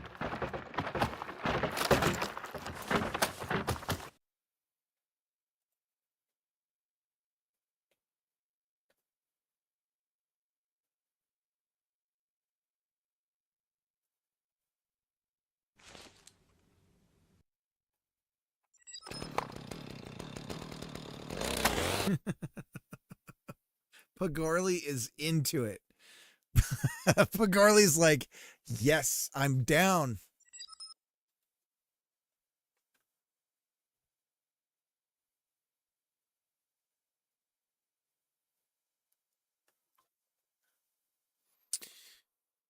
Okay, let's fix the branch cutting when you're climbing.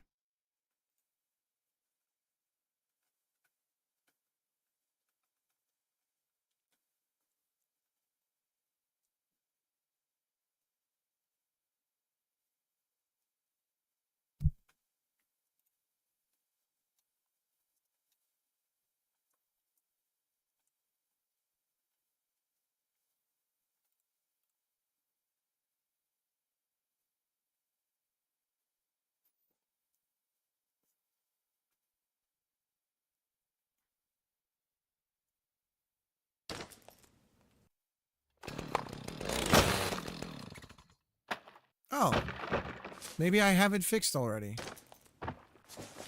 Let's try cutting one up high.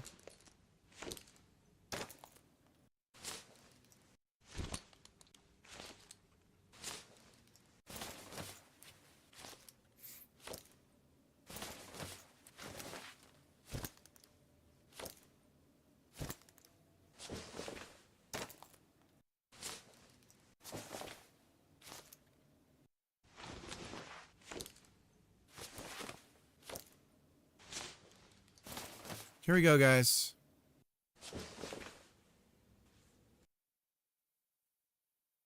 Where's my laser?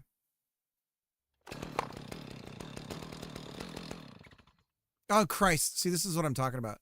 Man, there's so many, like, little weird state things I gotta deal with.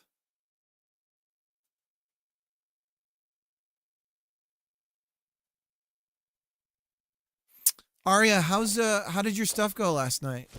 Let me do a shout out to Arya.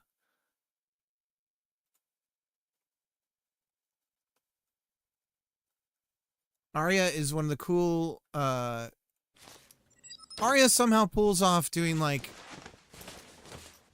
whatever she wants. And I'm super jealous about that. I hate it.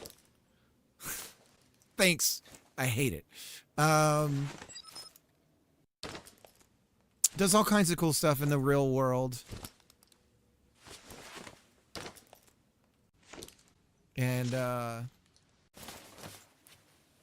here we go. Oh, here it comes.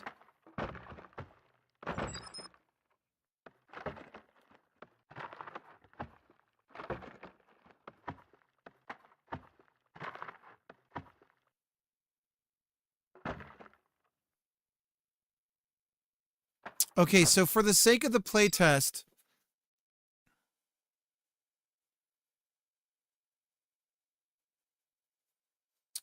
my code was spaghetti and things are happening at wrong times, but I think I got it sorted. The doors are now zeroing out, so I can move into fine-tuning the timing. And if I can swing it, try to consolidate some of my multiple scripts into singular ones. Nice. Yeah, I prefer more and more to go monolithic and really hold out on breaking up my code until I absolutely feel like, okay, this does need to be its own thing. Because I find I used to be in the habit of that whole clean code stuff of, like, you know, breaking things out early and stuff like that. But I find with game dev in particular, it really can slow things down sometimes. And I don't like it. I call it mystery meat, or like choose your own adventure code, where you have to, like, read one function and it calls another one, and you have to go in that function, and then you have to go in that, and then blah, blah, blah, blah, blah, blah. And in reality, none of it's reused. You're only following dry, right? Or you're not following dry. You're following the whole, you know, a function shouldn't be no longer than whatever, or something like that, right? Like, oh, this is an idea. I'm gonna put it into a function or a method or another class or whatever. But in reality, if you think about the execution of the code, for me, the main thing is if it's executing linearly, and I'm never going to need to do what I'm doing in there somewhere else, then make it linear. Why break it out? Right, now I have 6 identical doors with separate scripts. I started them separately, then managed to get them into one. And then when timing wasn't working, I split them up again. But now I fixed the timing. I think I can merge it back. Gotcha.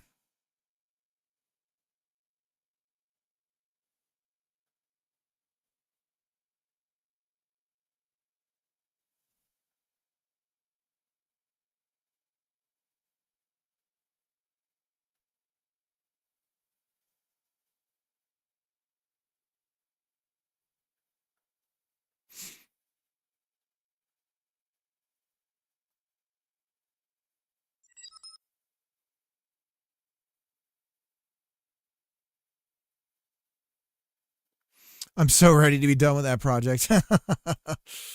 Yeah. I feel you. Okay, let me commit where I'm at. We're in a spot where we have lots of things going. We're going to commit, and then we're going to move on to getting our everything else going.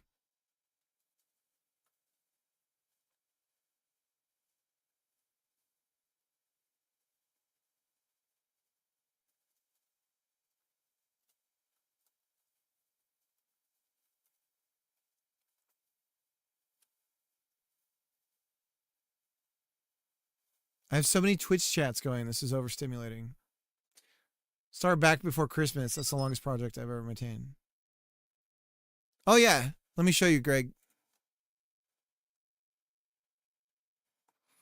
I could have had it working long ago, but there was like it's like anything you learn.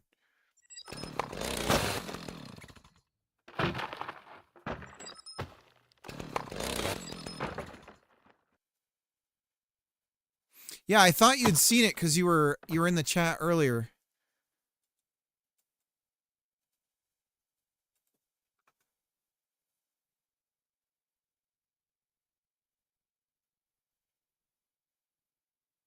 Just get it in there. Look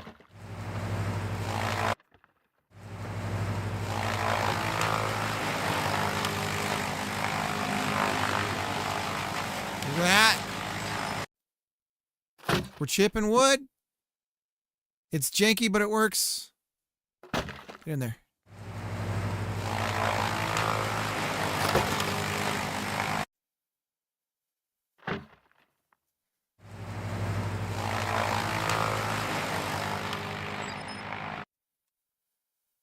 Just imagine slotting your wood in there. Hell yeah. So yeah, I'm ready. Take my money. I'm ready for Jesus. I love that Greg, you bastard. I'm a dog. Look at me. Greg's always using Pavlonian gifting subs. It's like, this is what I like to see. Here you go. And I'm thank you so much. I appreciate it. But yeah, I mean, so I'm at a point I was saying earlier, Greg, I was saying, okay, now I'm going to work on, I'm going to work on getting this, a prototype out, a playable prototype out to people. So now I'm just focusing on cleaning up all my code, and there's lots of bugs that I know about that I'm playing around as I'm demoing everything. And so I have to get rid of those. So, but I want to get an early like prototype going where it's like a small Christmas looking tree, like a little tree in the yard, and you're cutting it down and slicing it up into little pieces. I'm going to skip the whole tree climbing thing for now, I think, because there's so many things about it that I have to figure out. But so it's like I'll set up a scenario where you're in some yard, there's a tree, you got to cut it and chip it basically, and just get that going and start getting feedback on like controls and stuff.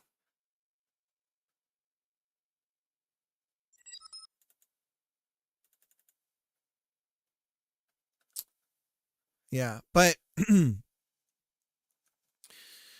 so yeah, let me keep committing everything. So we have the wood chipper code. Good. So the wood chipper, let me show you the wood chipper, Greg. This is wild the way this works. But essentially we have an animation player going here, and all it's doing is it's moving this this static body that has an area in it. The static body does not have a collision body to it, but it's a static body. Inside the static body is a joint. When the area detects a piece of lumber has entered its space, it affixes the joint to that piece of lumber and it grabs it basically and pulls it. This is what I was trying to do initially this entire time, right? And then as it moves through here, there's a hidden area inside here. And as it moves through, it makes the mesh disappear so that you don't see it moving across like this. And it changes the masking of it so that it doesn't collide with anything but this green bounding box areas. It's literally feeding it through this tunnel.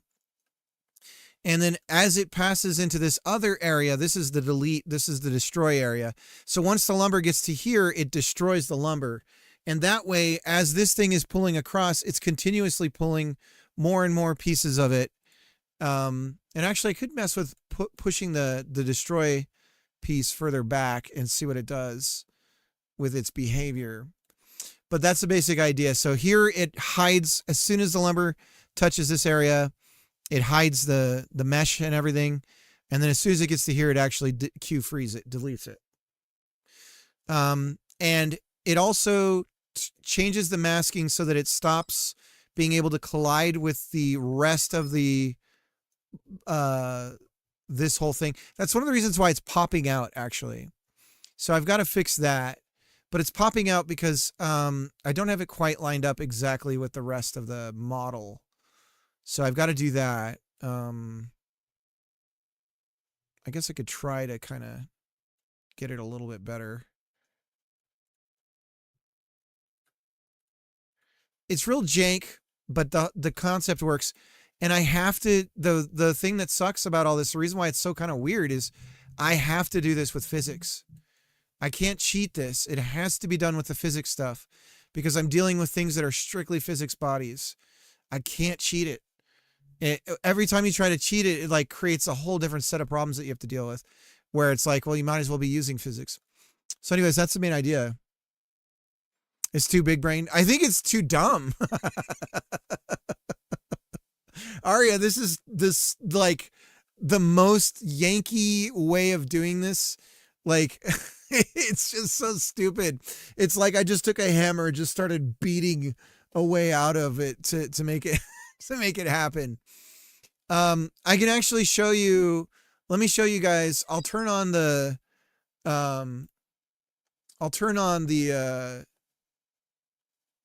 Let me do something on the wood chipper here.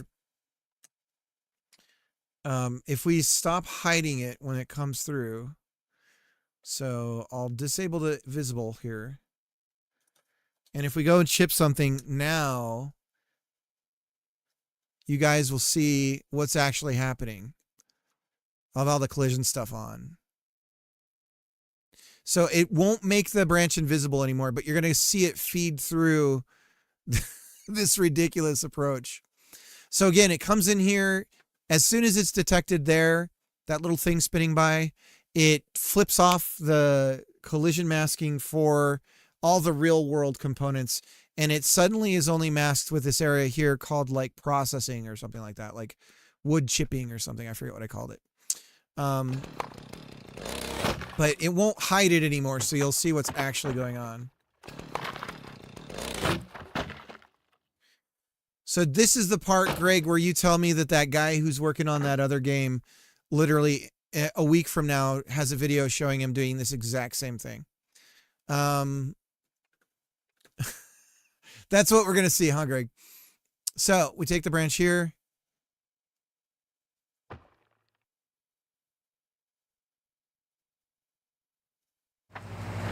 And it goes through. And you can see it moving through there. So it literally moves into this area. And it Q-frees it. So that's how it's doing it. And when it moves through there, it's not a collidable thing anymore. So you could stand here and nothing's going to happen to you. But the reason why we have to pool it like that is because the tree itself is a series of joints connected together. And so I need to pool one side of it so the other sides come with it. Does that make sense? And then I need to have something that comes by and grabs the next one and moves it too. Anyways.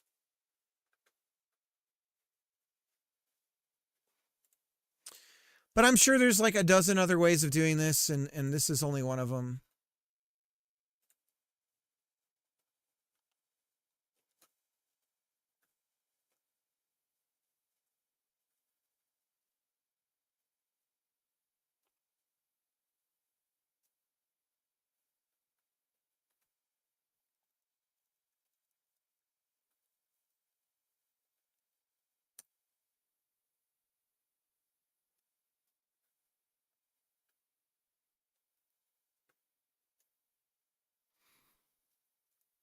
But I do think that the shape of the collision area should probably not be a circle and should be, it really should animate. The sizing of it should animate. But I think this is the best I can do.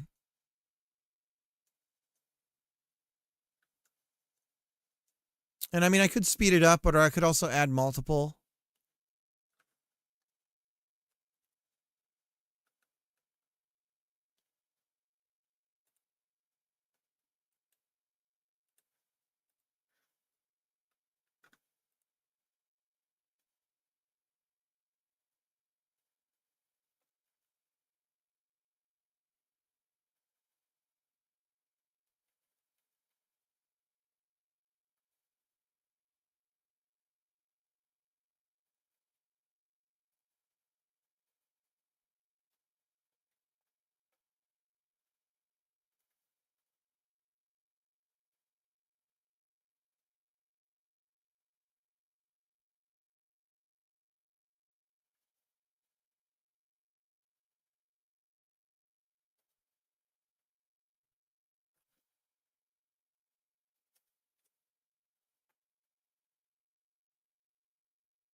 Okay. So our commits are in. So now's the time to actually bust out a checklist of things like Em was asking me about. She's like, do you actually do any of that? I'm like, I don't know. I don't know what you're talking about. But yeah, now's the time to actually have that checklist. So what we're going to do is we're going to have a to-do list specifically for the prototype or playable prototype. And to do.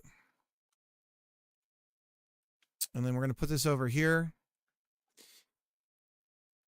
So the overall goal, the unactionable item I'm going to put at the top that we're going to have to think about and split out into many pieces is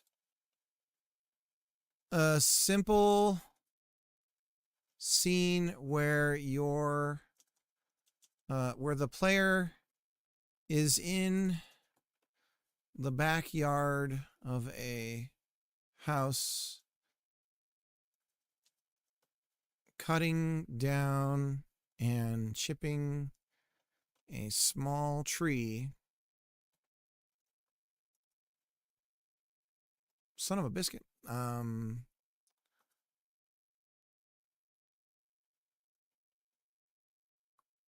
That's not climbable.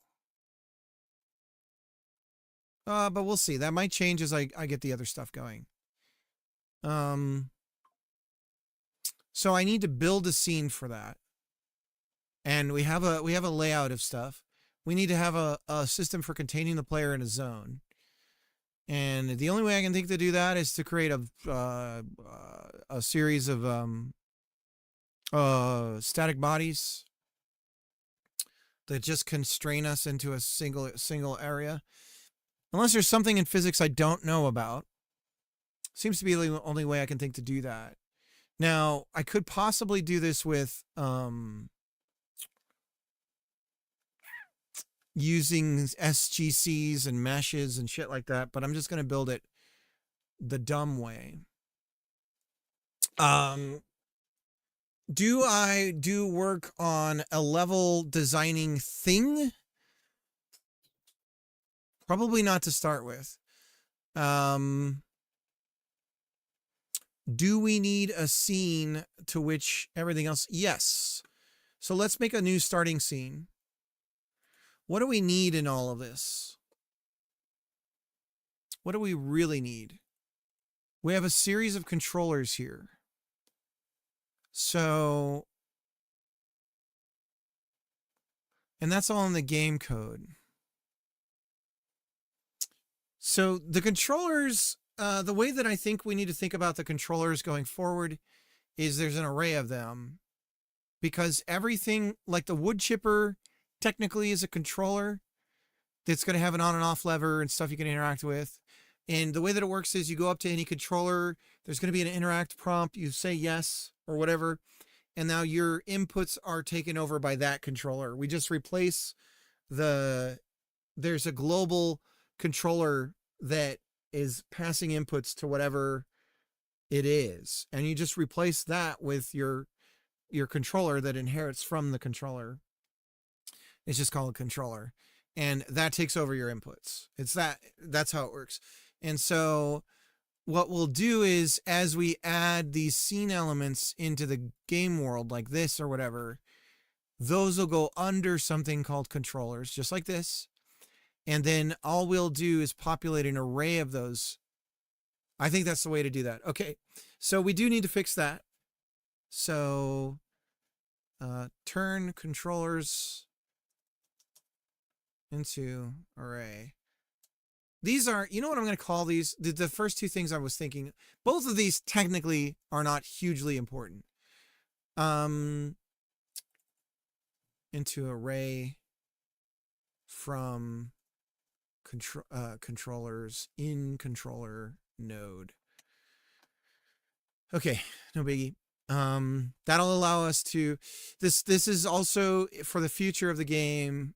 If we get this ready, that'll allow us to, in the future, the player will purchase equipment And then when they go to a certain scenario, they can drop their equipment in the world and be like, the wood chipper is going to be here, and this is going to be here, and my truck's going to be here, and blah, blah, blah, blah, blah. And then you start the stage, and your stuff's there. But we're not going to be driving trucks around or literally moving the wood chipper around, right? Those are going to be in static positions, at least to start with.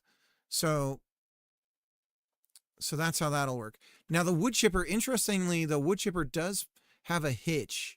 So we could have it hitched to a truck and have it spit into flatbed. Slindy, how's it going?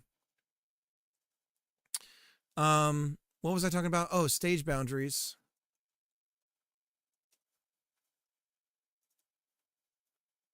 I got the wood chipper going, Slindy. Breaking my head with optimization.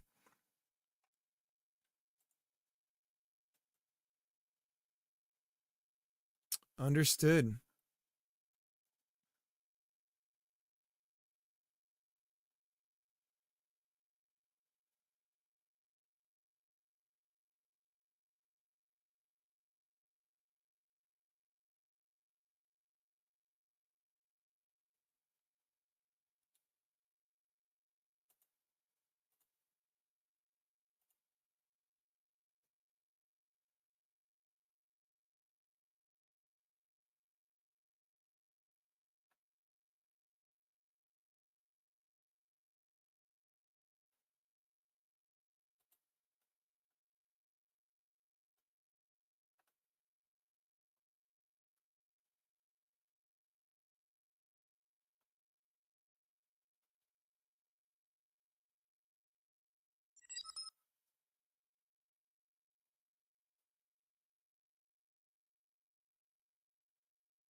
I stared at this for a long time.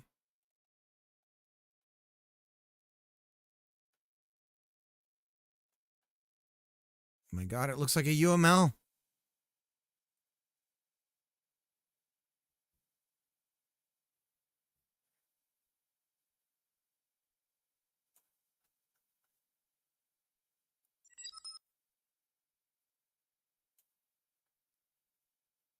It's how long every function takes. I see.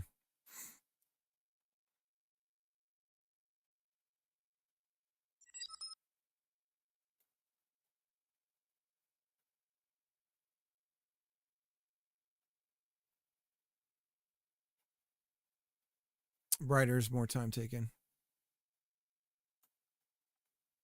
Interesting. I got a wood chipper going today, Slindy. It's jank, but it's working. Let me show you.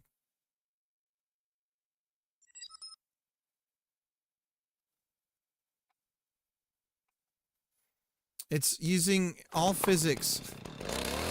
So, there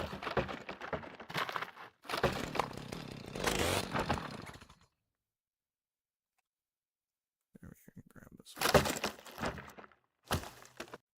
Pay no attention to the wild physics that you're witnessing. Just pretend like it's working great. I'm gonna grab this. There we go. Shove it in there.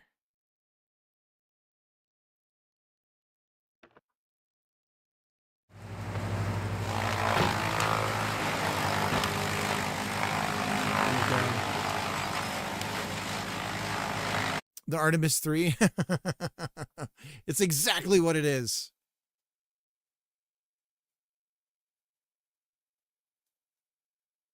So we got a wood chipper. Wood chipper, baby.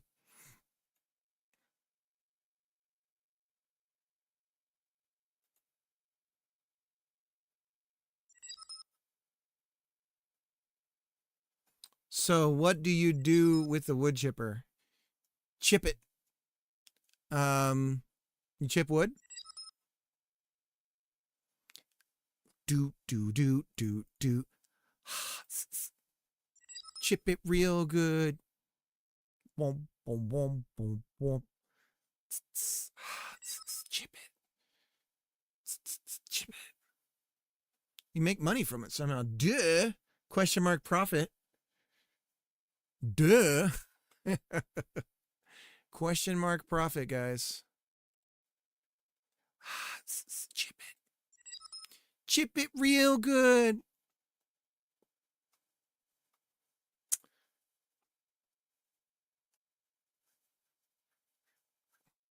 All right. Onwards to... No. Stage boundaries. Fix... improve. Okay, guys, PC players, you pick up an object, you can hold it in front of you. How do you rotate it left and right? How do you rotate it along the 3 axes? What buttons are you pressing? Talk to me.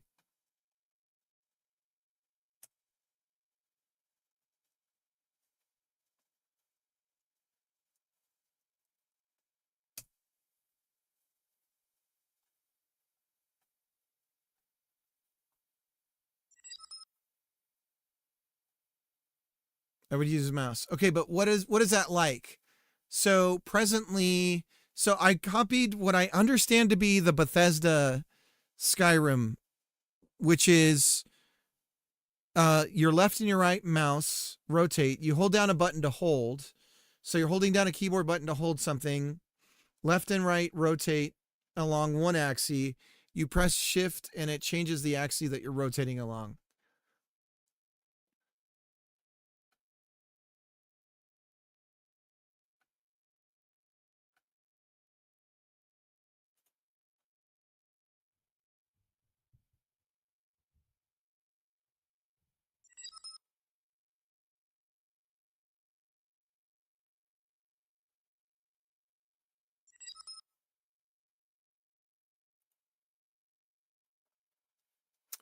Man, video games are complicated. Yeah, dudes. Because you still got to be able to move around.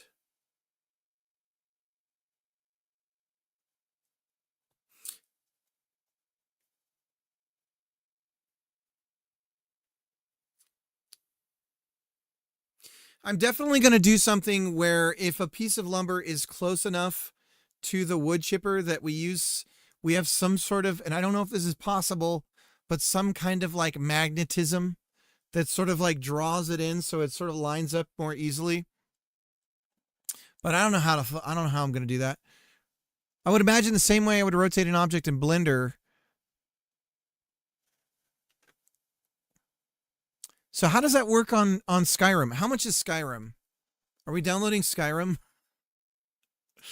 Let's look on Steam here real quick. Whoop, I'm in Japanese mode. How do I get rid of how do I do that? There we go. Oh, I'm not in apps. I was typing. Hold down scroll wheel. And what would that do? Like, oh, maybe if you hold down, well, but not everybody, laptops don't have scroll wheels. We can't be 100% on scroll wheels. Although I like the idea of holding down the scroll wheel and you move the mouse up, down, left, and right, and that pushes it around. I like that, but not everybody has that button or a scroll wheel. So scroll wheel is maybe out, maybe.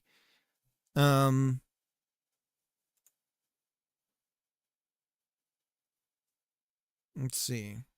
Ooh, Big Walk. Is this coming out? No, that's on my wish list. Ah, Jesus. Is there like a cheap, I don't know, Skyrim, how to hold items. So WASD is getting around. Yes. I'm glad you guys are having fun. Slendy's like, F you guys. I'm stuck on, I'm optimizing the hell out of this. Press and hold the button key while looking at the object. On PC, it's E. On Xbox, it's A. Grabbing items.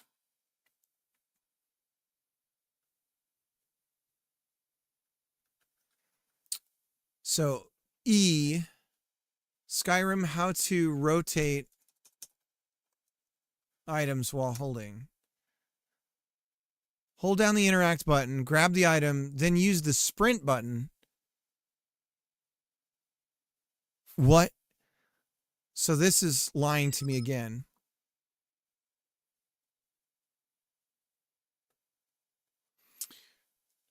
So E to hold it, and then you press the sprint button, Alt. It is often easier to drag items against walls or floors to position them correctly.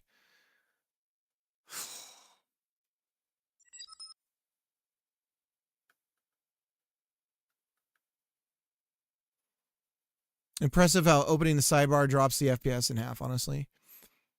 Is this, are you talking about Skyrim? I would guess that they're using, yeah.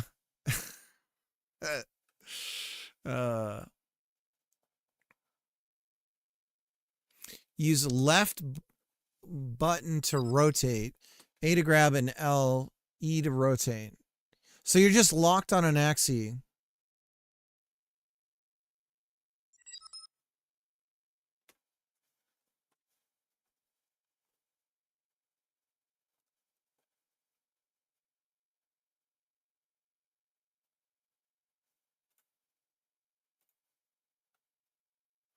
Oh, I haven't looked at it.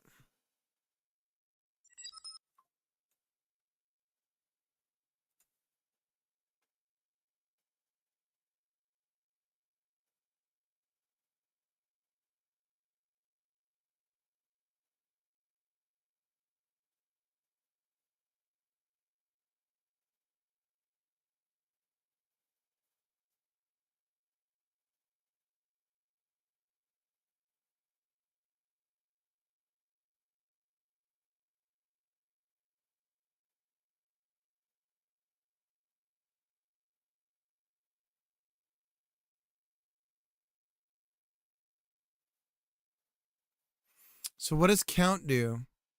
File manager, customer GUI, route library. Send an emulator here so the FPS is 60 all the way through, but on hardware it's bad. Gotcha. I guess you could map IJKL for rotating the grabbed object. Ooh, but then you'd have to let go of the mouse. Otherwise, left mouse after grabbing to drag and rotate based on mouse displacement. So yeah, so what I'm doing right now is you hold down the grab button and then your left and right mouse are along the letting go of the mouse. Yeah.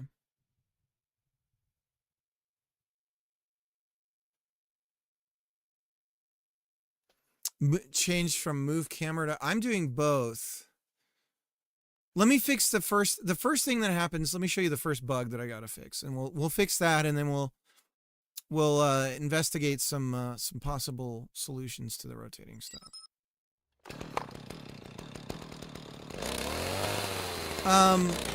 It's more like we need full 6 degree of freedom movement for the thing so that the player can move it the way they are expecting to be able to. So like this is a bug. So what happens is, so I'm rotating it left and right along the one axis. So this is left mouse I'm pressing, right mouse. So the problem is if I rotate it more, it's going to collide with me.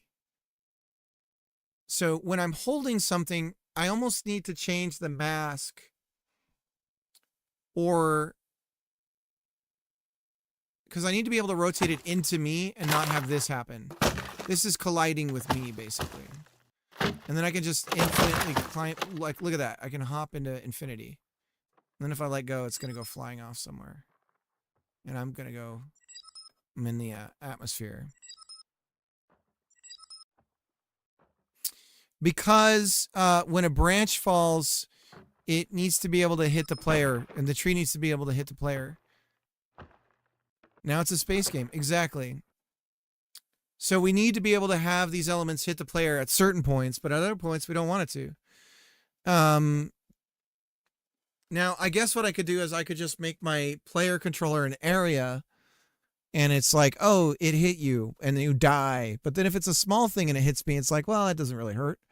So, anyways, what we could do is we could have two kinds of masking where a tree will hit, because we want this thing to be able to hit other branches still, but turn off a mask that says don't hit me. So let me think about that here. Here's what we'll do. So if I pick it up, we basically flip off the thing that says, oh, this also collides with the player. So at that point, we kind of cheat. The other thing about picking some item up that we don't have that I'm going to have to put in here is the entire weight of the thing. Presently, if I grab something, I can get like one part of the entire piece of the branch. I only know the weight of the thing I'm grabbing. But in real life, obviously, the weight of the entire branch is what I'm picking up and moving. And so I need to have some sort of strength parameter where it's like, yeah, you can't. That's too heavy, bro. Like, you can't pick that up. Because like right now, I could cut. It's a space game. I did launch myself into space again. So like right now, I could cut this big old branch down. In real life, there's no way I could move this. But right now, I can just pick it up and just move it around. And actually, I could cut the entire tree. And obviously, the stiffness of this whole thing is all kinds of wrong. I'll throw it over there.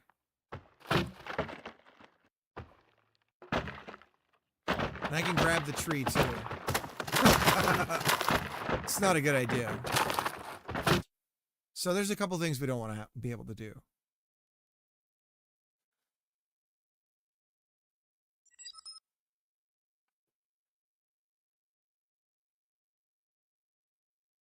Yeah, I can do that. I'm just saying I don't have that right now. You can determine the damage based on the velocity mass, and if it collides with the player, and then the branch collision enters the player box, you do damage based on that. Therefore, you don't need a physics collision. Yeah, we'll see.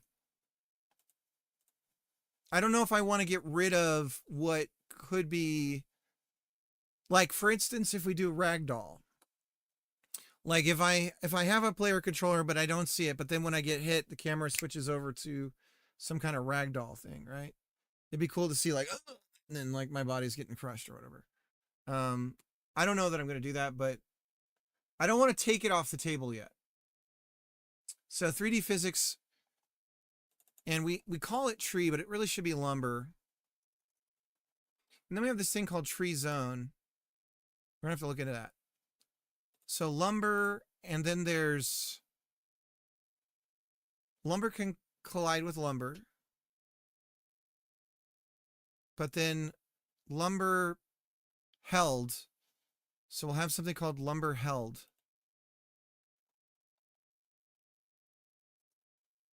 Cannot collide with player. Player can collide with lumber though. And lumber held can collide with lumber. And so long as we keep that rule that way, then the lumber will always collide with the lumber. But if I'm holding lumber, we can flip it so that it doesn't collide with us. How about that? Okay, so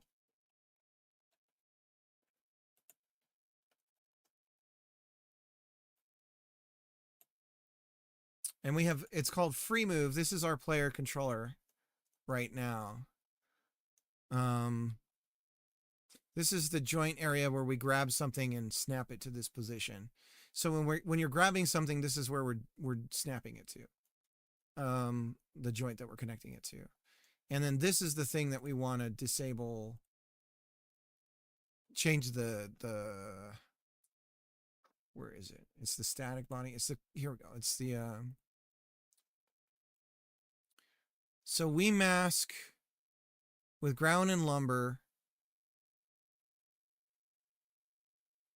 but not with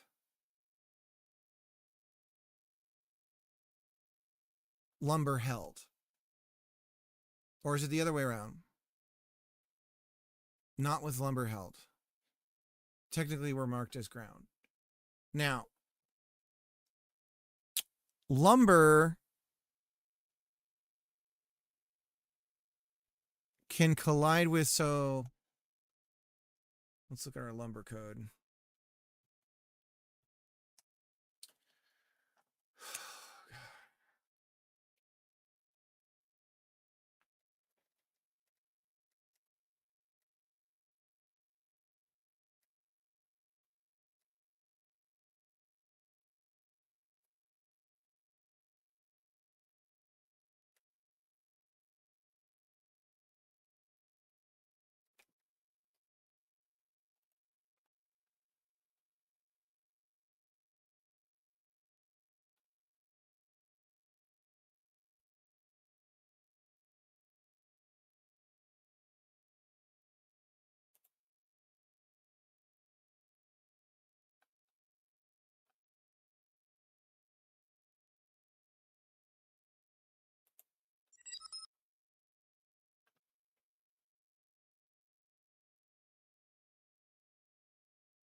Want to know something crazy? I'm 42 years old. I'm out of all the people in my entire life, I've heard you say the word lumber and wood more than any other person. What about, did you watch a lot of Bob Vila? This Old House? What are we working on here? Well, Bob.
That's going to go away.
Okay. So now we should be masked with the other two.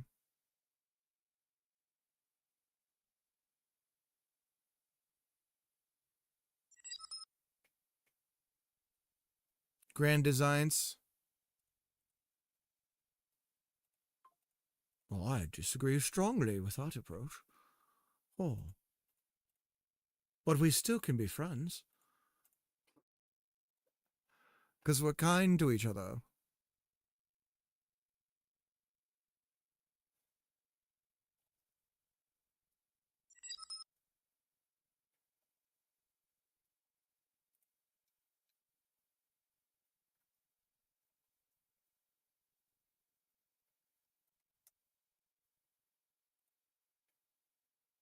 Grand Designs is very good. Would you say it's grand?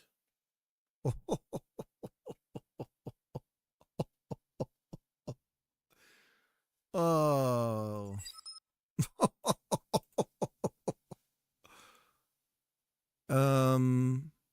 Ew.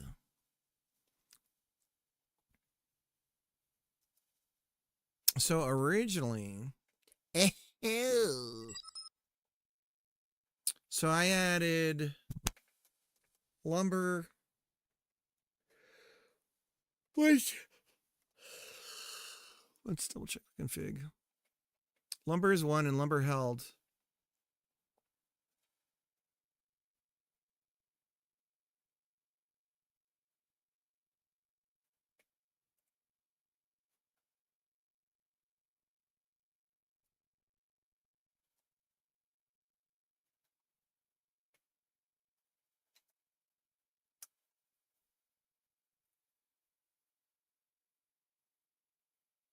Better watch your mouth when talking about Grand Designs.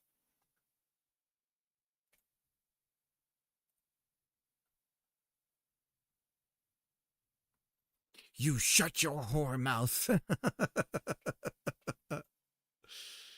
um.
Trying to remember how to do this.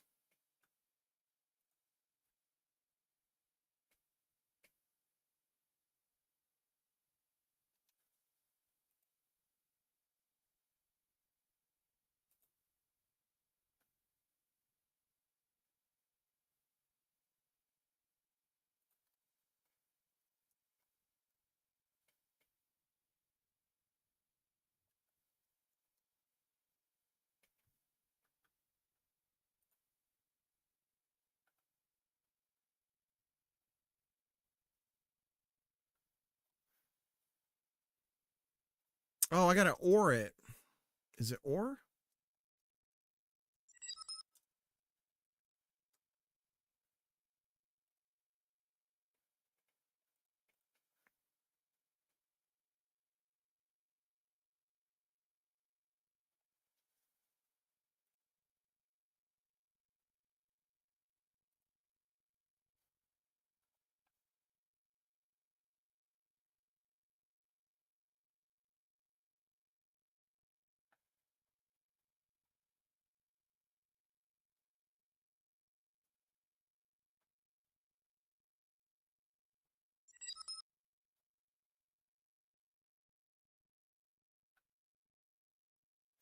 I haven't caught lately. Tobias, let me show you.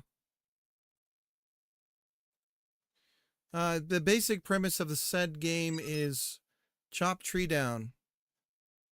Chop tree down. Tree bad. Get rid of tree. Let me load it in.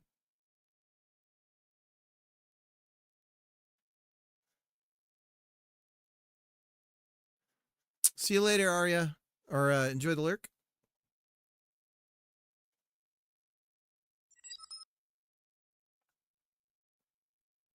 So we come here. Chop tree. Tree fall, slow motion. Come here. Cut tree. Again. Pick up branch. Carry branch over to wood chipper. Struggle with getting branch in wood chipper. Put it over here. I'll pick it up here. And we'll slide it in there. There we go.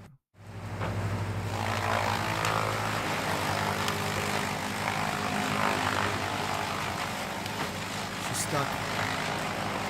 Needs a little push. There we go.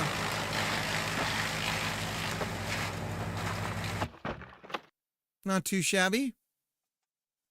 Not too shabby.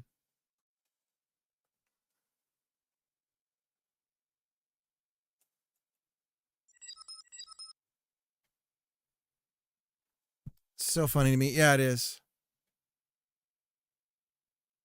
I like the climb tree and the wood chipper feature. Yep, yep. We'll get there.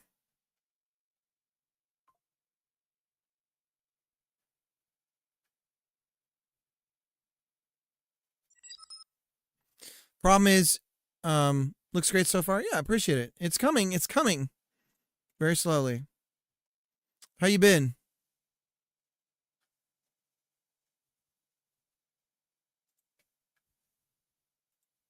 But it's actually coming together quickly now compared to progress lately.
Ray tracing.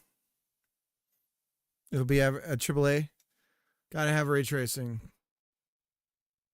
It's the only way it's a serious game is if it has ray tracing.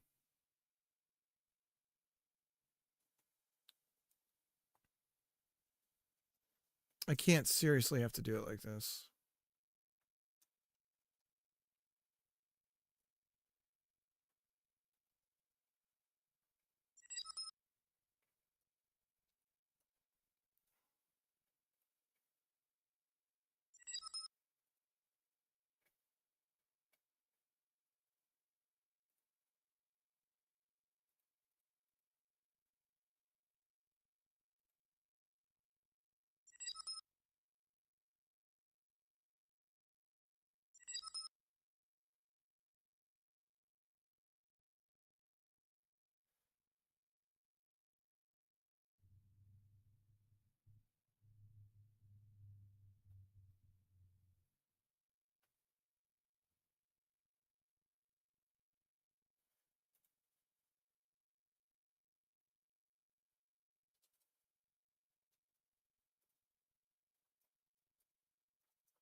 Nothing like that yet. Although the editor actually kind of vibes that way.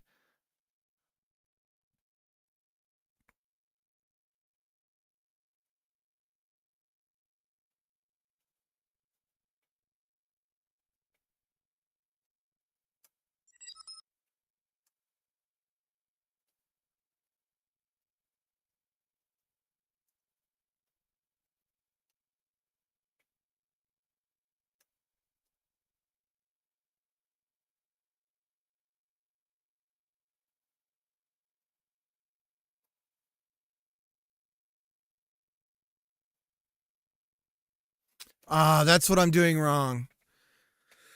Okay. So, yeah, okay. I was like, I know I did this before.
Then we ore it.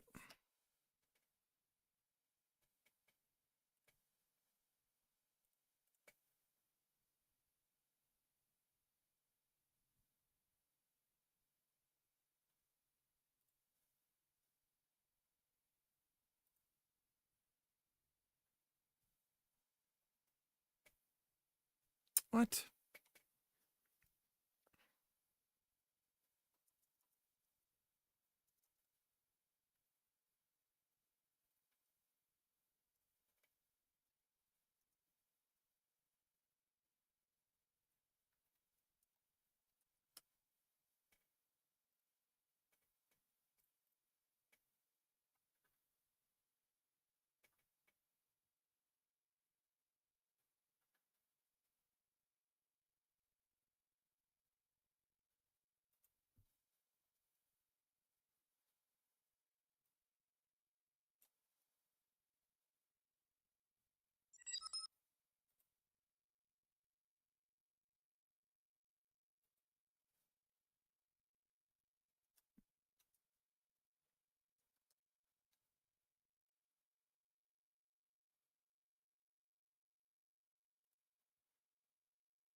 All right, Slindy, have a good one.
Oh my God, what a waste of time I've been dealing with. I was setting it afterwards like a fucking idiot. There we go. Oh my God, I had it this whole time. Ah!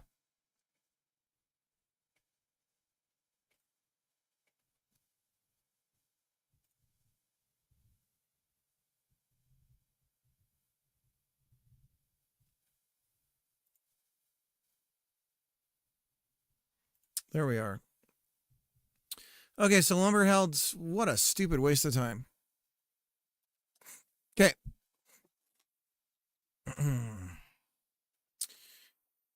Now,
hey.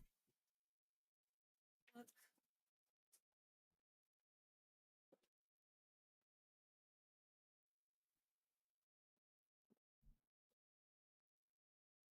Wow, you want me to make some matzo brie?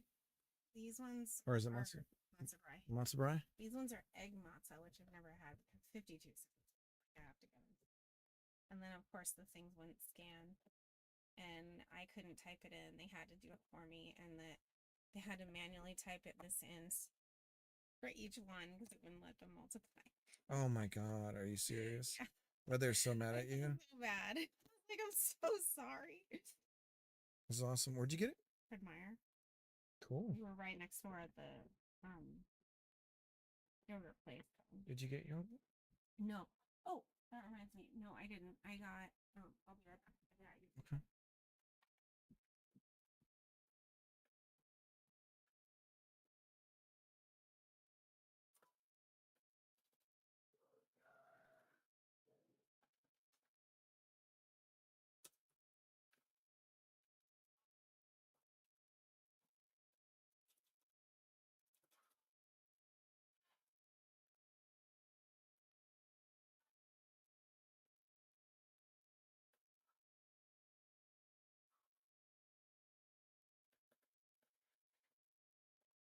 Okay.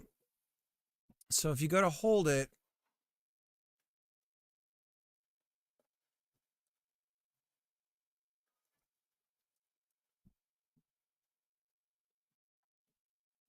They have a free cookie coupon for the Fancy Bakery right next door to where we were. So we went and got you this. And then I got one of these two instead of the third.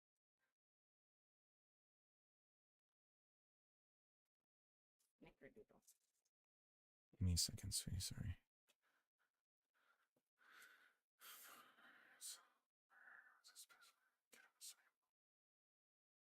Startable. Ooh, yummy.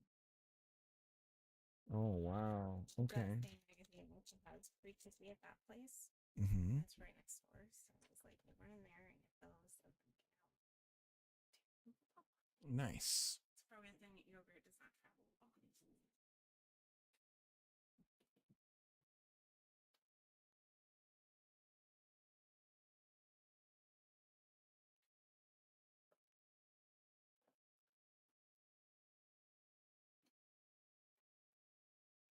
Oh, we're not doing it. It's as.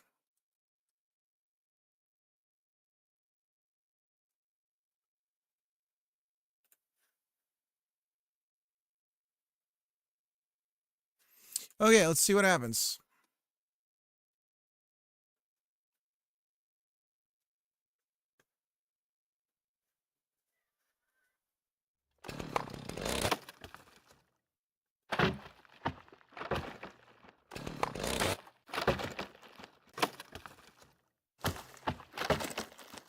Still colliding with us. Let's go to lumber.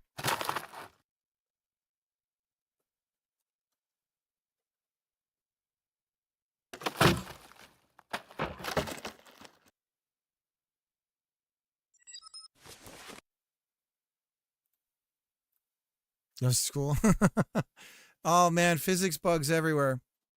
But being able to kick it and stuff, that hopefully that stays in the game, like bumping into it and pushing it around with your feet.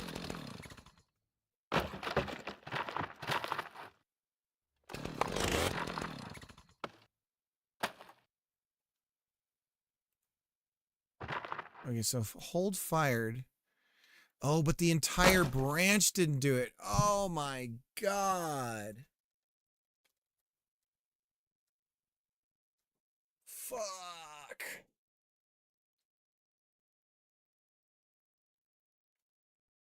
Okay, conceptually, there is no. It's a series of rigid bodies. I know nothing about them.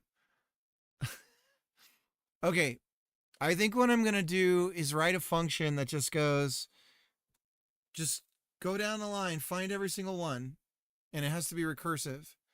And then we're going to flag the whole thing.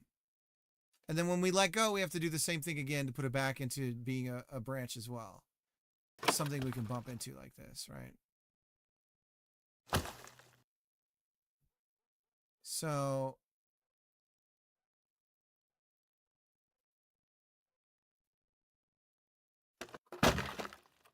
move that over. Okay.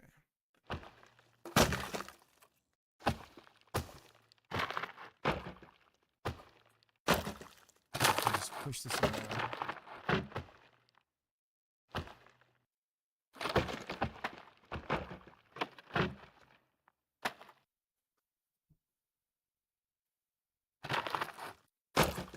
Okay. I'll be right back.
All right.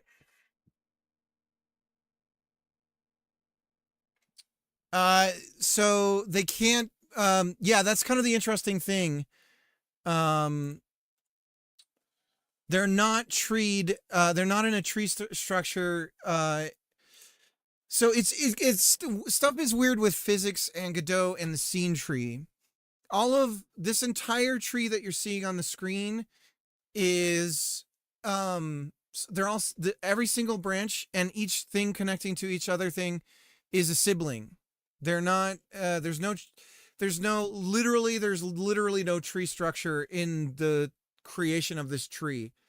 The figurative tree on the screen does not have a literal scene tree structure that you would think would be happening here.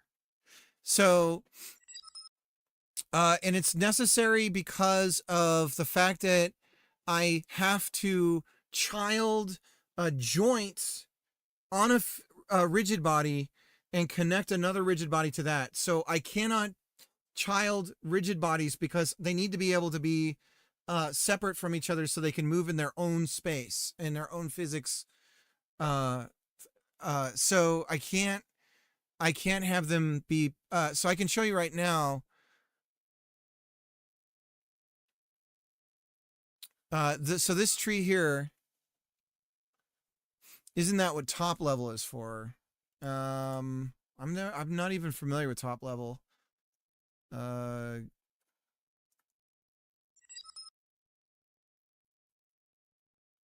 Allows the child to behave as if it's a direct child as a root viewport. Yeah,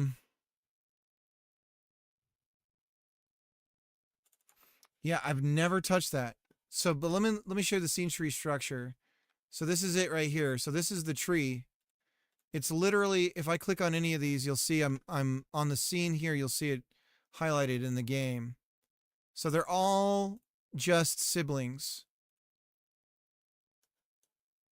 But yeah, let me look at top level here. If that's the case, that would have saved me a ton of time. And that's because of the rigid body stuff. If I delete this node here, let me come over here and we'll select, let me select this and I delete the joint, you'll see the branch fall. Can I delete in the running? No, but I can disconnect I can sever the connection here. I think. Can I just hit delete in this? Clear. There we go. So there goes the branch.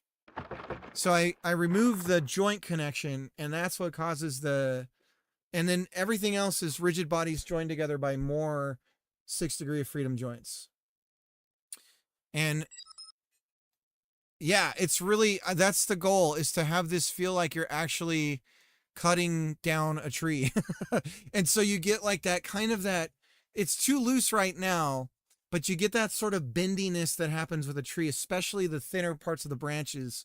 You get that, like, it's a little bit floppy, it catches in the wind, it does all that kind of shit, right? And so that's what I'm trying to recreate that feeling. I feel like it's really paramount for this. So that when you're climbing and stuff, and have you seen the tree fall? So right now it's too loose, but I'll show you what it looks like when the tree falls. So if we back up here, I've never seen anything like this in another game, as far as like how it looks. So here's it's too slow. Everything's a little too squishy. But this is what we want. We want that like behavior, that real, I'm trying to go towards like a more real tree thing, because that's the whole game. And I don't know if you've seen the pitch for the game. Let me show you. This is the pitch, basically. I need to make an actual edited video for this, but I always end up showing the same YouTube video for it. But essentially, the game is all about cutting down trees in areas where you don't want them to hit surrounding things. So you're an arborist, you get hired on, you find jobs, you bid on them or whatever, and you're basically trying to cut trees down without destroying like a house that's nearby. And so you're going to have to tie ropes around the branches and stuff like that. So let me find, where is it? Is this the one? No drop zones. I think this is it. Keegan really Exactly.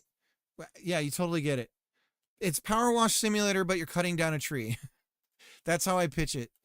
That's actually like the simple pitch.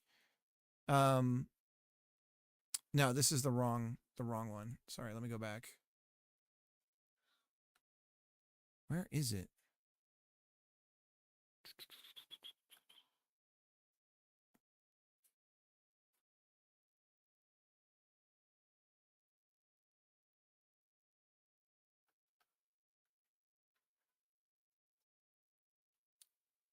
This is it. So I really want this experience. All right, I'm ready. So you're gonna tie ropes on branches to guide them down. So you're following the tree in a very controlled manner. Absolutely, this is what I want. And so it's the tree is the problem for the game. The tree is the thing that you're trying to figure out. Perfect. How do I destroy this? So like imagine a tree leaning over a house, helped design it. branches hanging over the roof, and you don't want, and and one of them's really thick, and you don't want it to fall and hit the house, right? So maybe you have to, in that scenario, you have to get a crane and like do all kinds of crazy stuff in order for that to happen. Everything is going to be physics. So like I have a cherry picker that you can control and move, and theoretically you could accidentally hit the cherry picker against the tree and knock the entire cherry picker over. The tree could fall on the cherry picker and cause that to fall down. That was awesome, dude. I had like 2 minutes where it's like windy again. Wasn't gonna be happening. All right, let's see how this first. Let me find another good shot. This one? So yeah, I'm gonna do my knock. I mean, this is sort of it.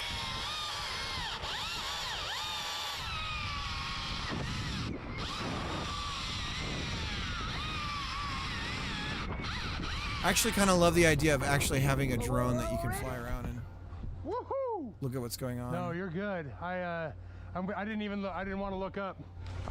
When you said rain, I was not gonna look up.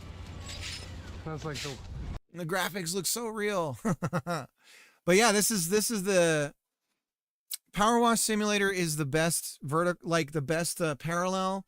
The sensation of doing some set out work where you have a percentage of a thing that you have to finish doing and all that kind of stuff, you know.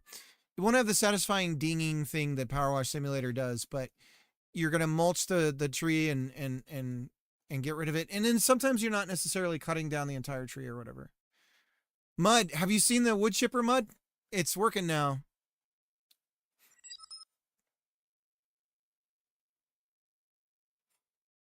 Yeah, and so one thing that I will be doing, I haven't done yet, is when the joints bend, when a neighbor bends a certain amount, that's a breaking point. The other thing that you haven't seen that I do have is literal mesh, deforming the mesh. So you literally put the saw in the branch, you cut into it, you see the kerf or whatever it's called, the actual, if you take the saw out when you're halfway through cutting it, you'll see the space that the saw has cut into it from.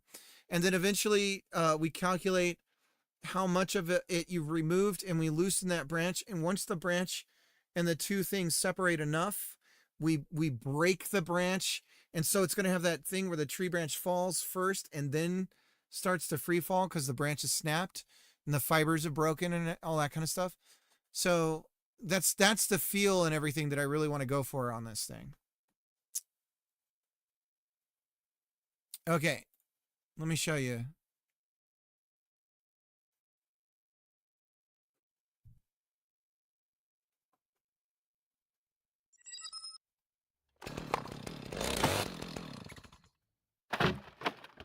But everything's wrong about the physics right now. But we're trying to get it right. But I'm more trying to just move things forward so that it's like you can kind of get the idea of what we're going for. But see, this is way too flopsy. And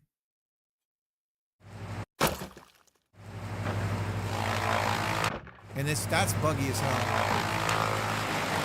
But this is it so far. Mud. That's stuck in there. I can't get it out. So this is a glitch. I think I'm gonna have to make the one side of it thicker.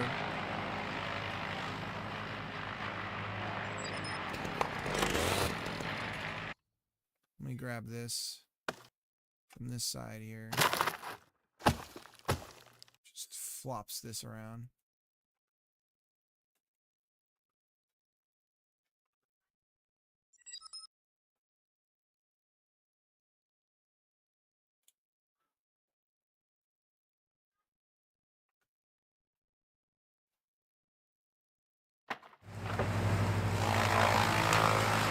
Plug it out. I'm trying to show Mud. Don't embarrass me in front of my friends right now. Everything's janky though because it's all physics, so you really have to do a lot of work to like trick the thing to act the way you want it to. All right, one more time, Mud. I swear it's working. I mean, it's still buggy, but we're getting. I'm working on getting this going for a prototype to put in people's hands, Mud, because I feel like I'm finally there. Whoa. But obviously, I got still a lot of work to do. Oh, that's gone. We're gonna let that go. Maybe this one. Oh Christ!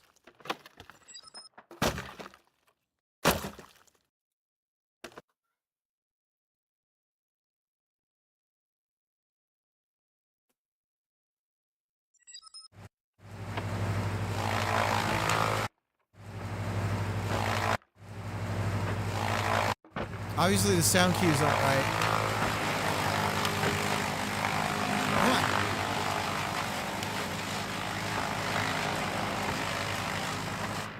Whoa!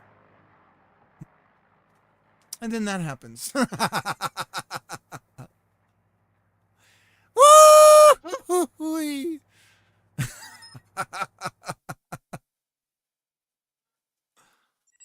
Well, the wood chips, it's just gone now. Anyways, it's a feature.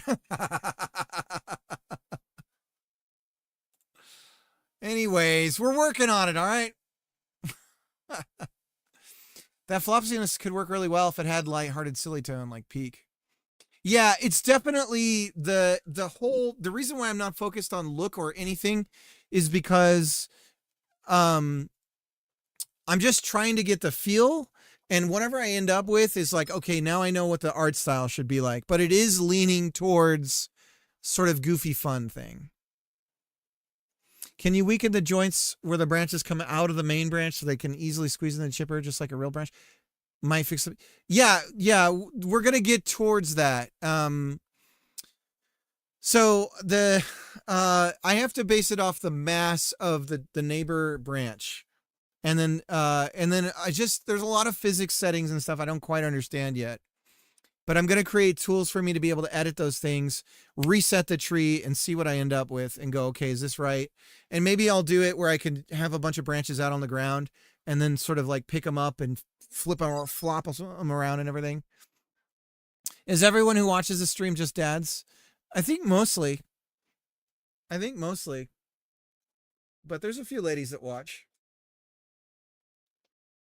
But dad adjacent, let's say that.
Married, no kids.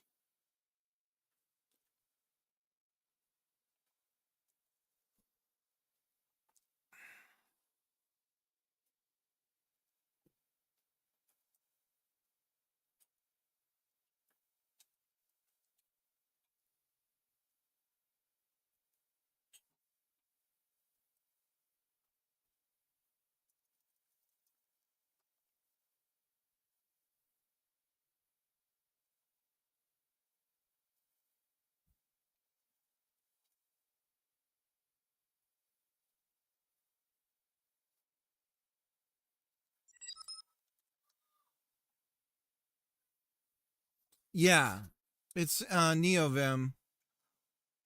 I'm not the best at it. I would say watch Mud if you want to see somebody who really knows how to move around in it.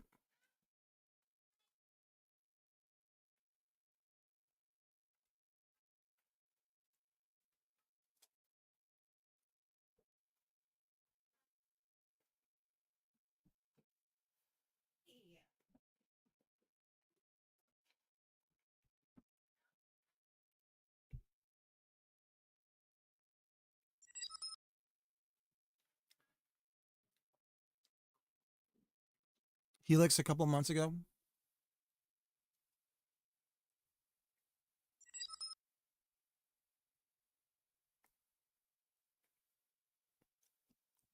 My daughter was born a week ago. Sage parenting advice you and Miss Cricket seem to have like. Uh. Well, I would say, for the early ages. Now, this is like kind of hippy dippy thing. Maybe, I guess it depends on how you see it. But doing sign language with your child when they're a baby can be very helpful. So when we had our daughter, we got these videos called Baby Signing Time. And it's this lady, Rachel, and she sings and she shows how to sign different things like water and milk and like potty. So like potty and milk and then like water and then on and on and on and on and on and on and on and on. And it's actually very helpful in the young when they can't speak yet to be able to sign. And then you realize that their language development is happening really early. So their language, their internal monologue. So my daughter signed dog when she was like 8 months old, and that completely changed my perspective on a lot of stuff. And I realized that for her to be able to do that, she was signing dog and she was signing it and she was going whoop whoop. It was like, oh shit. In my head, it was this explosion of like, oh my God, they developed their inner monologue. Like she's thinking that word, but she can't say it yet. That's the hurdle. And so sign language kind of unlocks the ability to communicate sooner before they can figure out what sounds and how to shape their mouth and everything to say anything. And even then, it's really hard to understand them sometimes. So having that additional output from them to communicate to you is really useful. Yeah, my two learned Makaton signs when they were very little. It was helpful. Yeah. I use the same for training dogs. Yeah, I sign with my German Shepherd. I use sign language with him because using sign language with dogs is very helpful because they don't know the word you're saying. They know the sound you're saying. And so you could say walk and someone else could say it, but they don't hear it the same. Or sit's kind of a good one, but there's like different things that you could say to them. And the dog is like, oh yeah, I know what that means when you tell me it. But like a little kid says it to them and they're like, I don't know what those series of sounds mean. But if there was a sign that you showed them for it, like sit, for me, I go like this to tell my dog to sit. Anybody could tell my dog to sit if they knew the sign. And so anyways, so but that's not like really a parenting thing. That's just kind of advice.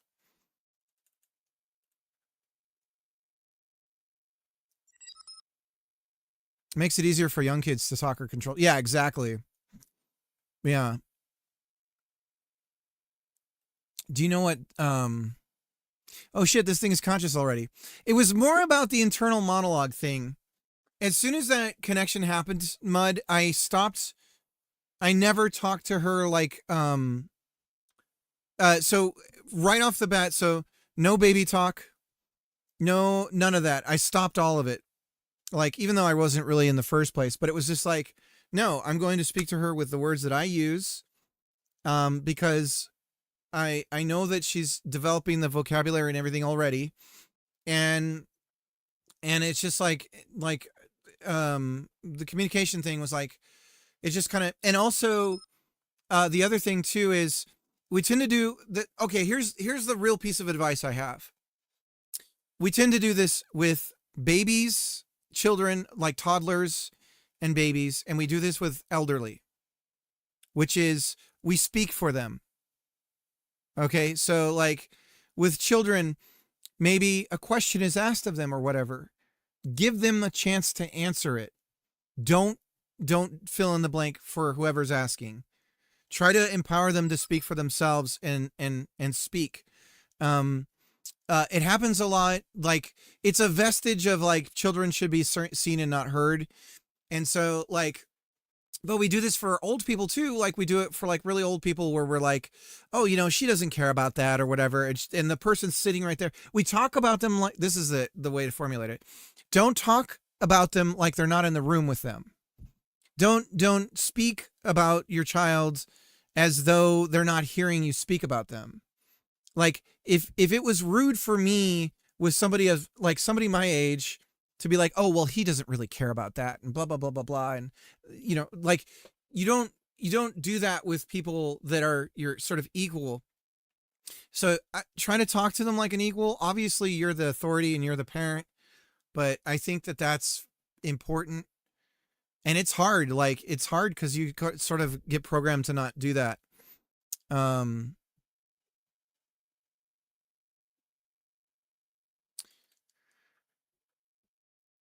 It makes it easier for young kids. I remember being at the park and whistling and then displaying the finish sign followed by home. And both my son and my dog came to the other side of the park to me. That's cool. Yeah, I'm shocked she had language skills at 8 months. I thought the inner monologue thing starts at 4 years old. Yeah, I don't know what the internal monologue, but the way I was putting it in my head was like there must be the formation of like, and you see this in early childhood education where it's a lot to ask a child for total recall, where you're like, what's that? If it's something that they're sort of learning, that's like the last thing. And so then there's like the Montessori, you do like a 3-period lesson, it's called, and you introduce the vocabulary of something, or you introduce the concept of something. And then you ask and you say, can you show me, and when you do that, they repeat it. And then you say, can you show me one of those things, like of 3 that you've introduced? And then they do that. And then you say, once they've done it with all 3, then you say, okay, what's this? And answering the question, what's this, is like really hard for them. So that's when you know they completely have the thing in their brain. If you start with what's this, they're going to be like, ah. But you're like, hey, which one's blue? And they'll be like, oh, well, that one. But if you said, what is this color? And you pick it up, and when they're really young, they're like, I don't know. And it's not necessarily deductive reasoning either. It's just that little jumping off point. But it's a different kind of recollection. It's a different kind of memory requirement than complete recall.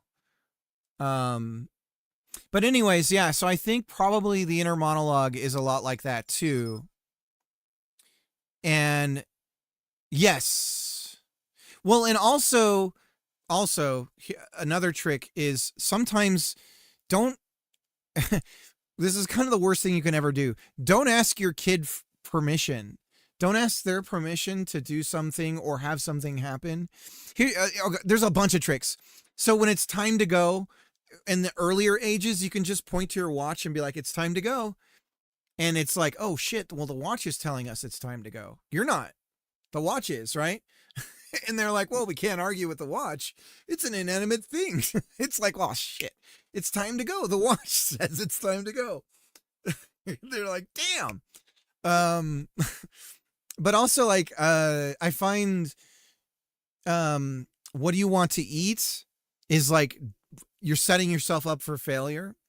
But if you just make some food and put it in front of them, they'll just eat it, you know? But if you start like, kind of like giving them sort of like a power that they probably aren't ready for yet or something, and you're like kind of asking them like, oh, hey, well, what do you think about this? Or what do you think about that? Let's do this or let's do that. They're gonna, it's just, it's just you're setting things, because now you're giving them all these choices. If they pick one, well, they could have picked the other one. They're going to finish the one and they're going to be mad they didn't do the other one. So it's just kind of like, there's like little hacks and stuff that you learn over time, where you just kind of like carefully, how you do things with them and talk to them about stuff, you'd be very careful about.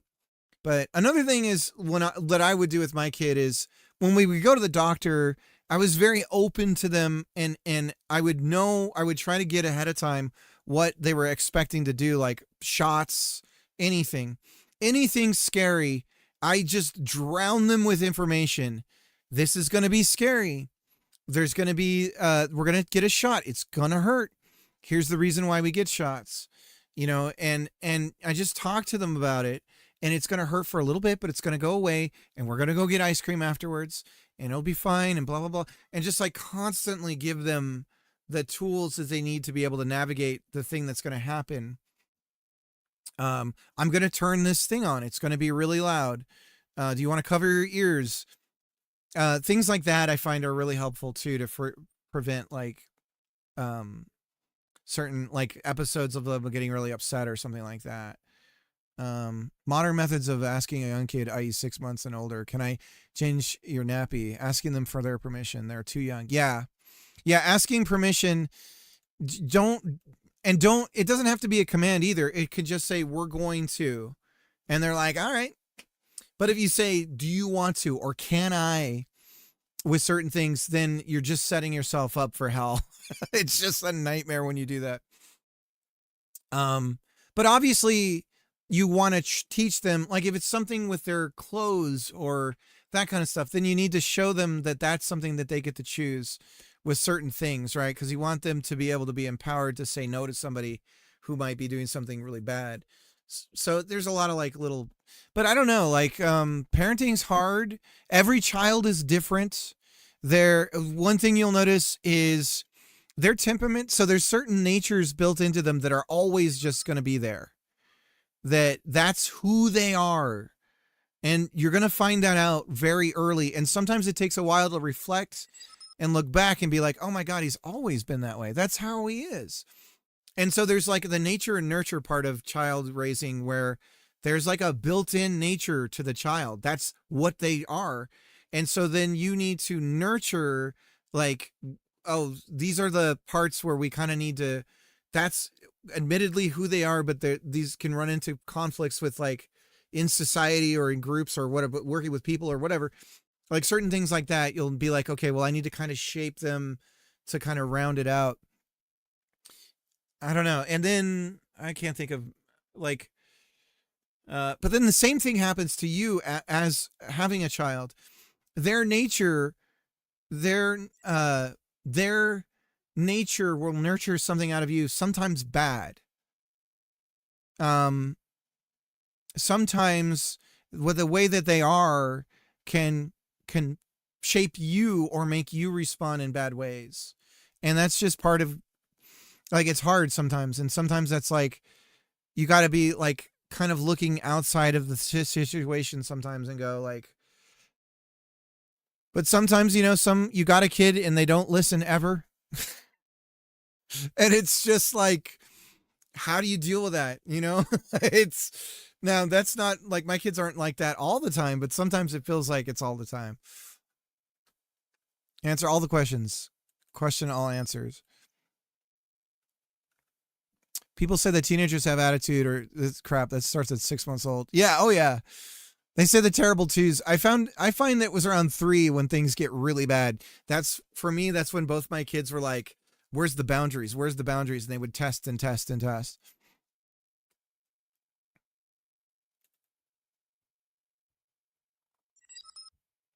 Yeah.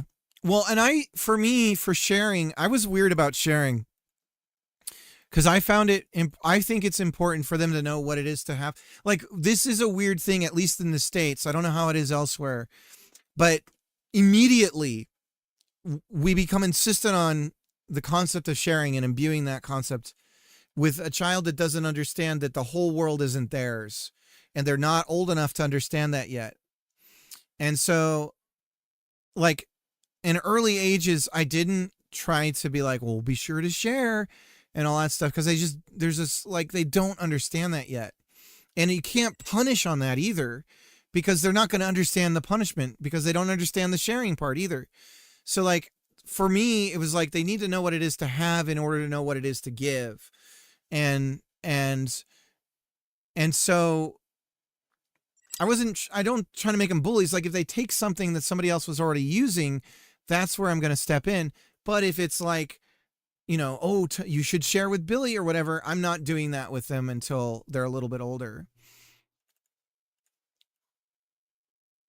And so it's just a philosophy thing. I'm also one of those weird parents that doesn't do Santa Claus and stuff, so don't listen to me. The next parental advice, the first birthday and Christmas have nothing to do with the child. Right, yeah. Those are all for the parents and grandparents, 100%. And 2 to 3, they start to understand birthdays and Christmas. Sharing and that's not yours is hard to teach. Yeah. Yeah, it's not easy. You're going to screw up. You're going to be an awful person. You're going to feel horrible about yourself and like what you did. You're going to feel like as time goes on, you're going to feel like you screwed up and it's too late. I don't know. It's fun though. For me, at least, when I had my daughter, it changed everything for me. And instead, like, I used to always be afraid about death and the eternal void and like not existing. And it was all self-centered. And it was just about me never being anymore. But now when I think about dying, it's all about my kids, and then I won't be there and I won't be able to see what happens to them and make sure they're okay and all that kind of stuff. And so for me, it rewired my brain literally. And my priorities completely different. All very helpful things to hear. Yeah. In Australia, we have maternal health nurses, and that you get assigned to when newborn. These guys do tests and help guide you. Listen to them. Yeah, hearing tests, that's important as well. Hearing tests and all that stuff. If you're in an area that doesn't do that, that's actually really important. And here's another thing.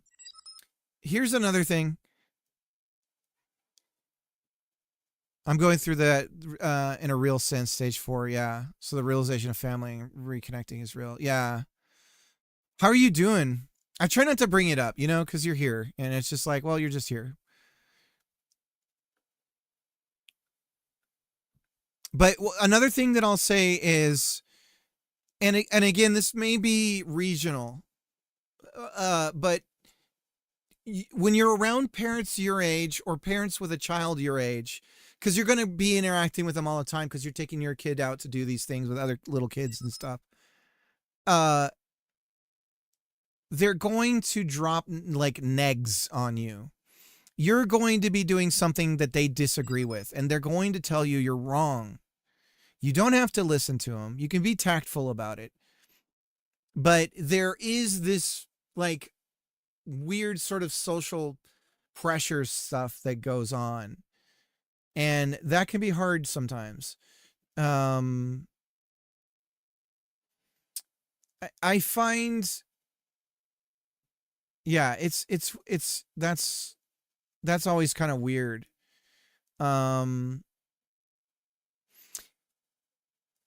Getting through it, and guys like you in these chats are so important to me. Yeah, for sure. Yeah, neighbor's kid was deaf. I think she was 4 before they knew. Yeah, it's really important. My nephew, for instance, he didn't get diagnosed correctly. He got put into like, oh, he must be slow schools and all that, and it was a huge mistake, and it really kind of set him back. The first 5 years, here's another thing, is the first 5 years, not to put too much pressure on you, but the first 5 years are free. Everything that they learn is permanent connections in their brain. So you just got to feed them information and get them interested in things as much as you can in those first 5 years, 5 to 6. They're making neurological connections. The synapses are being built, and those are free, and they stay there forever. And so it's very important. You want to try to avoid trauma, which sometimes life has other plans. But you want to try to avoid trauma and certain, like, you just want to build their foundation of their like, you know, try to get phonics and stuff going, glyph recognition, counting and numbers and all that stuff as you can. Don't wait for the education system to get you there. Try and get it going as you can. 'Cause it pays dividends. So, but everything after that gets harder and harder to do, even though it's like, for them, it's not even hard. He's 24 now, non-talker, have to do everything for him at present. I'm going through the process of setting him up in his own house with his own care team. With my health, I hit the point where I can no longer care for him. Oh, yeah. Yeah, that's got to be quite a feeling. Did I send you the NHK video, Mike, about our autistic artist? Yeah. God, that one broke me, man. I was bawling. I was bawling, dude. Oh God. But it was nice to see that he had, you know, some, I don't know, it was comforting somehow.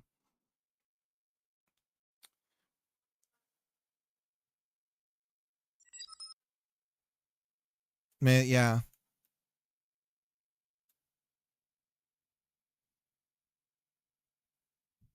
Well, if you ever need to talk, Mike, just let me know.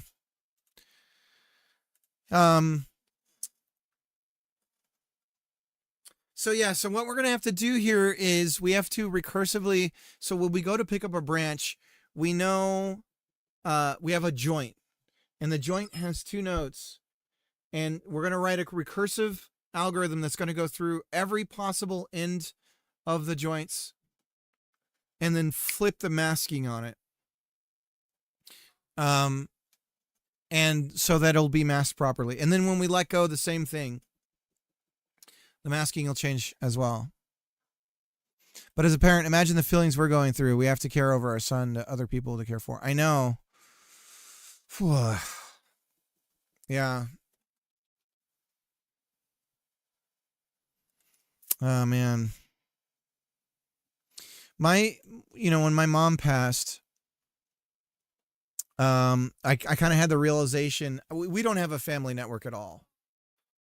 We don't have, my dad's out of the picture. Her parents are also, unfortunately, out of the picture. And we had Christmas without my mom for the first time last year. And it was just me and my wife and the 2 kids. And it was like, it's going to be like this for a long time.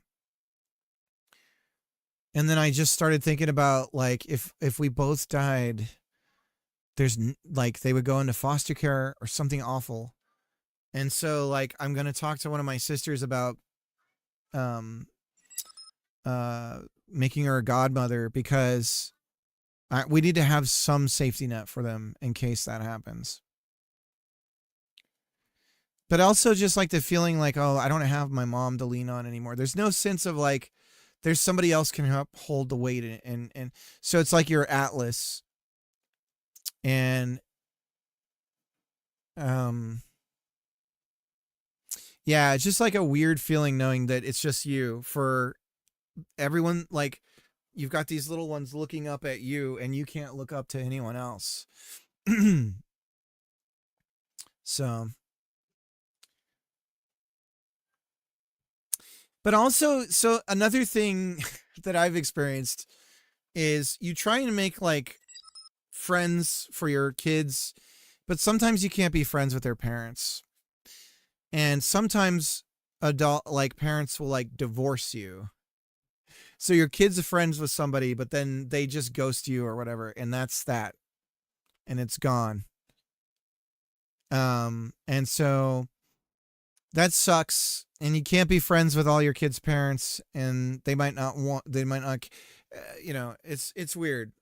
But then also it just depends on where you live. Cause like in the States lately, it's all like play dates and everything's arranged. And I mean, we take our kids from the school prison and put them in the home prison.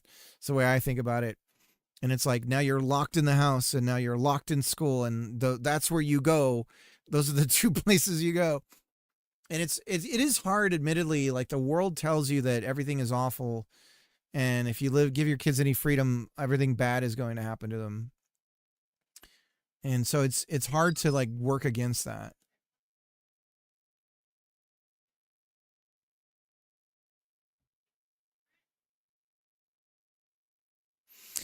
You get to that point in life when you're next. I still have all my bombs. All fathers have passed. Real step and in-law. Yeah. Doing that now, going through estate planning. Who will do what? Yeah.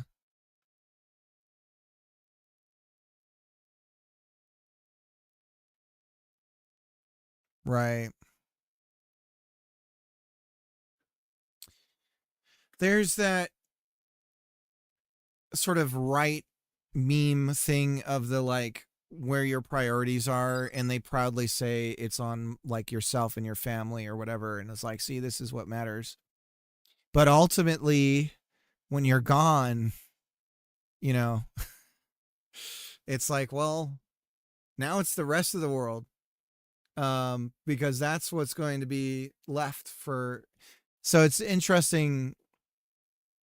I find myself disagreeing with that thinking, but you gotta like it sucks. Like you can't change things sometimes, but the growing, the area around you and all that stuff is the influence.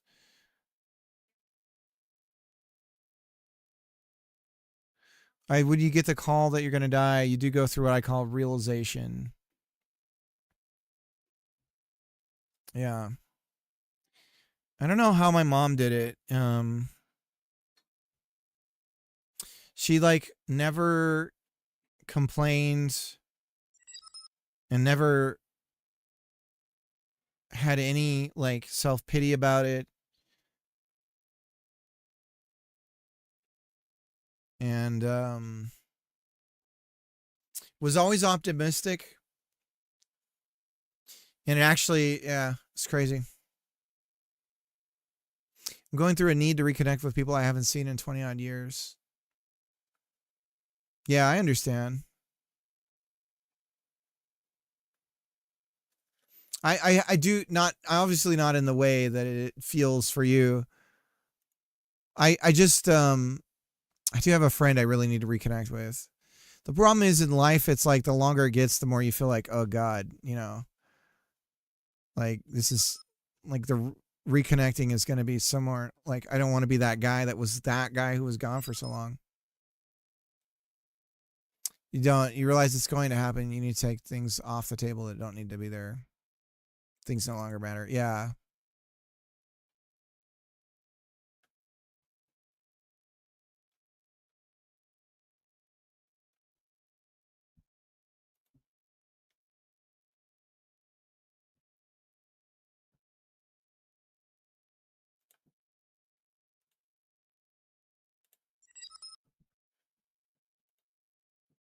For me at present, it's all about making sure my family are set when I go. Yeah, I can see that.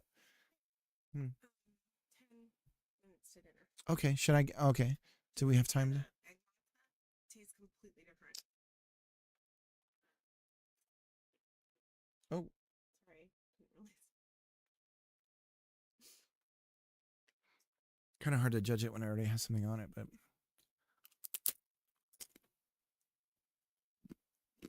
It has egg yolk and grape juice. Not weird. It's good. It just tastes so pretty. It's like a little sweet. yeah, I was gonna say it has like yeah, it almost feels like a Ritz cracker. Like it has that in the upper palate. It tastes like a butter cracker. Yeah.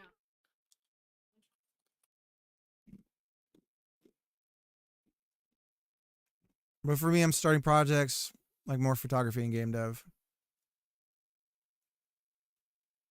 Yeah.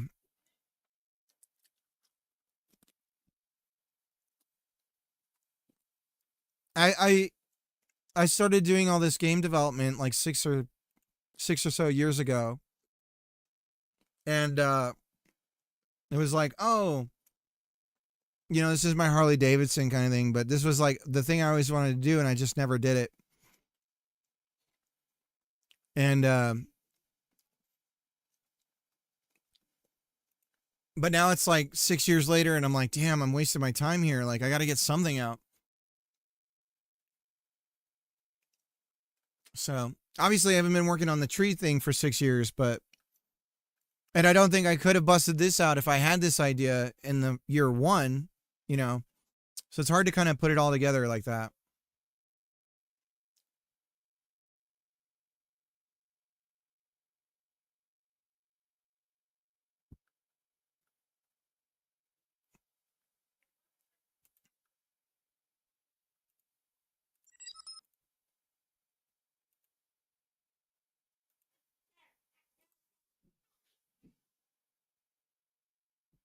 On and off for 20 years and never done anything. So with I cannot drop out until I publish something.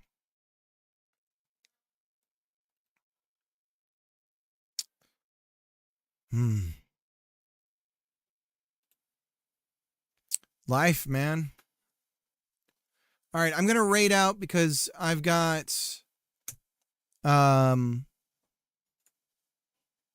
dinner coming. We're doing chicken and rice with mushroom. What do they call it? It's like a mushroom soup thing. Anyways, I think there's about 20 of you guys hanging out here. Who can we raid?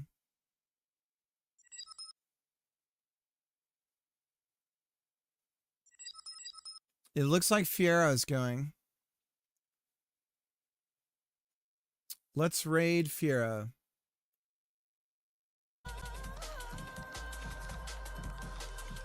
Fiera's playing Red Cabin's game again. Damn it, Fiera. Working on State Machine, plugging in a BT system. Very nice. Yeah, I'll ask you more about your game when I come back. I'm gonna search for Godot devs. There's Strider Bytes. Let's do Strider Bytes. I don't think I'm following them.